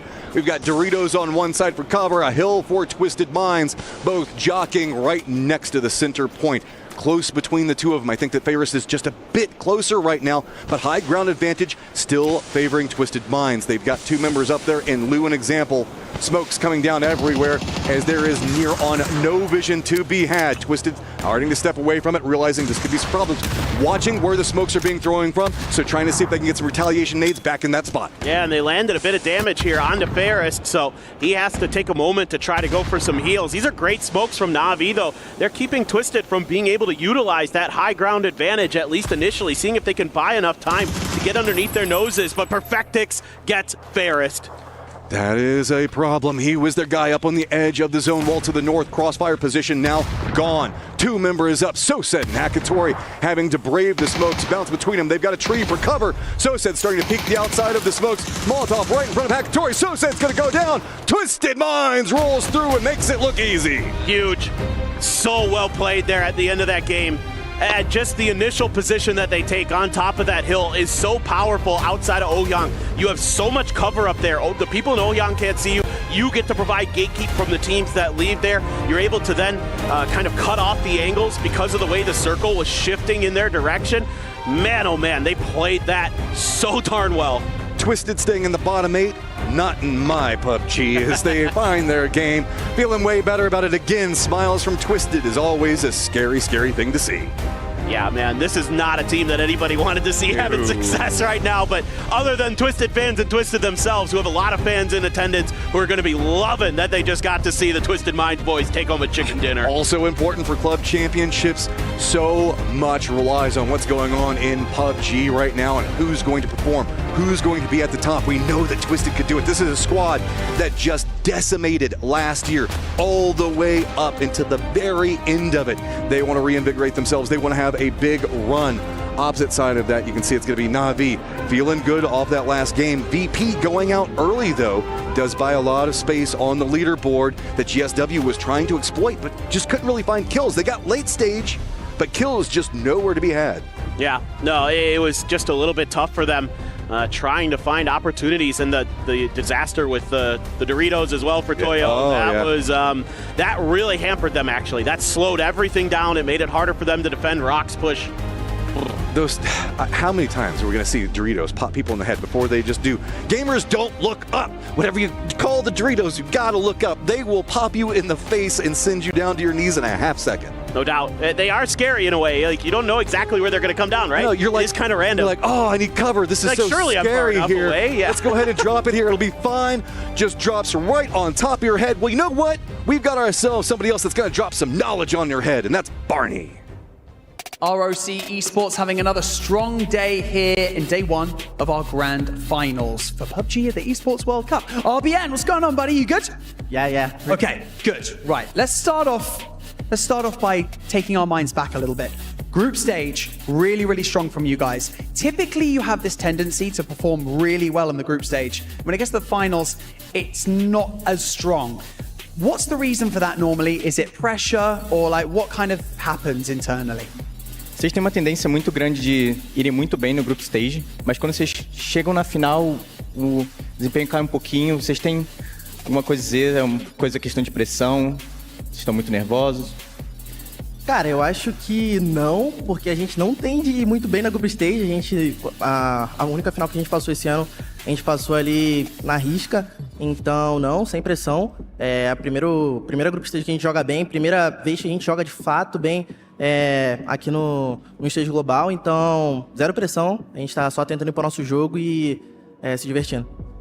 We're not feeling that much of a pressure because it's the group stage that we've been the best in our whole career. So we're not feeling that much of a pressure. We're super happy that we're playing well. So yeah, that is the good news, is that your group stage so far has been really, really strong. Now, we've only got 8 maps left, and that's not a lot, let's be honest. We're only halfway through pretty much of our first day. So what's kind of like any issues that you're running into at the moment, and how are you planning on fixing them for tomorrow? Because you only have tonight, that if there's any issues you guys are encountering, they've got to be fixed for tomorrow if you're going to lift that trophy. Vocês têm 8 mapas pela frente, né? E amanhã vocês vão ter os outros 6. Vocês têm alguma coisa que vocês têm que melhorar para amanhã? Vocês estão pensando em alguma coisa que vocês têm que ajeitar na gameplay de vocês, melhorar para o resto da final? Cara, eu acho que primeiramente a gente tem que focar nessas últimas 2 partidas. Essa Taigo agora a gente tinha uma possibilidade gigante de ganhar. Cometemos um erro ali, uma miscal. Então, nada pensando em amanhã, não estamos preparados nada para amanhã ainda.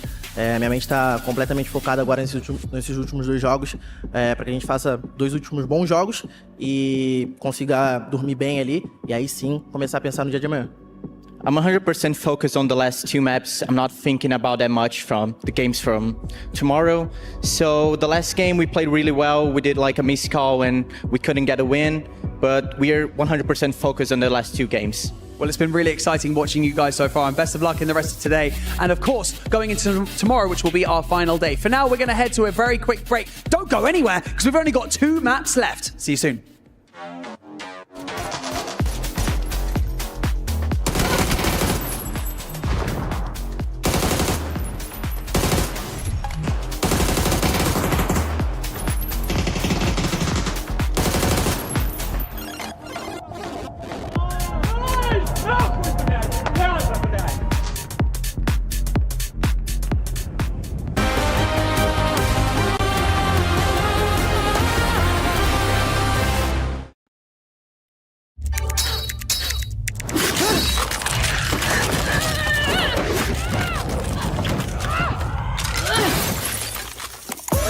Reach your impossible. Lenovo Legion.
¿Qué es eso, amigo?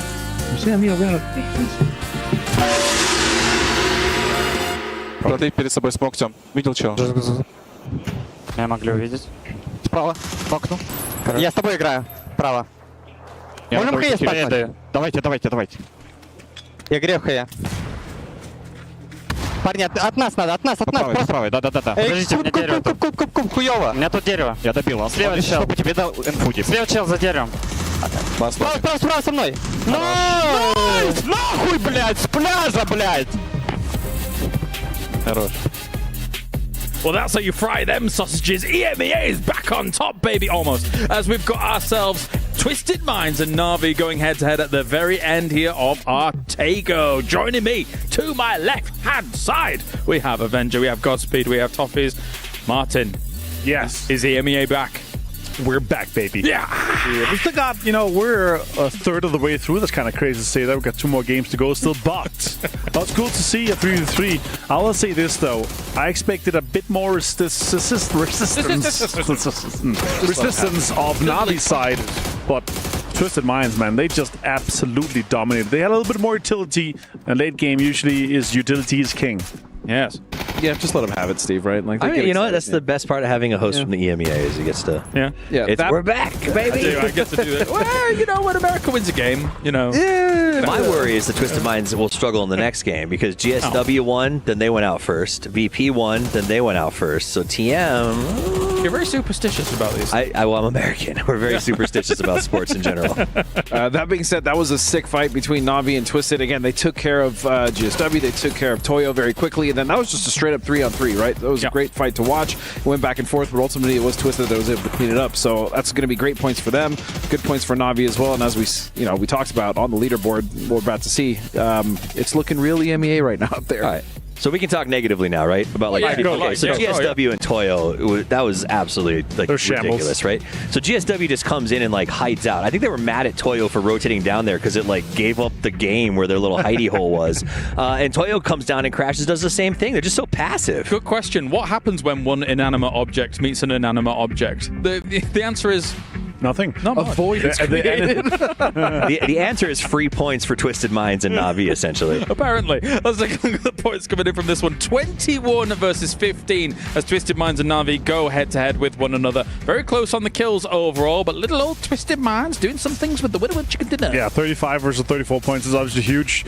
Great for Na'Vi to kind of come in here and get that many points now. Yeah. I mean, them stepping this up, getting that western side is it's very difficult to push and then maintain that control, but they maintained 3 guys strong throughout the end there. They cleaned, they didn't overextend at any times, and then obviously going up as against a Twisted Minds that had the upper hand both with utility and also Perfectex. He had a crazy game. The nades onto Toyo, everything was just perfectly executed from the kind of late to end game stage for Twisted. Yeah, I mean, even talking about, you said it yourself, holding that west side is very difficult, and Na'Vi actually ended up holding that 2-2 split, by the way. They controlled that entire west side as a 2-2. They staved off multiple teams, and they were able to, then take the fight. They helped wipe the team, but look at that. 37 points for GameStar win. Not a great game, but Twisted Minds, Na'Vi, and Virtus Pro, second, third, you are fourth. back.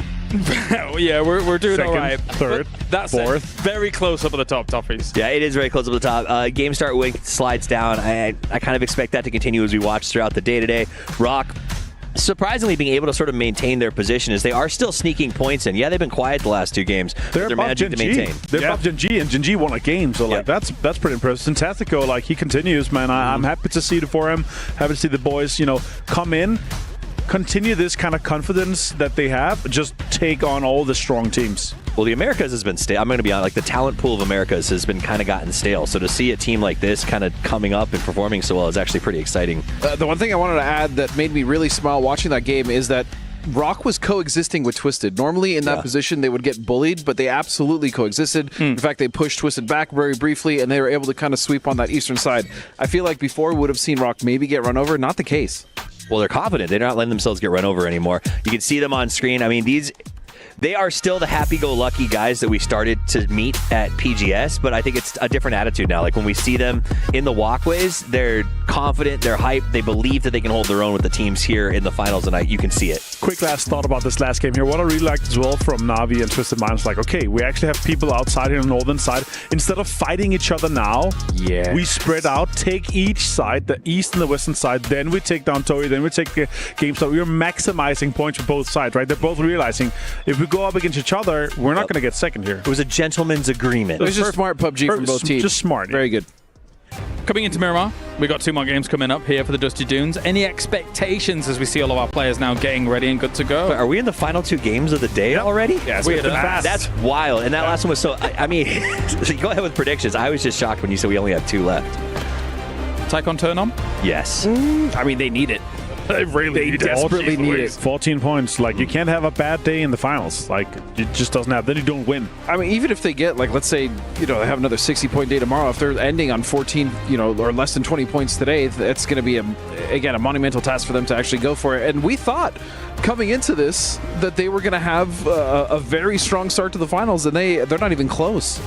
Yeah, I think because it's Miramar, I think we saw a weird circle or 2 on Erangel when we started out here. I think Miramar is very forgiving no matter what circle pops up. So I think what my prediction here as we go to Miramar is these next 2 games are going to determine what our race really looks like for tomorrow, in the sense of I think even the guys on the bottom who maybe have struggled are going to put the points up, and we're going to see who the big dogs are that deserve to be here. Martin, your thoughts? I mean, both 17 Gaming, DN Freaks, AGAL, like we need to see them step up. And Miramar is definitely the map to do it. Yep. It feels like currently the most stable kind of in terms of performance from teams that are the most experienced. We have the highest expectations too, but still, it's only a third of our games, right? Like you need to also perform on our other maps. Sure, Erangel right now, very chaotic. We have a wildcard map that's fairly unpredictable, and also the least played maps as well. Yeah, and something I found interesting on the day, especially for both Korea and China, is they've been running into each other a lot in these games. In that last game, it was T1 Genji and the Expendables, and also, all gamers running in on the west side, but China, it was 17 GameStar Win and CTG. They were all on the north together. Yeah. I mean, DM Freaks was a victim of it as well. Yeah. I mean, they're running into T1 and all of these teams. It feels like they're all just, because you're playing good PUBG, generally rotation paths do overlap with one another. And there's even swaths of area that are kind of open, but they all think, well, this is the best way, and they run into each other in the mid-game. And I mean, I think that end game that we saw, that's a symptom that's going to come of zero cover, right? You at the top of that hill, or you had GSWs, let's go lay in a ditch and hope for the best. And so we saw some teams desperately trying to make some moves. The big thought here, guys, though, which game is the first time we're going to see repeat win in the finals? Maybe now. Maybe now. All right, well, let's get to it here. The Dusty Jews, the penultimate game of the day here for Grand Finals, day number 1 from PUBG Esports World Cup. Miramar time, baby. Has 2 games left. It's going to get a bit crazier. Group stages, be a bit messy. Grand Finals day can sometimes start off, okay, we got to set the pace. We've got to, be a bit safe. Not anymore. It is time to go. Get what you can, because 2 left. You want the momentum. You want to be on the top of that leaderboard moving into the last day. Yeah, precisely. Now's the time to really start ramping up the pace a little bit if you're one of those teams that needs to make a move, because, well, a lot of teams need to make a move. I mean, the leaderboard's extremely tight all around, so you've got to find their points where you can. You got to be a little bit, calculated with your risks, let's say. Or if you're somebody like, I don't know, AGAL, maybe be less calculated and just kind of go. That was the most passive I think that I've ever seen AGAL play. Yeah, I was a little bit concerned, actually, when they interviewed Hisaki at the beginning of the day, and he just kind of said, we just need to, play our game, take what's given to us. I'm like, I think your guys' sort of specialty is dropping down on teams and just bringing the hammer. Take what's given to us? AGAL? No, AGAL is the team that takes whatever they want. Exactly. That's the way they should think. I mean, Expendables, though, are starting to get back into that vibe. Yeah, they did go out early, but they still got a lot of kills, and that feels good for them. I mean, I think that they had 8 or something like that going out of it. 8 points in that game is not going to feel too bad. Yeah, and look, if there's any team that can come out of today with a midday, we'll say, that has, they're kind of in the middle of the leaderboard and can then rocket to the top tomorrow, it's the Expendables, because we saw them do it at PGC last year. So I'm not super concerned about the Expendables just yet. We'll have to see how they do in these Miramar games, as we have 2 of these coming up. And the plane path a little bit northernly shifted, heading just south of El Pozo over El Azahar. And seeing just if anybody's going to be contesting anything here. You kind of expect that there isn't going to be too much, but we have seen CTG getting some fights early, so maybe this map is going to be a little bit different for them. I don't see anyone in the Hacienda split that they're taking that really is going to kind of give them any issues. Petrichor Road going to go far east. Navi going to go south of DN Freaks, and everything looks to be pretty ship-shape. Yeah, right in the middle of the plane path, we've got ourselves Falcons as well as GSW. GSW, man, just keeps finding the late game over and over again. They can't necessarily get too aggressive in the later stages of it, but the circle goes very far to the north. I mean, we have half the circle with not even a player in it. I'm okay with that because I don't want to see any more Impala circles. We're done with those, I hope. This is, yeah. It's Oasis time, baby. Oh, that's, oh God, please. But hard to say exactly, you know, where this one's going to go, but these tend to either go like east or hard west or north, but there's a lot of directions it can travel. So circle's still very much up in the air. Have to see exactly how our teams want to approach this. VP going to need to get some more vehiculars to get to Los Leones a little bit quicker, and that's what they're going to do. Is they're going to have a pretty long path to go. They're going to be one of the last teams to get to Luton. If not, they are the last team to get to Luton. Genji already into the southern part of the map, the southwestern part, so they're going to be having pretty easy access over towards the west, most likely, unless Toyo does something bizarre or Rock does something weird. Everybody else kind of has the opportunity to gun for some of those central circle positions that are to their north. Desk was talking about it quite gleefully, but, well, half of them were anyway, that right now, second, third, and fourth is all EMEA, and they are neck and neck with each other right up there chasing after GSW. Behind that's going to be Rock. Then we've got our Korean teams and Jinji and T1 stacked up right next to each other as well. The circle, nobody in the upper area of it, should provide some pretty decent rotations for a lot of these teams, but I'm just worried that we might get one of those PUBG idea moments where everybody goes, oh, the north is going to be totally open, and then everybody rotates into the north. Oh, the Expendables are just roaming around with the Panzerfaust. Who would have thought? Lost it is. You can see aiming down at the tires. Not going to get what they wanted out of that. Yeah, Patapunk's got a bit of an angle there to relieve the pressure, so the Expendables couldn't fully commit the way they wanted to that situation. Yeah, they wanted to get that Panzer involved, seeing if maybe they could just catch that player off guard. I love the prep that the Expendables puts into these matches. What's going on really far over into the east right now? Yeah, we've got T5 that's holding us back, but one of the members, I think Chewy, has been spotted out, maybe by AGAL, right up along the coastline over there. There's multiple members for AGL over in Azahar going all the way along like the Death Star Trench, just kind of around truck stop. But two look like they're on the hunt for a Petrichor Road member. Yeah, way out on the east, Chewy had to drop by himself, I assume for a vehicle reason, and he's been caught out by AGAL. In fact, they're bringing Tycon over to see if they can deal with that, but not much that Patapunk's really going to be able to do here, I would think. Does have the Dragunov, though, does have that potential for a one-tap. Here it is. This is... Chewy, do you even know? I mean, he's looking this direction. I think so. Opens the door. That's going to kind of reveal high side. Tycon's not in position just quite yet. Drops down right into the face. IMAS going to appreciate that one. And is this the beginning of the steamroll? Because this is an aggressive AGAL now. It's a fantastic start. I say an aggressive. They're kind of all by their lonesome and did find a solo, but proactive, I would say. There you go.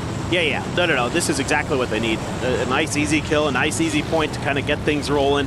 Petrichor Road, you know, maybe could drive up there, grab the chip potentially if it's still there, and go for the res and just kind of play for the later stages of gameplay to kind of take some blue and come through. They're way outside the circle anyway, so to see what they decide to do. DN Freaks coming in towards water treatment. Navi driving through the sandstorm by Picado. They're going to be drifting a little bit further north. 17 leaving Picado more towards the west, heading up towards Power Grid. Not anything too dangerous otherwise that I'm seeing on the map. CTG going to make an early northern rotation towards the craters. Really the only team. I mean, I guess the Freaks kind of are also thinking about going north, but everybody is still south of Cabrera right now, which is kind of surprising. I mean, you have to assume that we do see these circles kind of lean more crater fields and water treatment, that kind of direction. Pozo gets a lot of love in these type of circles as well, but there's a lot of pathing options if you go to the north because you can lean more into the west. There's a lot of roads over there that usually aren't too heavily defended. Yeah, that's usually the case. And I think eventually you're going to see maybe AGAL make a wide northern wrap. to try to get into this circle. Just kind of depends on how they want to approach their situation. Gen G with their western edge going to have to use the glider to try to get some info on what's going to be available, but they're going to find that there's quite a bit of open space over here, actually. There's nobody really even within a kilometer of them, basically. This is one of those moments whenever you're like, all right, so have you spotted anything? Not yet. No. Are you certain? Yeah. Are we there yet? No, I mean, you go so long without seeing anything, you start having that idea of, did I miss something? Is there something here that I just have not spotted? But no, Gen G, it's just open for you. There is nothing over there. Yeah, so it kind of just depends on how they want to play it. Are they just going to go for an edge of one of the craters, try to use the high ground to get more info and let the glider be sort of a flank protection device? It's a 2-2 huge split for the Falcons here in the middle of the circle. So everybody's going to be kind of bunching up just to the northwest of San Martin for the most part, because again, that's where people are going to read that. That's where the percentages are that the circle's going to go. And Falcons want to hedge their bets. They have a huge split across that plateau mountain that's just to the northwest of San Martin. But that gives them a lot of flexibility there in the center of that circle if they can maintain it. So if we stay down into the south, where everybody is clustering at right now, there's the roads that run through it, a lot of really high peaks that are going to be coming through. So it's going to mean that we're going to end up with a lot of differently contained firefights, specifically low ground versus high ground, in a lot of cases. So teams that are in those high ground positions early going to be heavily rewarded for that, but a couple of them are a bit more on the passive side. So we do have expendables with a lot of high ground information. I believe it's going to be Duck Juice up on top of everything right now, kind of watching everything. 17 is going to try to crest in a bit closer into Twisted. But the expendables did lose a player. They lost Glory somewhere along the way. We didn't get to see it on screen, but that's a big loss for them. Losing a really talented fragger is going to hamstring them a little bit coming into the later stages of the game, potentially. 17 just gets a little bit of a spot and then says, oop, we're getting shot at by Toyo. Capitan there just grazing 17, and they're going to just have to fall back a bit. Oh, no. Oh, no, no. I mean, it should be okay. I think he got knocked kind of in the dip between the two hillsides.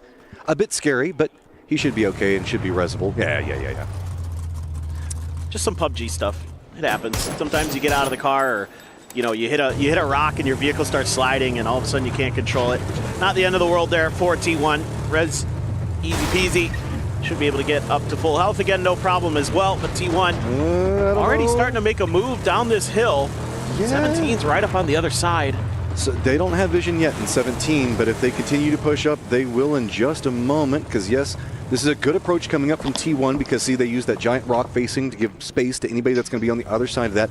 That's going to be very important for a lot of our rotations, because if you can cut out the high ground advantage as you're crossing this no man's land valleys where the roads are in between the two, it can really give you a lot more maneuverability inside of all this. Or you can just be out in the middle of no man's land up on top of fields right now, as Isaki is already out, and Hakatori also going to go out. Yeah, Destroy there, finding a nice freebie.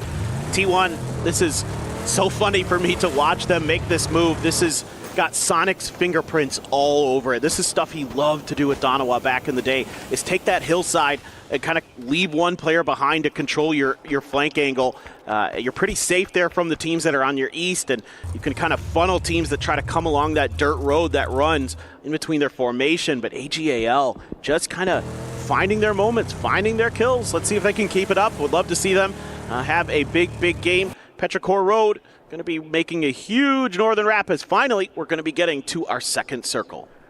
AGL, I was worried about this a while ago. They need a lot of points. They were pretty separated out. I think that they were trying to scout through. Circle stays pretty centered, keeps some of Cabrera in it, but it's going to be right on those hillsides that we were talking about. So really a lot of inner hillside play is going to be the core component moving from this point forward. VP looks like they're just trying to get a bit closer in. They should be fine due to the positioning and sightlines coming up from TE. The T1 looks like they're going to be creeping into the factory positions, or I don't know, oil refinery. It's got like 50,000 different names just to the east of Crater Field, so that could be quite big for them. Twisted has to be a bit cautious, as they do have 17 that's getting closer and closer by the second. Big rotator, though, is going to have to be Rock. They've got Gen G in front of them that's very separated out, leading all the way up into Cabrera, but there's open areas, but I mean, none of it's going to feel too good, because most of it on the side is going to have vulnerabilities to high ground. Correct. There's still great vantage points from the craters, so you're going to have a tough time at just trying to get away with some things potentially. A lot of damage could be done. T1, one of those teams that's going to take the edge of the crater and is going to use that to kind of scout things out and harass other teams. But Capitan trying to punish that a little bit if he can. Looking for those tires on the cart from the other side of the crater itself. There's a 2-2 split here for T1. This is good for Rock right now, since we can see Toyo is pretty much caught up looking at T1 as they're jockeying for positions along that side. That means that Rock is going to have more maneuverability that they can go for. Jinji has already passed by Cabrera. They're getting shot at by Change the Game, so that's going to stop them in their point. We did have a blue chip call in, and I believe it's going to be Hakatori coming back into play. So he's going to be very far up into the north, so if he should be able to get a res, should be fine. Looks like Orc is also going to be catching some air time, but I think he's going to be fine. Yeah, Orca's, mission accomplished here with the glider, it looks like. So back to the ground he goes. And maybe another vehicle was available in La Cobreria, since we haven't really seen too many teams drive up into that direction. Petrichor Road is going to fan out along the Oasis Mountains, but they saw Hakatori dropping over there, I think, so they might opt to try to punish that potentially. Hakatori has to grab his stuff out of the Oasis in terms of new util. This is a very interesting rotate coming out from 17. They were playing the lower side, pretty close to Twisted. Instead, they said, I don't really want to run through all these valleys. It's way too late in phase number 2. People are going to be able to punish this. So they make a heady play. They're going to go over in the west. They get the Sandstorm for a bit of cover. But remember, Rock is over here, and Rock is just right up against the zone wall. Multiple members not even inside the safe zone yet. So 17 is going to have to continue going further and further west if they want to find safety. And it looks like that's what they're going to do. They're just going to lean into the blue zone itself, and they might be going for a similar route to what we saw Petrichor Road doing, going all around the entirety of this. Jinji did cut south of Cabrera. I wouldn't be surprised if 17 goes north of it. Could be. I mean, it's the best of a bad situation for 17. Like you said, just not great options to try to get into the center of this circle right now, with all of the roads just being covered by players and teams. And 17 loves these really big, wide wraps, specifically in circles 2 and 3. They're not afraid to eat some blue zone and just really get out there, get away from anybody that could maybe be going for any type of firefight around them. They are going to be able to circumvent Rock for the most part, but now it looks like they might be kind of coming a bit closer to Crater Fields. Yeah, Hakatori's still looting. Ake's left trying to keep track of him as best as he can. Ming Ming was kind of angling to try to find some kind of damage as well. It's just a matter of, how does Hakatori get out of there? Ooh, that's an interesting shift. Oh, wow. That pulled a lot of these hillsides that we were talking about out of play. So Twisted, Falcons, Na'Vi, all in some problem situations that they're going to be playing from. VP does have an emergency pickup that looks like they managed to drop down. They might use that to try to jump over that hillside so that way they don't have to deal with what's going on with T1 as well as Toyo. This entirely opened up the north. Cabrera being a big component inside of the circle now. Yeah, this is great for Bake's left. Tremendous patience being shown. Find another point, at least get something out of this game for Petrichor Road. Who knows, maybe they can go a little bit further into it, as the circle is somewhat favorable to them, to be frank, because nobody's really that close to them. They can kind of saddle in up on the north side, maybe on the edge of Cobreria. Expendables? This is scary, Here you VP. go. If you can jump away from it, it's going to be great, but there's going to be a couple of teams that are going to really want it. They've already spotted it out, waiting. Duck Juice, you can see it on his face. He wants it so bad. Spray's coming through, gets a lot of damage out. There's one down. Beamy goes down. Shots continuing to come after him as they're getting tracers just chasing after them up into the sky. That's 2, 3, 4 different teams that were taking shots, but they do manage to leapfrog over Toyo in the high ground position. Now flying over 17. Where are they going to cut out? If they opt into going into Cabrera, there is nobody there. That could be massive for them. Yeah, there's a little bit of damage being done there by T5 to the Expendables, who are still in the circle but on the edge. We get a little replay there for Bakes left. Quick, easy work with the SOR, finds the headshot, and able to just finish the job. It's tough when you're in Oasis trying to get out if any teams have control over that mountain, because you are completely exposed from that southern side. Falcons have to make a move as well. Na'Vi in the blue trying to find their way in. Twisted Minds has wrapped over towards the edge of the southwestern side of the military base crater. And here goes the Falcons. They've got some space to work with. It's just not a lot. This crater's just kind of weird. Yeah, it has a lot of open angles. It's actually not that steep in a lot of it, so they're taking some damage. Okay, they managed to get past that. If they do get to the high ground over here, they should be safe. They just got to get up next to where H-Win's at. Punishment is not going to find the angle enough to really punish. Well, I say that Ross did spot out Kickstart, but he's in a safer position up there, so could be risible. T1, are you going to allow this encroachment, or are you going to chase it? If they do, they could be vulnerable from T5, so they just might have to let this sit. This is ambitious from Ian. I think he's just taken a better position to maybe hold the angle here if the Falcons were to swing in their direction, but the rest of T1 starting to think about angling in this direction. Him and Raining getting their way a little bit further forward. He's going to get the spot on the Tiggleton, but Tiggleton has good eyes as well. Instantly knew Raining was there and able to win this battle so far. Man, Raining going for some aggressive repeats, and he's going to pay the price. Okay, Tiggleton starting to try to get something rolling over there. New circle about to pop. Na'Vi did wrap over to the west, and Cabrera stays a big part of this. So 17 due up in the center of the circle. High ground Toyo is going to be holding down very, very big. Down in the south, it's going to be pretty crazy. A lot of these teams now have to come to their high ground positions and roam down into the lower sections to make a rotate. It's going to be very difficult where we see Falcons T1 going to be playing from. Twisted going to be on the tail end of the circle. Rock do have one member that's going to be in play, but has spotted out Na'Vi, so that could slow down their rotate. Over into the east, we still have the Expendables, T5, GSW, change the game, as well as the Freaks, all needing to find some type of pathing into the circle. The the east is a bit more open, but it's not going to be for long. Gen G trying to make a move more towards La Cobraderia, but they're way too late to the punch here. With VP, AGAL already in there, Gen G is only going to be able to get Tosi into the city. They lose Flame, Orca's already down, Bean gone, and Grenades already ringing out in his face. VP knows that this is probably an isolated player, and they have an opportunity to knock him out of the game. Tosi just going to be trying to take his time, but some decent grenades connecting just a little bit. Still, though, A-okay for now, and let's see if he can hold on and buy himself a little bit of time. Some of the other teams from up on the hill starting to see and hear what's going on below them and putting some shots towards VP, keeping them a little bit honest. The Freaks are wrapping into the rail yard of La Cobraderia. So we've had a couple of teams manage to get some separation away from each other. Twisted does look like they've managed to spot out T1. T1 opted going through Factory. Falcons are going to be wrapping in back behind that while we see these reses come out. Another wrap. Most of the teams in the east have opted into going for a very southern wrap round, seeing if they can come in maybe a bit more on that western side. So that's getting a lot heavier than we saw it a while ago. Now we have Na'Vi, Rock, Twisted, Falcons, T1, maybe even the Expendables all over here with Toyo having that high ground. Rock, though, knows exactly where Na'Vi is. Can they line this one up? Finish out, get some kills off of it. Looks like the beat in is a bit more to the left. Yeah, not going to connect the way they want, but other members from Na'Vi, pretty safe for the time being. Well, they're trying to get something done, but you're in phase 4 blue, so things getting very, very dire for Na'Vi, being pinned by Rock on the edge of the crater fields. Not going to be easy. Twisted Minds in a big fight here with the Falcons, as well as T5 fighting GSW. This is on the outside of the zone. Toyo still having high ground on it. Blue zone nades coming out. Ranger X has to stay away from it. Game start win, wanting to hold on to that first place position. Coming in, having a ton of good games. Going to be change the game off in the distance, trying to wrap back around. Looks like they're trying to get some high ground in. GSW going for the foot push. Not a lot of vision to be had. Ranger X in some trouble, getting under massive duress right now, but somehow surviving it for the time being. And that is going to be game start win, running right into it. But it is getting messy in between all of these shacks. Yeah, Toyo's getting an angle into these fights now as well.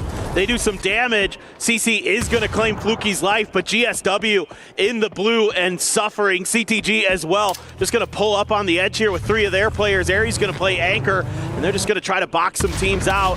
Rock has tried to lock in T1, the Expendables, and Twisted in the military base crater proper. Heather, though, doing some damage to the Expendables, who are trying to fight forward. Rebo trying to do what he can to see if he can find something in that fight as well. Factory to the south is where it's going down right now. The Expendables can't find a pathing in, and it is a problem with that defense that you're talking about with T1 Twisted up on top of them as well. This is a very hard place to navigate. There's a lot of verticality that comes into play whenever we're looking where the hillsides are going to be at and everything else. TE, no clean pathings. That's going to be Rebo up on top of everything, making sure that nobody for T1 can really move. Now Twisted on the other side. Everybody from T1 just keeps having to drop down to their bellies, and it is a feast or famine situation over here. Yeah, T1 just too exposed to too many different angles.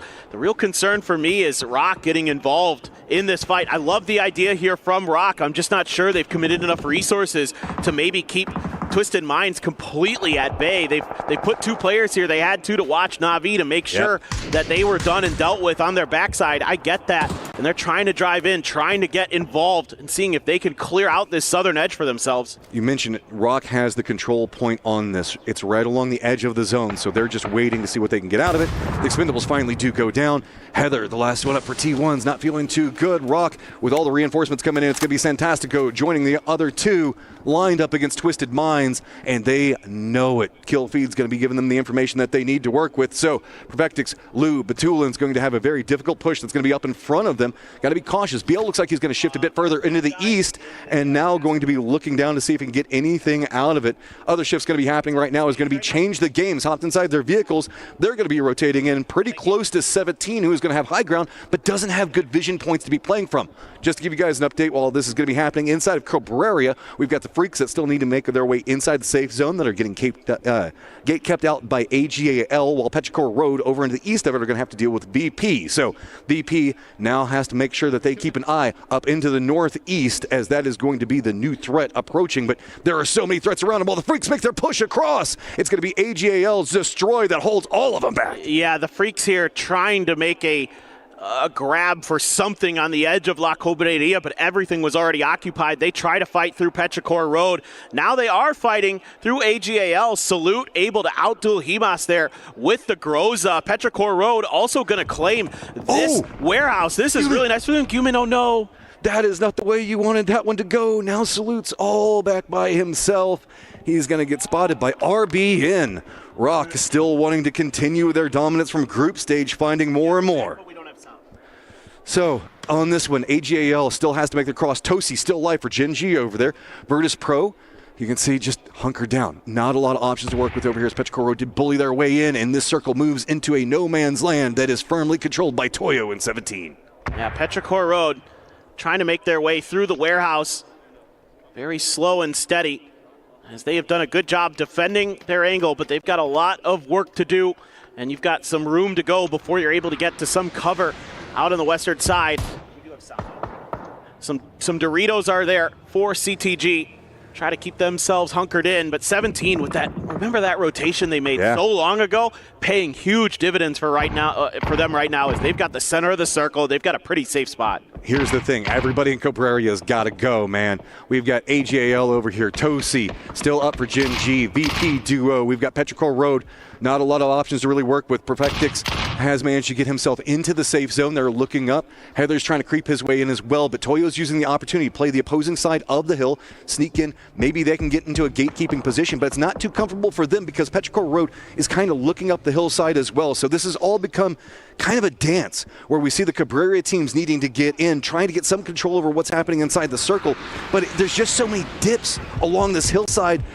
Everybody's finding some way to kind of sneak their way in. The Cabrera side, though, it's just got the road and an open entrance for everybody on the high ground to peek down from. Yeah, exactly. Getting out of Cobreria can be a little bit challenging to say the least, but still fighting is Tosi from Gen G, trying to do what he can to get something done here for their team in this game. He gets Tycon out of the equation. Capitan making it raid on top of Petrichor Road, who tries to make that escape out of the city proper and is going to pay the price because it is just so difficult to get there.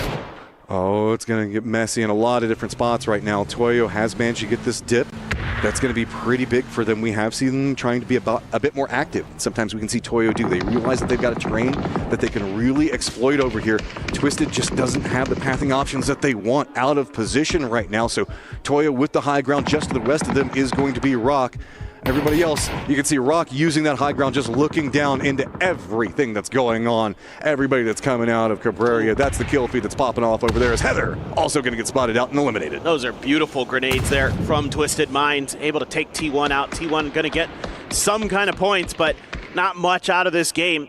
They will get that one placement point, some kills along the way for sure. But Twisted Minds hanging on by a thread here. They've got the edge of the circle still in their favor, but they've got Toyo completely cutting them off from entrance into any other future rotations, most likely, unless you get the craziest shifts you've ever seen here for Twisted Minds. And it's going to be tough going uphill, but no, those are some nice shots to open things up a little bit. Toyo's got control of pretty much everything except for where Rock is playing for right now. So Twisted trying to creep forward right now as Twisted tries to creep forward. There's nowhere to go. Luke tries to go for a couple of peeks, but it is getting punished. Emmy's high ground just so strong, but he takes some damage off of it. Twisted, can you creep your way in? But Rock hears this. They're starting to get aggressive onto Toyo's positioning, realizing the fact that it is really strong. They want to try to cut that out before the entirety of this game is choked out. 17 changed the game, could be a big beneficiary of this. If they look back up, we know that 17 is going to be very close, but Rock can't pull the trigger yet. There's going to be a Rock right next to him, funnily enough, that's kind of stopping this one out. So BL wants to make the push, but he's got to be careful. Everybody from Toyo still focused in on Twisted. If you're going to make your move, Rock, it's got to be fast. I'm looking at 17 right now. What kind of utility do they have? I want to see if they have some nades, because they could just wipe CTG out here in a heartbeat if they can find some good nades and mollies and blue zones to just put right on top of them. I suspect they have somebody. They're getting a little bit of help now. Rebo from Toyo is actually going to get the knock on the Tiantian. Toyo here trying to fight a couple different battles on a couple different fronts. You've got Rock over on their west. Twisted Minds is now tanking through some blue. Just Lou left there. And they are just holding the line. It could be a big battle here up on the southern side. Could be a potential factor that dictates the end game. If one of them could come through with 4, they might be able to challenge 17. 17 is a similar situation where if they could just wipe CTG out, come out with 4 of their own, they should be looking very pretty going into this late game. Just going to chain med over here as we are starting to get a couple of exchanges going on between CTG as well as 17, but nothing big firefight happening. They're just kind of spotting each other out. Jonking for high ground position is the big factor right now, as BL, Rock, the rest of the crew just really can't make the move just quite yet because they don't want to reveal their push coming up. Can Lou actually kind of sneak his way into the circle with the threat of Rock? Toyo has leaned more into the north. Nobody really looking down over here as Lou is finally going to go down and roll down the hillside. Okay, Rock has now realized they have an opportunity. Of course, it is going to be Santastico that opens up the door for the high ground fight. The other members for Rock now starting to move up the hillside, spot this one out. They know that they've got the opportunity, but it's going to be Emmy on the other side. Here we go. Wenbo trying to do some damage. Xiaobei re-knocks Tiantian immediately. Hung Tuai gonna go for the stick here. Emmy gonna get the knock. BL Santastico Souls just destroy Toyo. Snap your fingers and they are gone from the lobby. So that comes at a cost. Multiple members now down for Rock. They have to commit control in the high ground. The circle has now left them. Sure, they can rain down the damage, but they can't let 17 get control over everything. 17 wants to remove out, change the game. They're all stacked up on top of each other. Xiaobei runs into the smokes, trying to use it for some type of cover from Soul's angle. The other members for 17 can't do anything but just provide reinforcements. Xiaobei up in the face of everybody from Change the Game. He's now spotted out. He has to run. Nades raining down next to him. He chokes the bullets, but does manage to get away. I cannot believe he survived. I thought he was just dead. I thought he was in so much trouble there. Had a smoke in front of him, had a couple players of Rock looking at him. Speaking of, they're going to get the knock on to Xiao Wu here. So RBN going to open things up on this fight. 17 in a precarious position now. They weren't able to deal with CTG. They didn't commit any of their frags. They still have 4 left, and they are now going to be fighting a battle on multiple fronts, potentially. CTG now starting to charge their way forward. Rock, though, doing some serious damage. I mean, the high ground here is just so strong.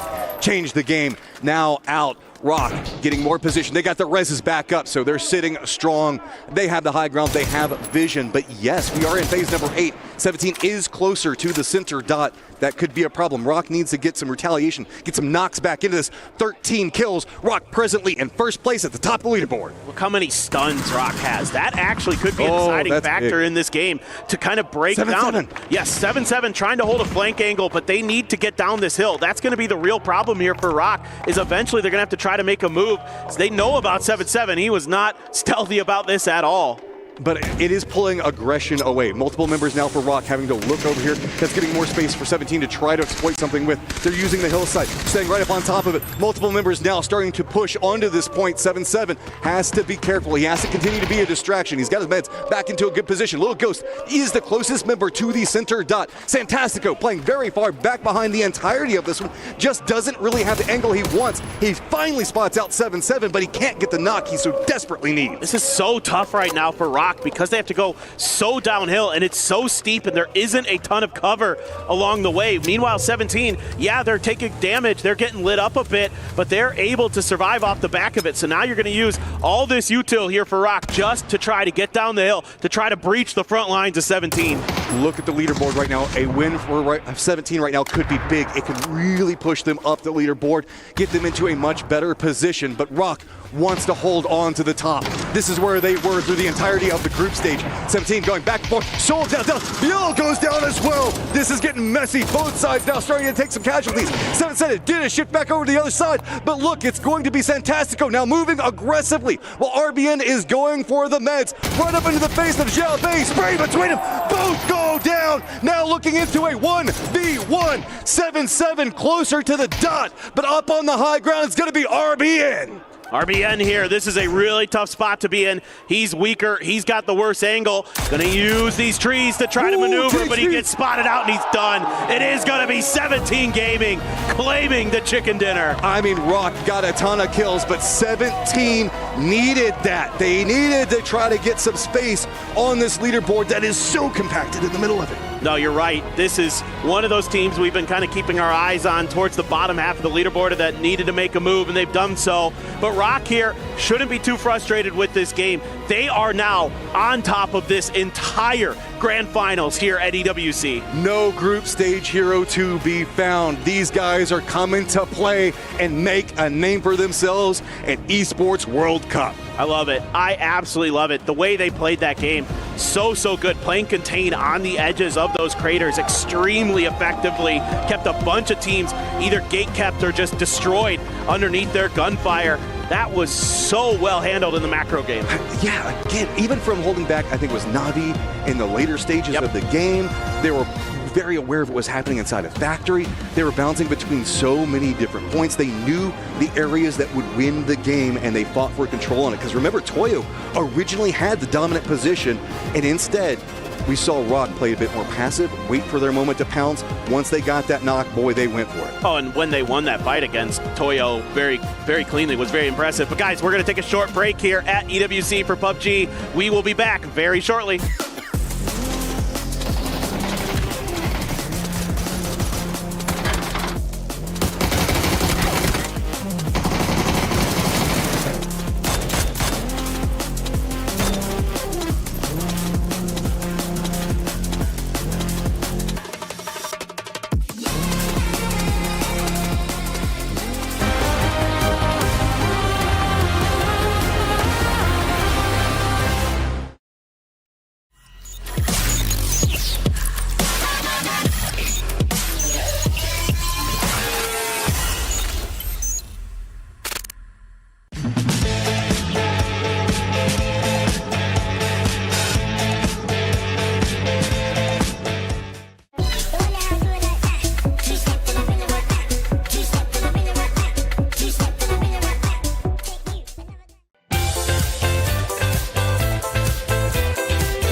Hi guys, I'm standing here with Therathon 5, Pathampong, and our translator Chris. You are popping off today, especially on Rondo and Tego, but the two remaining maps, we are done with Rondo and Tego. So can you tell us, how are you planning to keep the other teams away? ก็วันนี้นะฮะเหลืออีกไม่กี่แมปแล้วนะครับผมเหลืออีกไม่กี่เกมแล้วอยากถามว่าเรามีแผนอะไรบ้างครับที่จะครองกำดักตอนนี้เอาไว้แล้วก็ควบคุมสถานการณ์เกมตอนนี้บ้างครับเอาจริงอยู่ที่ตัวผู้เล่นมากกว่าครับว่าลดความกดดันแล้วก็เป็นตัวเองให้ได้มากที่สุดครับเพื่อที่จะไม่กดดันตัวเองให้มันอยู่ในวิธีการเล่นของเราให้มากที่สุดครับ Well, to be honest, there is nothing much that we can do. So all we have to do is keep our performance. We do not put out too much pressure to ourselves, something like that. And hopefully we're gonna can perform as we practice as we scrim from before the tournament. Keeping up the good work. Well, we are more than half done throughout the day. What place on the leaderboard do you want to close the day out on? ก็วันนี้นะคะก็ใกล้จะจบแล้วนะครับผมคิดว่าเราจะจบที่อันดับประมาณเท่าไหร่ครับทำดีที่สุดอะครับจบที่อะไรก็รอชมมากกว่า Well, I'm not sure which placement are we gonna end up, but like we're gonna try our best. All right, so well, let's see what's gonna happen. All right, good luck to you, Panther Fong. Thank you, Chris. Thank you. All right. Caraca, eu consegui não legal. Tá foda aqui, mano. Patinho? Esse patinho aqui. Dá não, mano. Aí, Binhas, posso comer? Mano, pra mim, mano. Então come aí, mano. O cara vai comer o bagulho, mano. Caraca, deixa eu ver aqui. Caralho! Caralho, mano. OK。连上一个，他被连上一个，帮他打。这个1打1，别急，1打1。他比你先撤走。打个止痛药，不慌，差别爬出去看。我帮你看，我来看，我再看。干3秒无掩体，干他顶上。没有，他架着你的。3秒只架你，干拉了3秒。3秒，牛逼！兄弟，老子你妈全助攻，操你妈！但是风在啊，你们活下来吧，打起来，打起来。 A tantalizing glimpse into 17 Gaming getting a chicken dinner here despite the rock casting a shadow over the valley. Wow, wow, wow. What a finish here for our first Miramar of the day. Joining me to talk about this one is, of course, Avenger Godspeed as well as Toffees. And Claire's. That's me. Yes, no, obviously, though. 17 Gaming do get the victory here, Martin, but it's not really their story at the end of it, it feels. No, but then again, when you go into a dip, just, above the career like that, you're not expecting to get, the big kill wins. Yeah. You're expecting to go there, get the win, close it out, but what a game for Rock, man. I mean, that being said, 17 had an opportunity to kill CTG, right? Change the Game was above them for a long time. They opted to just kind of ignore them, but again, that's not a 17 win for me, right? That's generally not how they play. They're much more aggressive. I feel like overall 17 have been much more passive so far in this grand finals. I just love how hot Rock was at the end of this game. Like the fact that they kept track of Lou and they didn't move on Toyo until Lou died in the blue. And the second he went down, they pulled a 4-man trigger and just went straight up that hill, erased Toyo, and then from there it was just a winning downhill. I think if anything happens from here on out, the story of the tournament really so far has not only been Rock, but also them kind of dispelling this myth of, yeah, we're just doing it in groups. So far, they're doing it in grand finals as well. And if this continues to kind of evolve, continues to move as we see the points coming in here, they are able to take the top spot regardless for this game here. Godspeed, 19 points going their way. I mean, again, the amount of control that they had, the presence they had in that circle, and then the decision-making, like you said, waiting for Lou to go down in the blue. Then, I mean, they ran over Toyo. It wasn't a fight. They literally just ran over Toyo, and then you saw 17 that was trying to, get shots on the CTG. They just took those kills as well. I mean, just incredibly impressive play. And it's just decision-making on top of the fact that they're all playing mechanically just so perfect almost.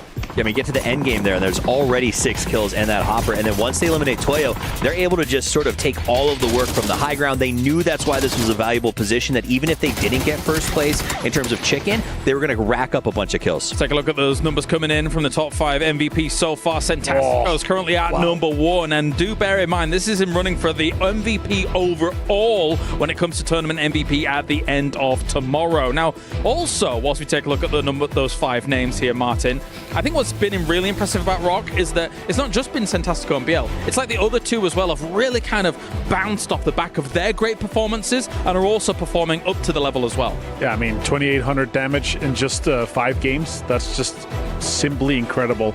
You have 700 more damage than Ike's left. He's usually farming the lobby, right? Yeah. So it's huge. It's massive to see these guys here. And now I was questioning, are they able to roll this, absolute insane confidence and high morale from the group stage into the finals? I mean, I think it's the system that they've established where they make their moves early, they're running high percentage chances, they're avoiding these early crash fights. It's working really well for them, and you can tell that they feel as they walk around like we can finally compete with these guys, and that's, I think, the most important part. And the way they're able to pull up and kind of control Na'Vi on that west side as well, but look at this. Rock is in first place, 3 points above Twisted Minds. And that, again, is just not something with no wins, by the way. I'm fine with that. These are kids who were excitedly taking a picture at a leaderboard at PGS because they got to be on the top for the first time, and now look at them. And first place with no wins, by the way, right? With 20 placement points. That's insane consistency. But you know what? Maybe PGS was the impetus, right? And I think James also brought up a phenomenal point. Solds and RBN are also now, yeah, you can nod your head. You can pat yourself on the back. Solds and RBN are now also performing. I mean, they weren't performing poorly in groups. I'm just saying they're performing even better than they did in groups because of Santastico and BL. I think specifically their vibe, right? I think these two guys bring this sort of hard work team that we trust everybody. And I will say, traditionally, those other two gentlemen have traveled through some different rosters. Yeah. I'm not sure that all those rosters have always gotten along the best. And I think this is a place where a player feels like they can just play, and they've built a really good group. Just to step away for a moment from this game, you know, how things have gone throughout the day, what a dream it will be for this roster to win a tournament like this. It's like, that's actually life-changing. Everyone loves a good underdog story, and if this wasn't that, wow. Like, when we started, we were saying a little bit, you know, we could put them in there in the dark horse when we started. I think it was you that said it. Could be a potential dark horse, but still, like, a dream run through the group stage to then continue that, to be in the lead with no wins here. And it's not given wins. They're thoughtful. They're staying full squad. They're moving together as a unit. They're backing each other up. They're just winning so many insane fights. Santastico currently in the lead for MVP. That's crazy. Yeah, and again, it's just you talk about life-changing money for any team, but especially for these guys who've been competing for so long, finally finding that system you were talking about with this roster, stepping up at an event like this. Again, regardless of whether they win or not, I want to see this continue throughout the rest of the year as well, right? That's the big thing. But coming into this grand finals, I'm sure they probably will. I'm a Rock fan.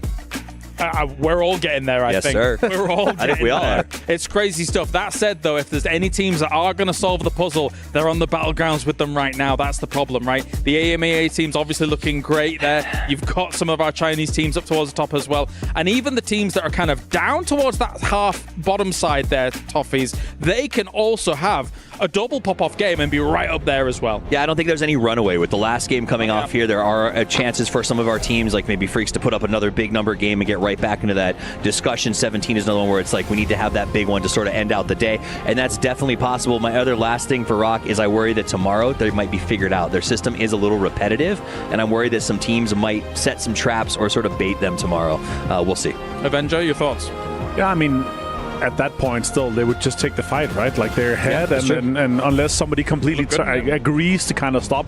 Sure, tomorrow, if they have another good game here, there's going to be some sort of a bullseye on their back, right? There's going to be a target on them because you have to stop them. Otherwise, they're going to run away with it, or they're going to have these big games, because so far, they have not had like crazy games where they're just catching circles upon circles. Yeah, I mean, that's a great question to you, what's going to happen when they're figured out, but I think it's a great answer from him as well. They're just going to fight. I mean, why not? They've had crazy confidence going into it, so it wouldn't surprise me. But you also brought up a team that I want to talk about, Freaks. What is going on with Freaks? I mean, they are just dropping the ball. 13 points. Every single, and that last game, they languished on the north. They could not get in. They were struggling against, and T1 as well, another team that's getting points, but again, not the performance that we saw. But Freaks, again, for me, it just seems like nothing can go right. Their rotations, their macro is not as clean as we normally see it. Their team fights, they're losing those. I mean, hand over fist. I don't know what is going on with it. It's got to the point where, like, if you think about the Aramco power rankings, I would take them out of favorites now. I would as well, 100%. Yeah, for sure.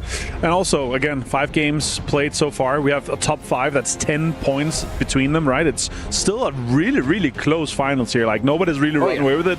It's going to be such an exciting show tomorrow on for the last game, too, of course. It's going to be close, but it feels like a crisis of confidence with those T1 and Freaks in particular, to the opposite of Rock, which seems like they could swim on confidence forever. Apparently, yeah. These are top teams who I think have expected so much from themselves, and their fans have expected so much. I don't think going home tonight and getting lambasted, I'm sure as they are, of like, what's going on with you guys, is helping very much. So I think that's the issue. Is I think Freaks, though they're smiling, has a big weight on their shoulders, knowing they have to live up to an expectation.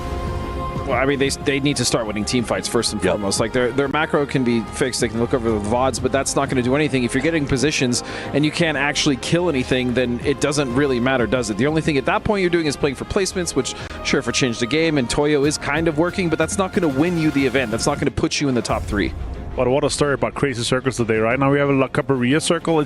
There's been nothing for 17, although this is not even a home turf circle. That's 16 points going into this game. They won here, got 15. It wasn't even a high kill win, but still one of our favorite teams. But if you keep seeing this, and as we have a stare off with Tycon, if we keep seeing these circles just bounce off the edges and go super far away, we're not going to have any of these teams that have, you know, regular good loot spots actually just go away and walk with it over the course of 12 games. Well, we saw all game as global there. Talk to me about about Destroy? Jeez Louise. Yeah, well, we started the day and we said those other 3 players have turned on. Destroy's seeing a little weak. You got to have the footwork to support the fight.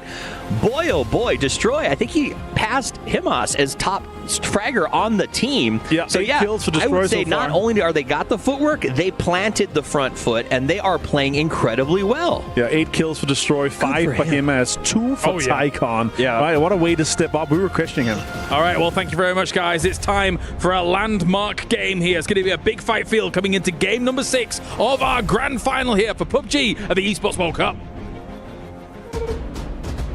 All right, here we go. One more left on the day, and we have been seeing a progression of that leaderboard. Teams rising to the top because the green always rise. That's right. That's right, it does. I mean, what a wild couple of circles we've had. Some fun games here as we get ready for our last game of the day, but 17 there, able to barely stand tall against Rock, who are just playing phenomenal right now. It's hard to understate how impressive they were in that last game. And I also want to give sure, Rock just so good on the macro in that game, but 17 holding it together, they were in a bad spot. And 7-7 shifting over into that western front, holding down that angle, staying alive for so long, really bought his team the angles that they needed to assault that later stage and get the win there. So that was a very beautiful play in and of itself. It was. It's so well thought out by them. The way they're playing with confidence, carrying over from the group stage. This is so exciting to see a team from South America rise up like they are.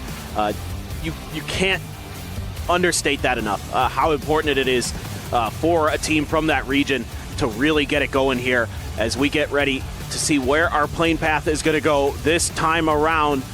Miramar on the cards for the last game of the day, and it is going to start over El Pozo, head down towards Impala, so kind of a different plane path in a way. The beginning of it starts kind of just a little bit further north and ends a little bit further south, so similar scenes for some of these teams, hoping that maybe Petrichor Road can avoid losing a player early this time. But, you know, some of these other teams like 17 who make a big jump are going to be looking to try to continue that. Meanwhile, the teams like the Freaks need to get it going a bit. They are struggling today. Mid-pack teams, lower section teams, this is your momentum game. You've got to start setting some paces for yourselves. You could be a bit riskier to see what you can get away with. If you keep trying to rest into safety time and time again, you're just going to see that leaderboard slowly start slipping away from you. And can you be the core component to fight your way into being at the top of the leaderboard at the end of day number 1? So Circle going to go very far to the east. Maybe a truck stop finish on the cards here. I like it. I know, me too. I love to drop truck stop and fight it out there. No Impala. Yeah, we just don't want to see Southwestern. All right, chat. I need your energy right now. We're going to let Goku Spirit Bomb this. No Impala. We want to get away from that. We've seen it a couple times as we're going to see a little bit of airtime coming up. I don't know if you want to Goku Spirit Bomb it. It only worked like one time. Oh, you're right. You're right. Got to think about that, Matt. Before you try to channel the Spirit Bomb. Yeah. Everybody wasted their energy, stupid Goku. Yeah, it's like it did work against Vegeta. It didn't work against Frieza. It did work against Boo, I guess. Yeah. I mean, 1 out of 3 isn't necessarily the best numbers for it. Well, I mean, he also did use it in Super Bowl. We won't talk about that. Okay, I know Poro somewhere is cringing at the top of his. We can only hope. It's like, good. Too much cringe anime. away. Too much anime. We need more sports references in this one. But with the way that the circle lays, the Expendables, Toyo going to have to be a big rotate. Rock also going to have a big one. There is, yes, pathing in the circle, but with the fields being pretty much the entirety of the southern section combined in with water, you have to assume that most of the teams are just going to be aiming for that northern section of the circle because it's the only thing that's really good to play. For sure. Coming in from the south, I mean, it's going to be a little bit tricky potentially, depending on what Petrichor Road wants to do, how quick Navi is to try to get a little bit further north. I will say for Gen G here, maybe an opportunity to get some points back after a strong start to the day. They have done not much in the latter half. So they shifted over to Puerto Pariso instead of going towards Valle del Mar for their drop because of the plane path, and they actually are going to have a little bit easier access to the circle this go around. Look into them to try to get something going again, see if they can replicate some of that success they had earlier. But again, they need to take good team fights. That's kind of my concern with them, and like the desk was talking about, that's the concern for some of these teams. A couple of the big Korean teams, you know, DNF on the bottom of the leaderboard right now. 13 points across 5 games is well under their standards. How does it make you feel to know that GSW is 3rd while Freaks are last? Not great. I don't think. Well, only because I have bias for my region, but I'm actually happy for GSW. CC and AZ have been really playing. They're really playing. It's only whenever we see them go down that it's going to be GSW that plays a bit more passive. And I don't blame them. Those guys have been fragging out, but that's been coming at a cost of losing them a bit earlier, like in the later stages of the mid-game. So that's made them have to kind of rest back and do damage control. But whenever we see them up and active in the early sections of the game, or if they can make it in the later stages, that's where we really see Game Start Win just excel. Well, I mean, it's cool to see in a way for like AZ and CC, who have been players who have been journeymen in their region. Right? Like they've gone through a bunch of different teams. I mean, just looking at AZ, you know, he's been on New Happy, he's been on Tai Lu, he's been on Petrichor Road. So he's been on CCG, a bunch of teams that are. He's the Purdy Curdy. Kind of, yeah. He's been bouncing around, you know, but you know, he gets on teams and they tend to generally be somewhat successful. Yeah. So that's something in and of itself. I'm quite happy to see that because, you know, some of these players that are good but maybe just don't find the right home, you know, have kind of these raps about, oh, maybe they're not that great. And then, you know, same with CC on Tiamba for the longest time. I'm pretty sure he was on the team that won that PCS way back in the day. And then he was on New Happy for a bit after they made some shuffles. I mean, big game for 17 as well. They needed that. Now in the hunt, assaulting the top of the leaderboard, sitting at 31 points with some breathing room, but not much away from T1. Twisted, going to be kind of roaming through right now, presently holding down that 2nd place. This is a squad that we know can just really wreck teams, and really, if we see them perform here, it's going to have such a big impact on the club championship. Precisely. They need this win if they want to give themselves a chance to get that club championship, or at least do really well here. It's going to be very important for Twisted Minds. It's a wide wrap here for the Falcons. CTG still taking their time outside of Cruz de Valle. I don't suspect that anything's going to come from that unless Falcons don't get the read that CTG is where they are. CTG sometimes takes a long time to make maneuvers into the circle. We've seen this before where Falcons have run into them. Yeah, this is kind of peculiar. Falcons, these rotations early just keep causing them some trouble. Oh, they see it. They see it. Also wanted to call out, we do have AGAL that's playing around truck stop right now. They're kind of believing it'll go that direction. AGAL playing center circle plans? That's a different facing that we've seen from them. That is true. That is true. Edge team firefighters going, let's go ahead and go center, get control over it, get ourselves some points maybe in this last game. Find kills in the later stages. Looks a bit like their Tego game, where they set up in kind of a wide formation on, it was somewhat center earlier on that hill where a bunch of teams just kind of cannibalized each other. I'm a little bit worried for the Falcons because they had to stop up and watch CTG rotate. That's going to slow them down. That's going to allow Toyo to get ahead of them. T5 as well, potentially going to be in a slightly better position. So the Falcons going to have to make some decisions here on how they want to approach this game. And you know, if they're lucky, maybe the circle does hard shift north a couple times and they can find themselves in decent positions. Rock is a team that I have faith in to make these late rotations and make it work somehow, some way, because they're so methodical with how they identify open space. Their macro on this event has been just revolutionary for them. They've always been a very good team on finding access to the circle. Yes. But they would often play it so passive once they got there. Now we're finding them going, okay, no, we're going to play it a bit slower. We know where the circle is going to go, so we know where the teams are going to go. That's the next evolution that we really wanted to see out of them. And now they're playing around that. They're exploiting, finding kills, gatekeeping out. And it's like an evolution. It's just opening door upon door for them. There's a fight going on between Toyo and the Falcons. They ran into each other on that rotation. Something I was kind of worried about there for the Falcons. As, yes, Ranger X, though, also has an opportunity here to do some damage. He wants it. That's one. Looks back in. Can he get a second? Does manage to get it. Take some damage as well. Are we going to see any follow-ups? Fluky running up the top of the hill. Rosted coming in the lower section of it, trying to deny any escape. Yes, Ranger is down. Looks like he could get flushed out. Going for peaks, and Rosted Jr. did get spotted and is going to get flushed. Oh, that's a bit painful there for T5. This looked like maybe they were going to take a pretty clean fight. I mean, you got Potampong on a wide off angle. who's putting some shots into the back of CTG. Fluky here trying to get the info relayed over. Smokes are going to come down for CTG, and they're going to try to make their escape. Does he have the timings for it? He's got the high ground, looks in, gets some damage, but he's afraid of the drive-by, runs out of ammo as well. So change the game, has to leave one behind, and heads to the hills. That was dangerous stuff for CTG there for a moment. The fact that they even get one out of that, not too bad. Or even two. Ranger X looks like he went down as well. So Theraton 5, I thought, had a great trap sprung, especially get those first two kills. And they had the back position behind it, but I guess Rosted just went a bit too far, gave them cover to work around, and allowed them to push that hillside. Things can get a bit messy in these kind of early game skirmishes because it's really hard to know exactly where you need to be pushing in from. Circle pretty much calm right now everywhere else. We've got Toyo as well as Rock, the teams that are needing to come in. Speaking of Rocks, that's a big one. It is.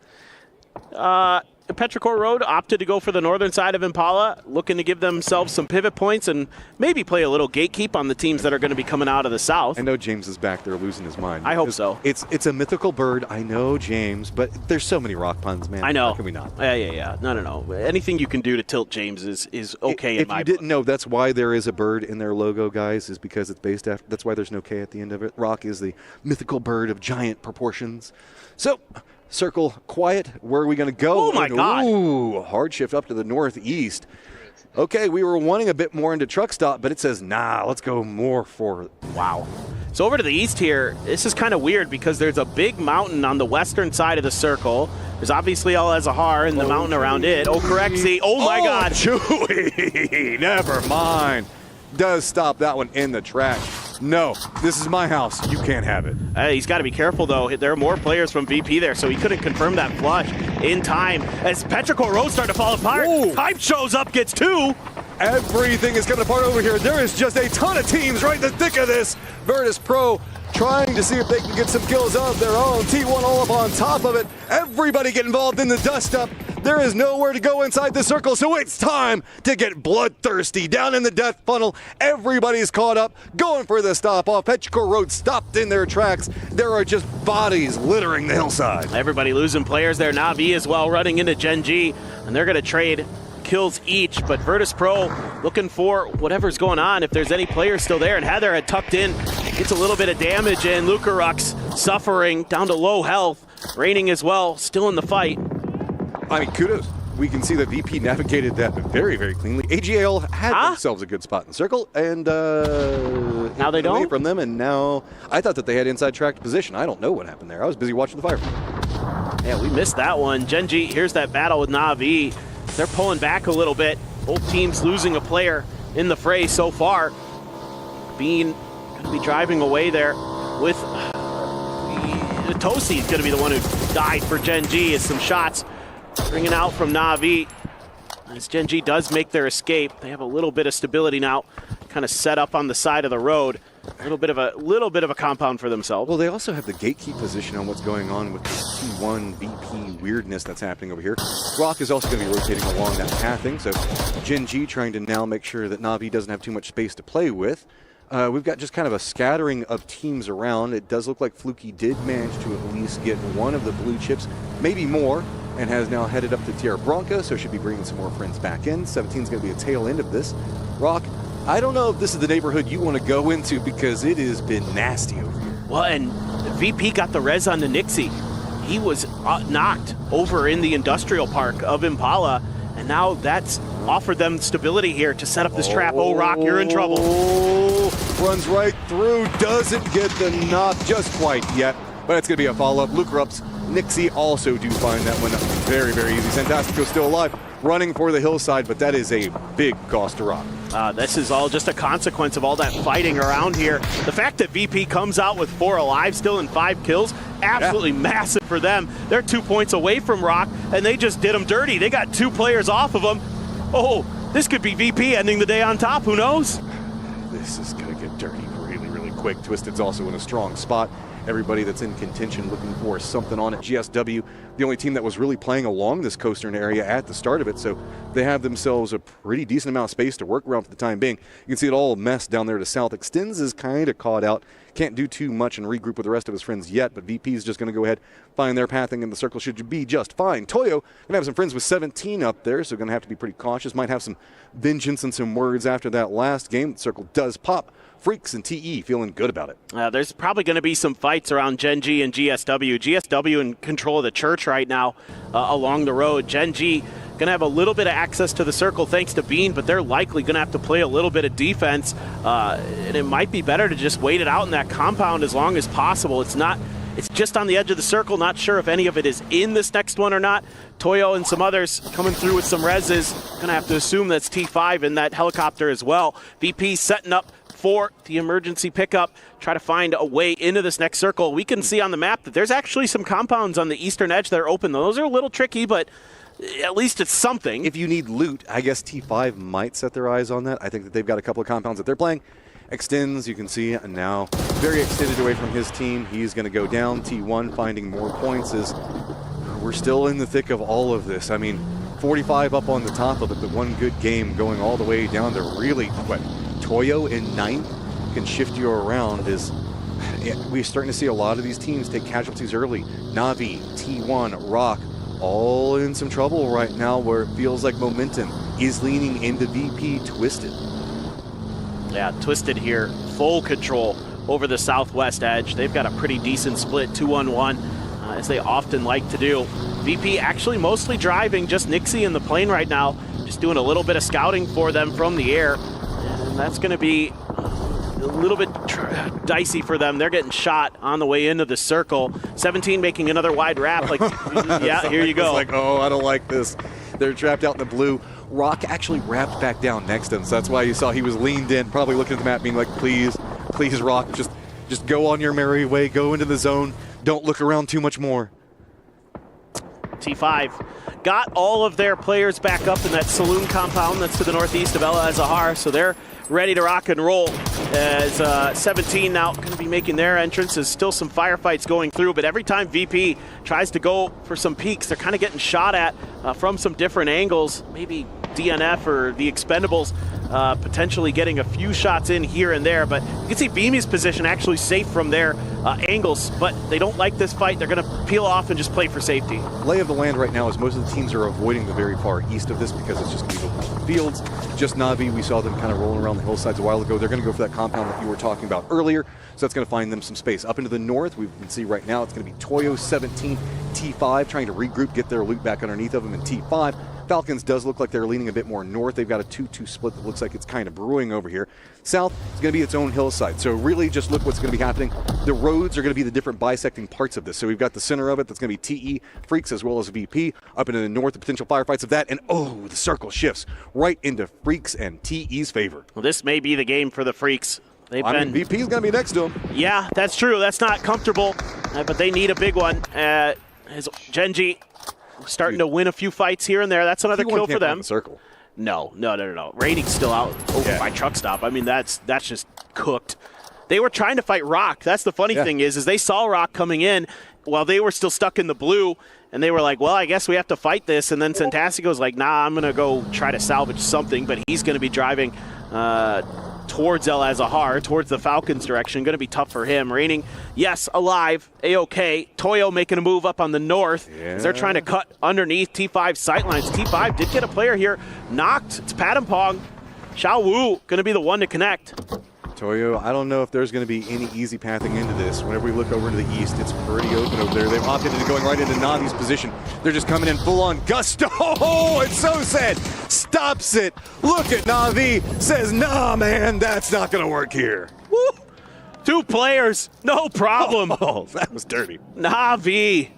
Gotta love it when you have the Panzer there for the crash. You can just take the car out of the equation before it even unloads the players.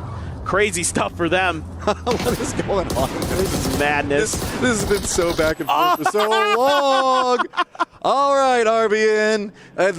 They know that they're in a salvage position. RBN stayed back over here. Santastico is like forever away from him, up closer to the Falcons right now, and he's going to be sneaking in. Falcons do spot out, change the game, take them out. That's going to give them some high ground and a good position play for the time being. Freaks have spotted out a rotating 17, so that's why 17 is going to be hunkered down in the spot. Can't make too big of a move. Guess what? There's going to be a new approach on that angle, Falcons, so keep looking that direction because T5 is going to be right back behind them. I think the only thing for the Falcons now that they probably don't realize is that Santastico has crept up behind them. But that was huge to win that fight against CTG. Now they have the hillside actually available above them to go up to. Usually it's pretty hard to get out of this position on the map because you're really pinned in by the mountainsides themselves. It's tough to climb them. Santastico looking for an opportunity, checking behind him. It just depends if he's going to be able to get there in time to punish the Falcons. This is, again, great macro. Understanding the circle, this is going to be one of the easier ways to sneak in because with all of these like oil derricks that are going to be over here, you can you've got a lot more pathing options to deal with than just trying to push through the hillside. You're going to have to assume that there's probably a team over here. So as long as you play it slow, steady, wait to hear where the firefights, where the shots are going to control the territory, you can really sneak in. I don't really see the Falcons controlling this area or these angles too much, but they have to make the assumption for it in a second. Here comes the distraction that Santastico might like, though, as it's going to be T5, rolls down the hillside. Tickleton shuts down Rosted. Remember, this is a very weakened T5 as they've already been rezzed once, and there's not a lot to work with. So they just cut a path, and they're going to get right up next to the Freaks, but they can't stop off because there is going to be a hill that denies that, but not from 17's angle. Yeah, they're trying to use the cars to block off the angles as best as they can, but 17 still doing some damage. And here comes Guman. He finds a big grenade right on top of him. DL follows up. Bye-bye, T5. Oh, Freaks, they've got the mortars set. So much going on with the way the circle's popped. It's going to be the Falcons, Santastico, Twisted all having to make moves. Twisted already inside their vehicles. Does look like they're going to be playing more into the Falcon side on this. Jinji was kind of gatekeeping them down to the south. So, Guman not done with explosions yet. Does he have the beat in? Oh, just a bit to the, I guess, a bit north. Let's see if he can find the follow-up here. He should have a spotter on this. He's going for the big ones. Oh, 17. Oh, man. They're trying to use that hillside to cut off the angles of the mortar. Oh, Xiaowu gets splashed for a little bit of damage. The cars are going to suffer, though. So that's going to be painful for 17 to try to make maneuvers. They still have one coupe, but that's it. Just look at the cars getting popped everywhere right now. 17, though, this dip is still in and is capable of being pushed around. Twisted did get closer to Falcons, so Falcons going to thin their territory. They're holding it down pretty well. Perfectic's going to be already down.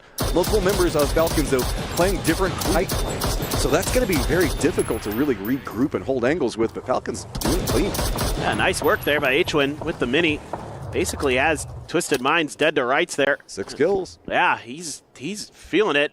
So are the Falcons, who got up in this hill just in time before Twisted Minds arrived, so they're able to set up a nice defense to keep Twisted Minds pinned on the bad side of the circle. I think Twisted Minds was looking over there for the longest time, didn't see anything, and thought, well, maybe nobody just got up there. Maybe we can do it. Oh, Jinji, they're going to roll into the same pathing that Twisted was trying to do, so Twisted having to retreat from that, now going to be able to get spotted out by Jinji. Actually, no, reverse that. Jinji, no idea what's going to be going on. Lu opens up, takes some shots into him. Flame down. Example did spot. Orca does manage to get away. Bean still down the hillside. Looks like he's leaning a bit more east, realizing that this might not be the approach that they want to go for.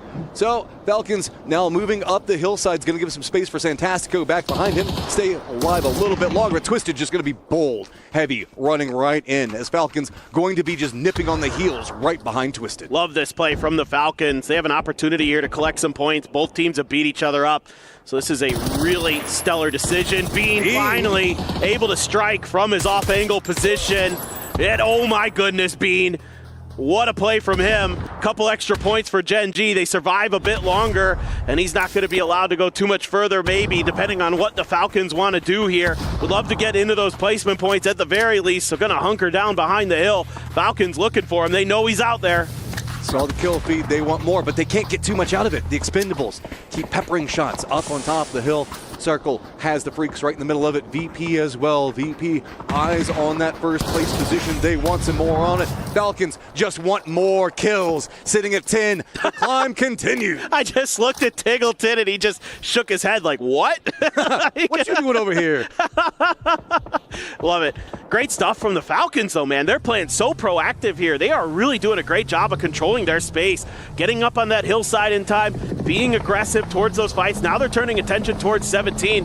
So you can see GSW trying to make a wide wrap. This is the same wrap that two other teams have tried to do, and it hasn't gone too well. GSW right next to Bean. Can he get the shots out? No! AZ just drops a tire on his face. Just took tire in the mouth there. That is unpleasant for Bean, but great for GSW. Probably more damage with the car than his gun. Yeah, you're not wrong. You're absolutely not wrong. Hey, but they've got themselves the Gold Murado. They do. 17 has to put a folding shield up in the middle of the road just to try to get through. As we're going to take a little bit of a listen in here with Falcons as they try to knock 17 out. Two of them. I knocked one. One more burning car. Two more on the road. I knocked him again. One more burning car. He's gonna res. Watch him. Understood. There's one more guy in the middle of the road as well. I knocked one middle road. One more guy in the square on blue mark right now. Behind the burning car, getting res. Understood. What's going on, Matt? I knocked the guy in blue. Nice, dude. What's going on, Matt? on green. Still in the burning truck. Yep, They're running down, guys. We should kill these guys. This is our actual play in zone. Okay. There's nothing there for you guys other than the kills. They're driving by these smokes. Okay, I mean, how do we kill them? You can come to me and I have a good day. All right, well then let's focus that, guys. Yep. Can we get your flushes stick? I'm going to get my flush on blue in a second, and then I'm coming. Aiden, you can leave, actually, if you want. I'm holding these 17 guys. Okay. We can run this line, I think, and peek down these guys. We just did this. We were in the open, no? No, we were higher up. Okay, go to them H1, I think. They're in on orange. They're not going to move. They're not in. Yeah, we go as 4. Fuck the other ones. There's a nade spam underneath. They're not in there. They're taking. Yeah, They're driving, H1, guys. orange Let's mark is do in. it. We could drop a fucking Yeah, nuke. I'm leaving. I'm coming with them. Gingy's getting mortared here as well. They're crashing the fight. The knocked another 17. Nice. Listen, H1, come over. Bro, we're in the wide open. Yeah, we are. I think we can make it down here, though. We just do it on a time. I'm down. No, this is fucking. Yeah, it's bad. It's bad. Come back, Sherm. Stop. I mean, what are we doing? They drove down. We have to do Unless you wanna something. We can't overpeak do it. anything. Yeah, I mean, I'm down to do it. Who do you guys need me to cover? I think they left green. Cover orange if you can. I think we should run it down on fucking Gingy, honestly. Can we see this next pop in 10 seconds, We have guys? nothing to play. There's literally nothing. Wait for the pop. We can get hard. We're already pushing. Boys, So these flushes. comms, Guys, wide open yellow. Comms, do not shoot them. Please come, yes. We open with nades here, okay? Sure. Slow down. I'm pulling out my nade. I'm gone out. Group me on the mid. Roger. I'm just gonna try to get 17 kills. Super guys. close underneath.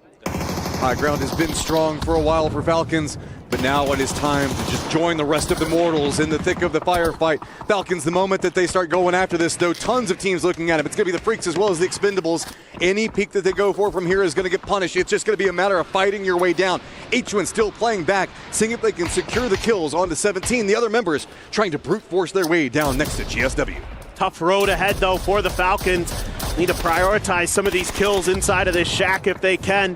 Would love to get a grenade in there, but the double blue zones right on top of GSW is chewing them apart. As soon as they go outside, Shrimzy ready with the mini there. That's actually going to be Tanbu who's going to steal that kill. Now the smokes have to come down, but 13 kills here for the Falcons.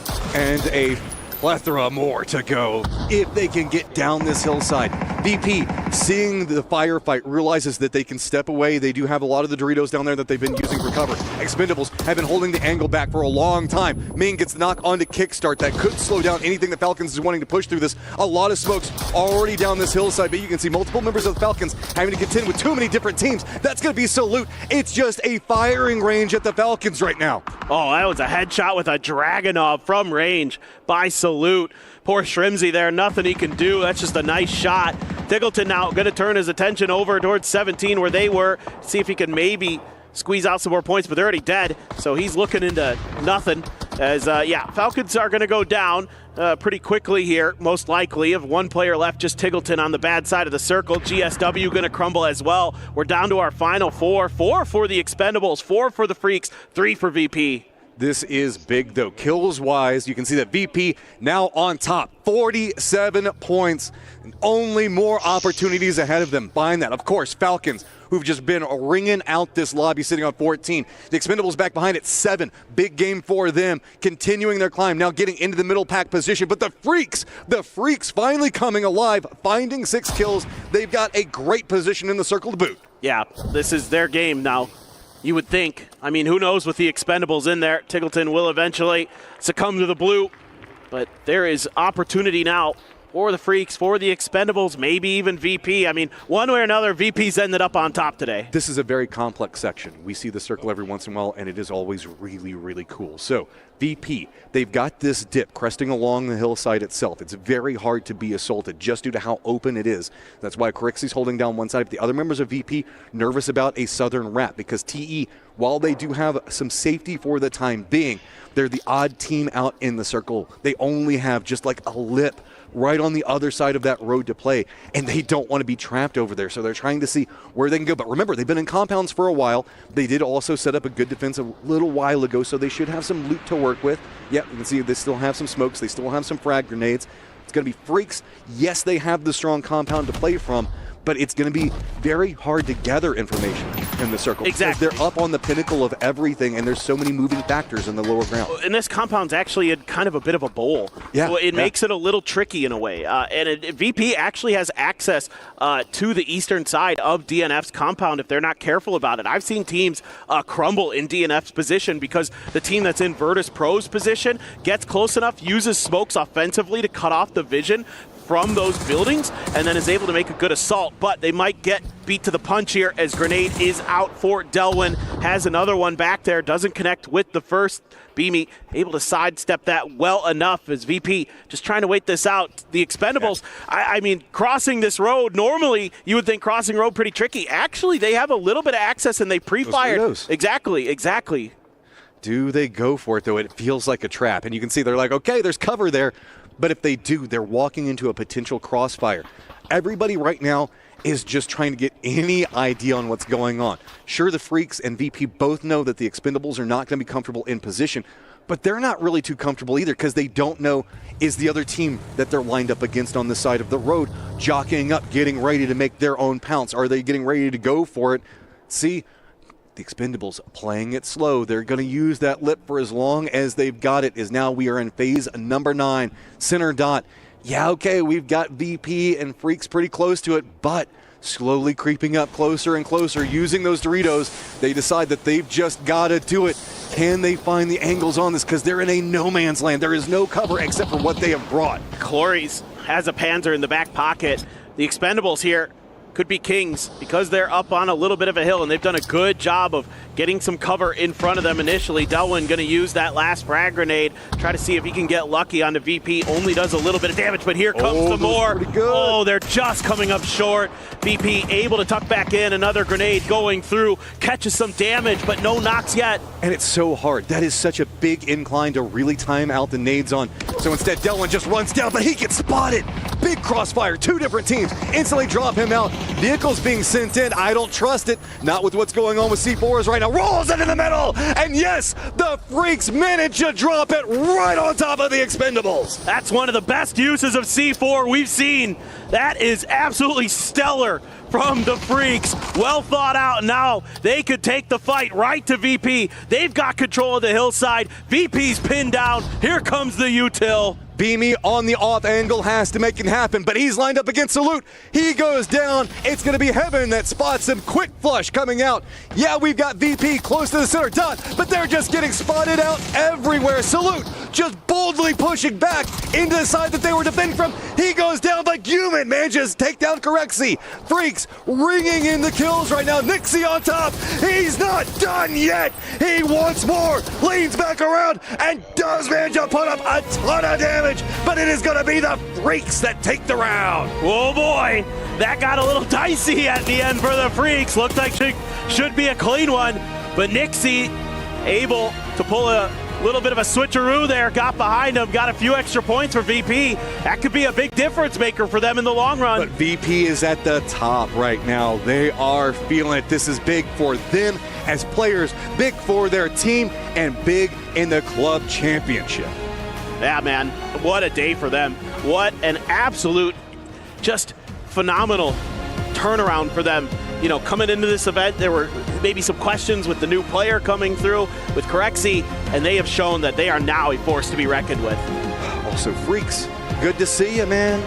Good to see you. We know you can do it, but that was a messy, crazy ending And it is such, again, a complicated section of the map to play. It is. It's tricky because there's so many ways that can change, because there's actually quite a bit of changes in the terrain in that part of the map. And you can see that road is actually elevated compared to the rest of what's on the other side of it for the expendables.